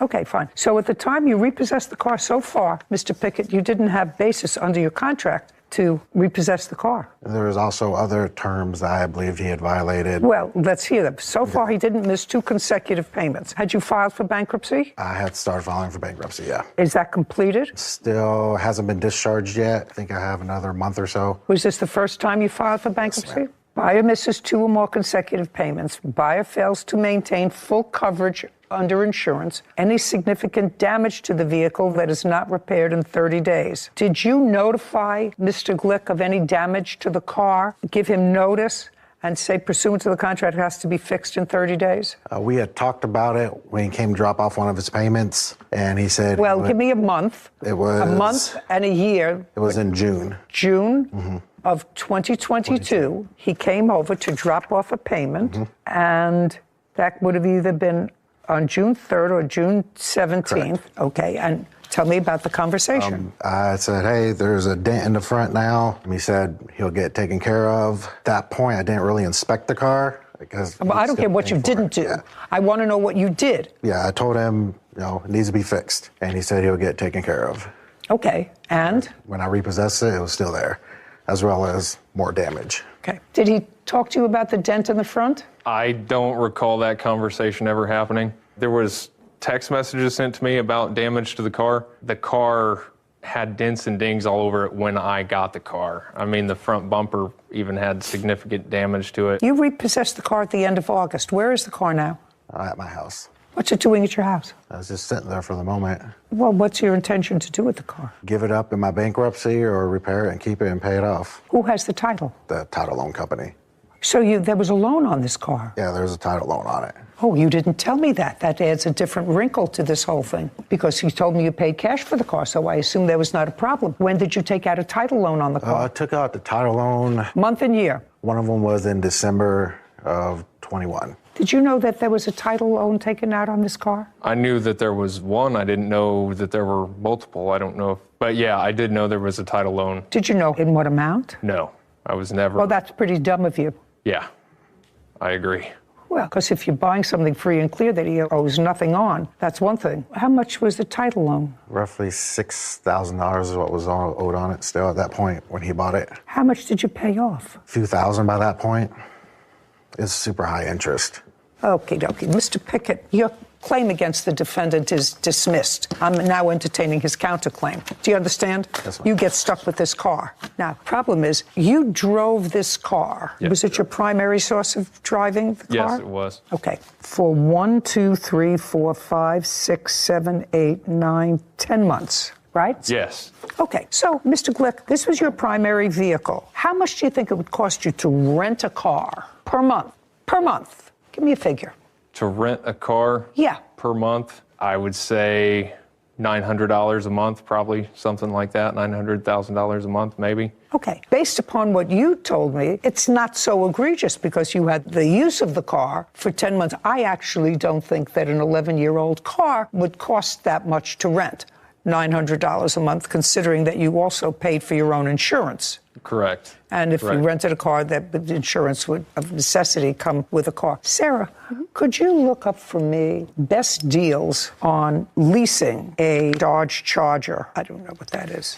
Is that a truck? It's a car. Is there a site where you could look that up? I'll see what I could find. But the intention was that money was going to go towards, something that I would own. Well, I understand that, right. but you had full use of his property for 10 months. Sure. You don't think it's fair for you not to pay for some of that use? I would think the depreciation in the car for the mileage that I put on it would be more than fair. Absolutely. Everything depends on how much you put down versus how much you pay monthly, so there's a wide range. Give me the range. He didn't put anything. $786 a month, $843 a month, but these are for brand new Dodge Chargers, not for 2012. Oh. So. Okay. And according to you, the current low price on this car is $7,500 price. For a private party. For a private party, low price, $7,500. Yes. So you're going to resell this car. And the car is currently in working order. And the low price on that car is $7,500, right? Yes. And he's already paid you $5,000.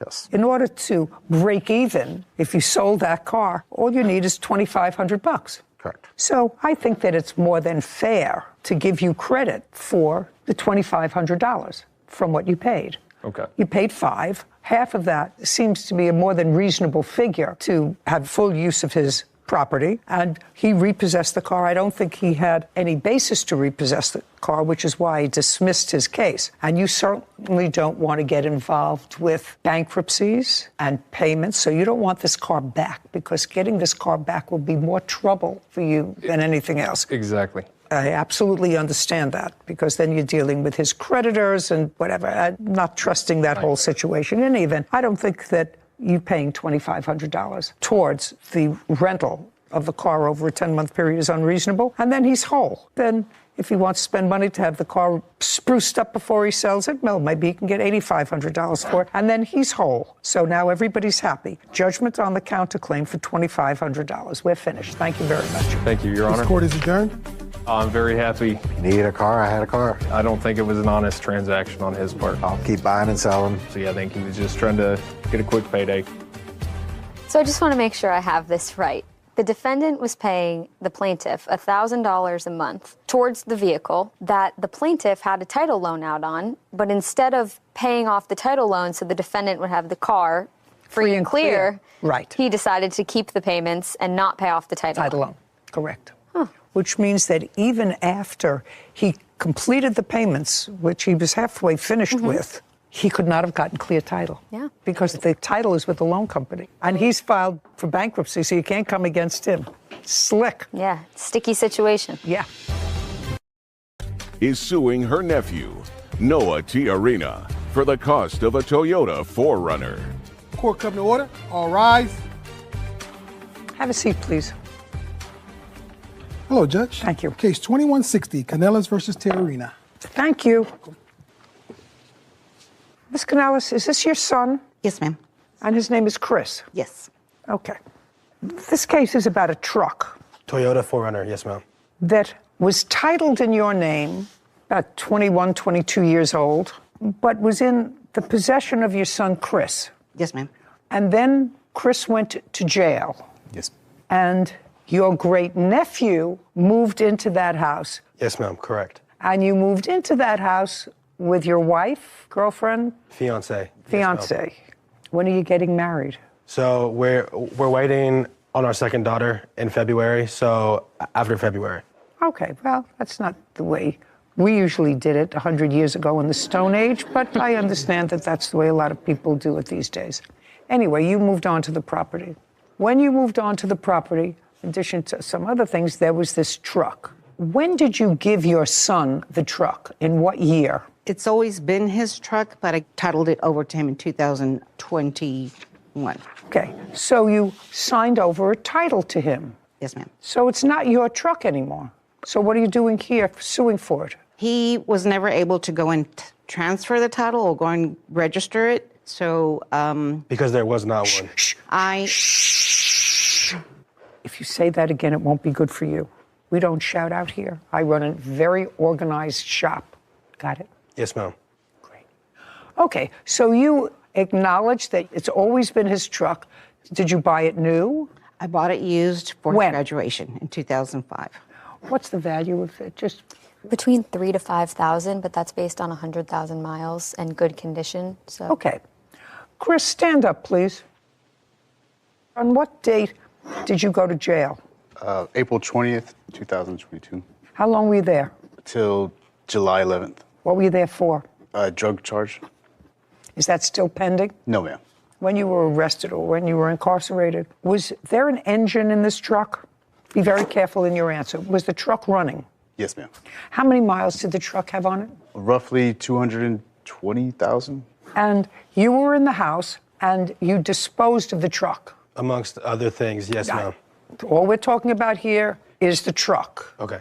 On what date did you dispose of the truck? In August, whenever me and Susie made a verbal agreement for me to have ownership of the truck because it was no longer running. How did you dispose of it? It was towed away to a junk shop and used for parts. You have any paperwork? I have paperwork for the towing. Great, I'll see the picture and I'll see the towing receipt. That tells you that it wasn't working. with the new mileage, about 1,900 to 4,000 would be the range. Again, for good condition. Okay, and this is an invoice for $75, junked vehicle towed, no keys, no title, doesn't run, wrecked. Kevin, yes. Show this to Chris. So that's what you're suing for. You're suing for the value of the truck because it's been junked, so you want $5,000. The truck, at best, if it were running, would be $1,900. According to this, it wasn't running. Now, Mr. Tarina? Yes, ma'am. I want you to tell me the conversation you had with your aunt.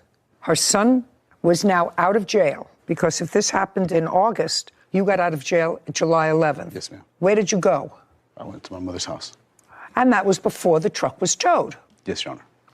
Chris, did your cousin tell you that the truck wasn't running? No, ma'am. When did you find out that the truck wasn't running? I was always assuming that it was running. I did attempt to contact him, and he told me to come pick up the truck. And I told him I was on my way. I believe it was on the July 15th. We have the text messages here. I'd like to see them.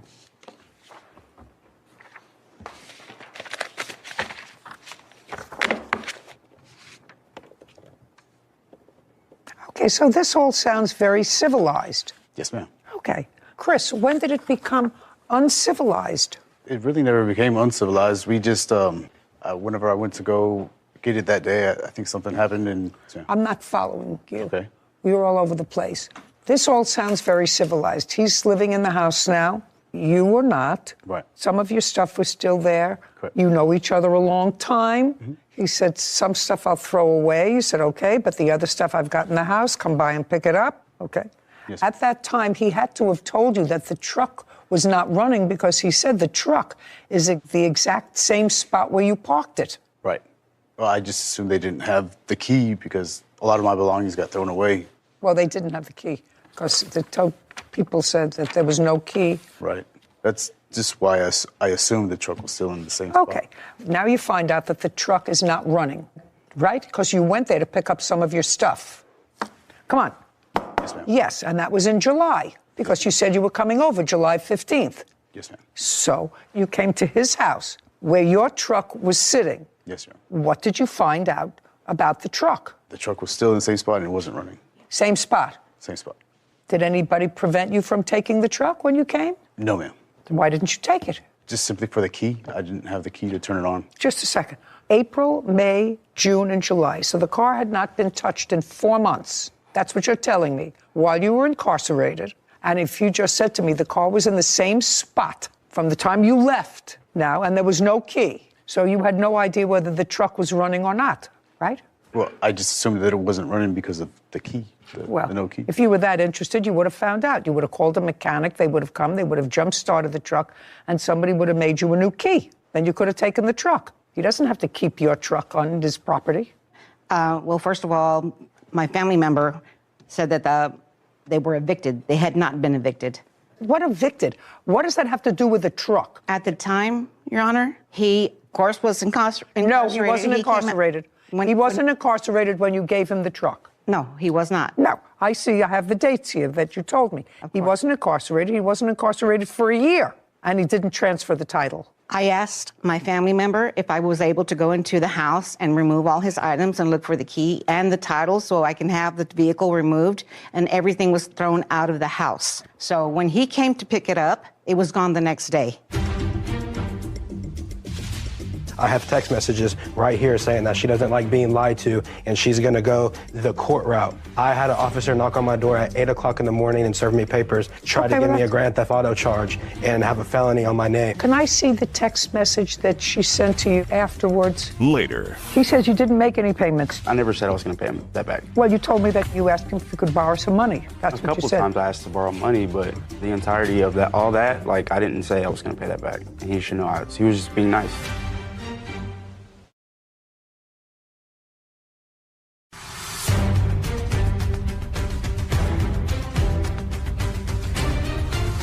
Susie Canales claims her nephew, Noah Tiarina, owes for the cost of a Toyota 4Runner. What I'm telling you is he was not prevented from taking the truck the day that he came, which was mid-July. He didn't dispose of the truck until August. That's what this receipt says.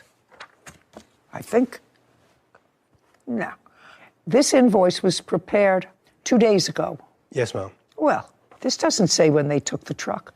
How did you get this invoice 2 days ago? It was from August. I got the invoice because I needed it for evidence, and the towing company that sent me that invoice gave me the incorrect day because they sent it to me on the day that they sent me the receipt. Doesn't say the date it was towed. Junk vehicle towed. You have any email communication or text communication immediately after the vehicle was towed or before? With her? Yes. I called her the day that it was towed because I have respect for my family member. And I said, I'm towing the truck. It needs to get off of my property today. And she said, Mijo, I feel like I should be compensated for the truck. How much do you want for the truck? She said she wanted $500. I told her that I could pay it in monthly increments. Why would you want to buy a truck that was worthless? Because I have respect for my family and I hold family very close to me. And if she says that something's not right, I'm going to make it right. And that's what I tried to do. I failed on that first month of I was supposed to give her $100. I did not pay the first $100. I have text messages right here saying that she doesn't like being lied to and she's going to go the court route. I had an officer knock on my door at 8 o'clock in the morning and serve me papers, try to give me a grand theft auto charge and have a felony on my name. Okay. Can I see the text message that she sent to you afterwards?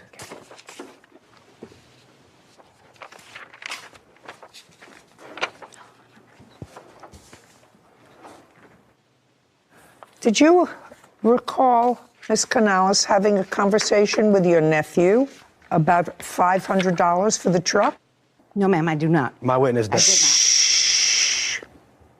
How was he supposed to pick up the truck when he just got out of jail the day before you had it towed? And I asked for permission to look for the keys and title, but everything was moved out of the garage. At that time, I was taking my mother to the hospital. But it's okay, I just go through the court process. Regardless, you're going to get your money, Aunt Susie. So it's clear that you had a discussion with him about money because he says to you in response to his statement, so I don't see anything here about $500, but he says, I'm going to get you your money. Mm-hmm. Well, you didn't say to him, what money are you talking about? I just told him I was done. You said, I'm tired of the back and forth, which leads me to believe that that's exactly what happened. Do you have any other documentation of this communication that you had with her? I mean, it's a useless piece of junk of a car anyway. The only thing I have is a letter of me mailing her the money order. That letter that I mailed her, I have no idea where it is. Well, I don't know where it is either, but that's a self-serving document. I don't care. But you acknowledge that you told her that you would pay her $500 for the car. She's the registered owner. Is that correct? Correct. Judgment for the plaintiff in the amount of $500. I believe you. Your Honor. This court is adjourned. He knows he did us wrong, and he knows he's lying right now. This is the only reason why he's acting like that, and that's why the reason my mom is so upset. It's sad that it had to end that way for a family member because family is something that I hold very close to my heart, and I don't like to see it end that way. He had free run of all of my belongings, and he ended up selling it. But at the end of the day, it's my livelihood and my fiance's little livelihood that's at stake. He knows what he did. I did not take advantage of my own family. Never. Yeah, it's tore us up a little bit. It can't be put back together. Troublesome. I'll tell you some of the troublesome things that I didn't even want to go into with them. He went to jail in April. Mm-hmm. His mother knew where the car was. She could have gone to get the car. She had 4 months. Yeah. Her son went to the house when he got out of jail in July. And all he had to do was do the same thing the defendant had to do. Call a tow truck, have it towed to your house. Right. Get an extra key made. Right. And I thought that he was actually a pretty good nephew.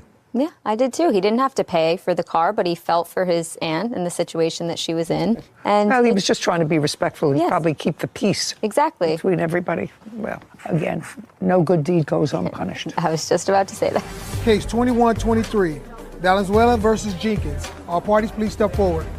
Javon Valenzuela claims his former friend, Darian Jenkins, owes for unpaid loans and bail money from a false arrest. Mr. Valenzuela, it is your claim that the defendant, who is a friend of yours, owes you for some small loans that you made to him. Yes. And then it is your claim that he had you falsely arrested. Yes. And you want damages for that.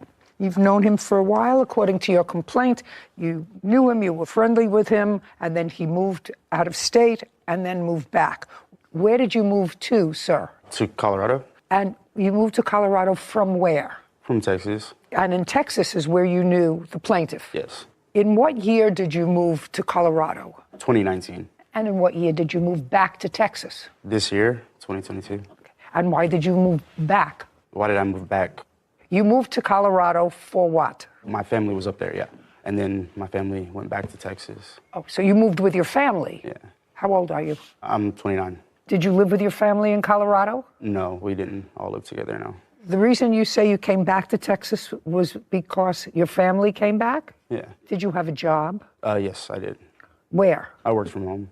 What kind of work? For a newspaper. In Colorado? Yes. What did you do in Texas? Whenever I moved back, I was still working from home, but they let me go. I got laid off. When did you get laid off? I would say June. June of this year? Yes, ma'am. And what month did you move back to Texas? Oh, I had already moved back in May. When you moved back in May, where did you go to live? I was living in hotels. But there came a point when you had no money. It got to a point. When did it get to a point when you had no money? Maybe July. And when did you contact Mr. Valenzuela? I'd say July. You didn't contact him in May when you came back? I just want to say that's a lie. When did you contact him? I mean, we talked while I lived in Colorado. You know, we always text each other, so. Well, when you contacted him in July, what did you say to him? I couldn't say exactly what I said, but. Give me the gist of it. Let me borrow some money, I guess. Okay. And you needed it for living? Right. And what did he say to you? He did sometimes if I asked him. Okay. And how much did he give you? Here and there, maybe 100, maybe 2 every. No, altogether. Altogether? Oh, I couldn't say how much altogether. You couldn't say? I couldn't say, maybe a few hundred. Did he give you money for housing? A couple times he did. How much? 100 here, 100 Do you have there. a record of how much you gave him, sir? I do.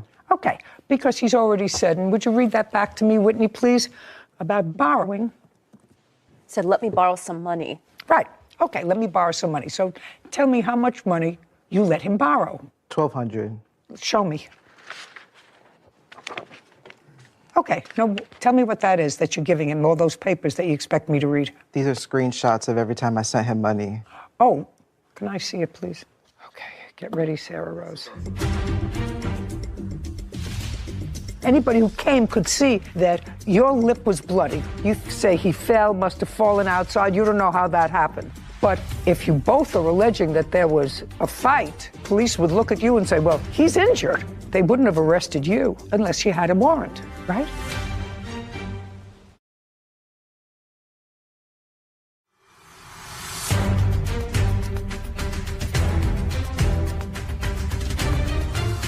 Javon Valenzuela is suing his former friend, Darian Jenkins, for unpaid loans and damages from an assault.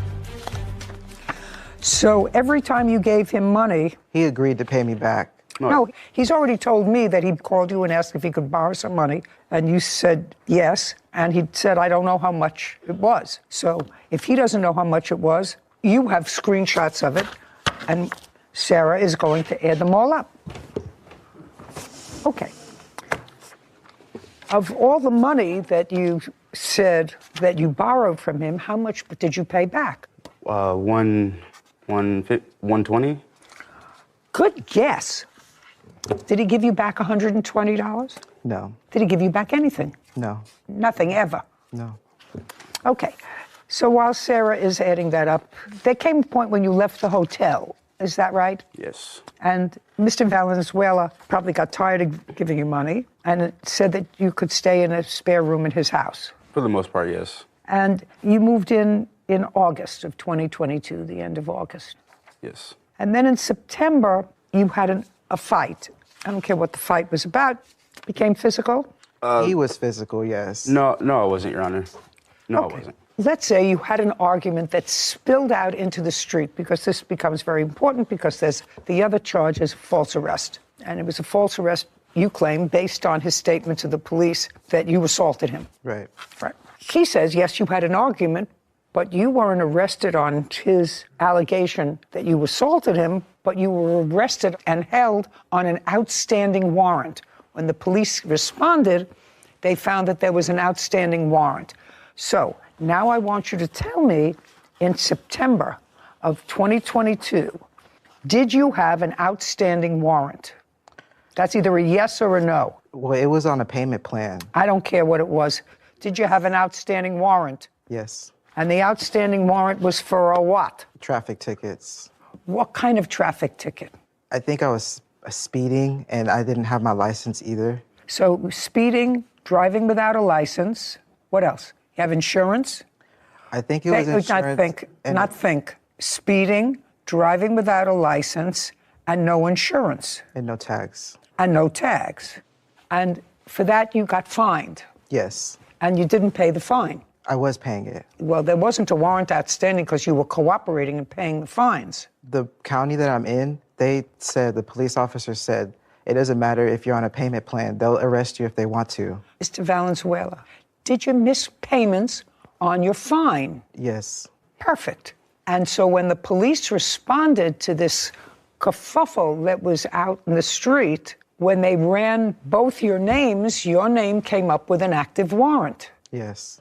Well, that's easy. So that you were arrested on the outstanding warrant. I would have never been arrested, though, if he wouldn't have acted. If he didn't call the police. No, he didn't call the police. Who did? My neighbor did, because of the way he was acting. So your neighbor called the police, but for the outstanding warrant, I don't know whether the police would have taken you into custody. You had an injured lip. They could see that your lip was bloody. You say he fell, must have fallen outside. You don't know how that happened. It's really not relevant to this case. But if I were the police and I showed up, you didn't have any visible injuries, right? No, you had a busted lip. If you both are alleging that there was a fight, police would look at you and say, well, he's injured. He's got a busted lip, got to sew it up. They wouldn't have arrested you unless you had a warrant, right? Right. Good. So that's not his fault that you had a warrant. It's not his fault. Have that total. It's $2,727.56, and that's including some direct payments to Motel 6s and other housing accommodations. Includes that? Yes, in addition to direct payments to the defendant. Great. He says you didn't make any payments. $27.27. I mean, there's no way he expected me to pay. I never said I was going to pay him that back. Well, you told me that you asked him if you could borrow some money. That's what you A couple said. times I asked to borrow money, but the entirety of that, all that, like, I didn't say I was going to pay that back. And he should know he was just being nice. He was being and nice. Sometimes he offered. Not anymore. Yeah, not anymore. You have a job now? Yes. Okay, great. 27-27, judgment for the plaintiff. We're finished. Thank you. This court is adjourned. I think he was just mad overall, so he just picked something to get me back with. Just like he said, he thought I was being nice.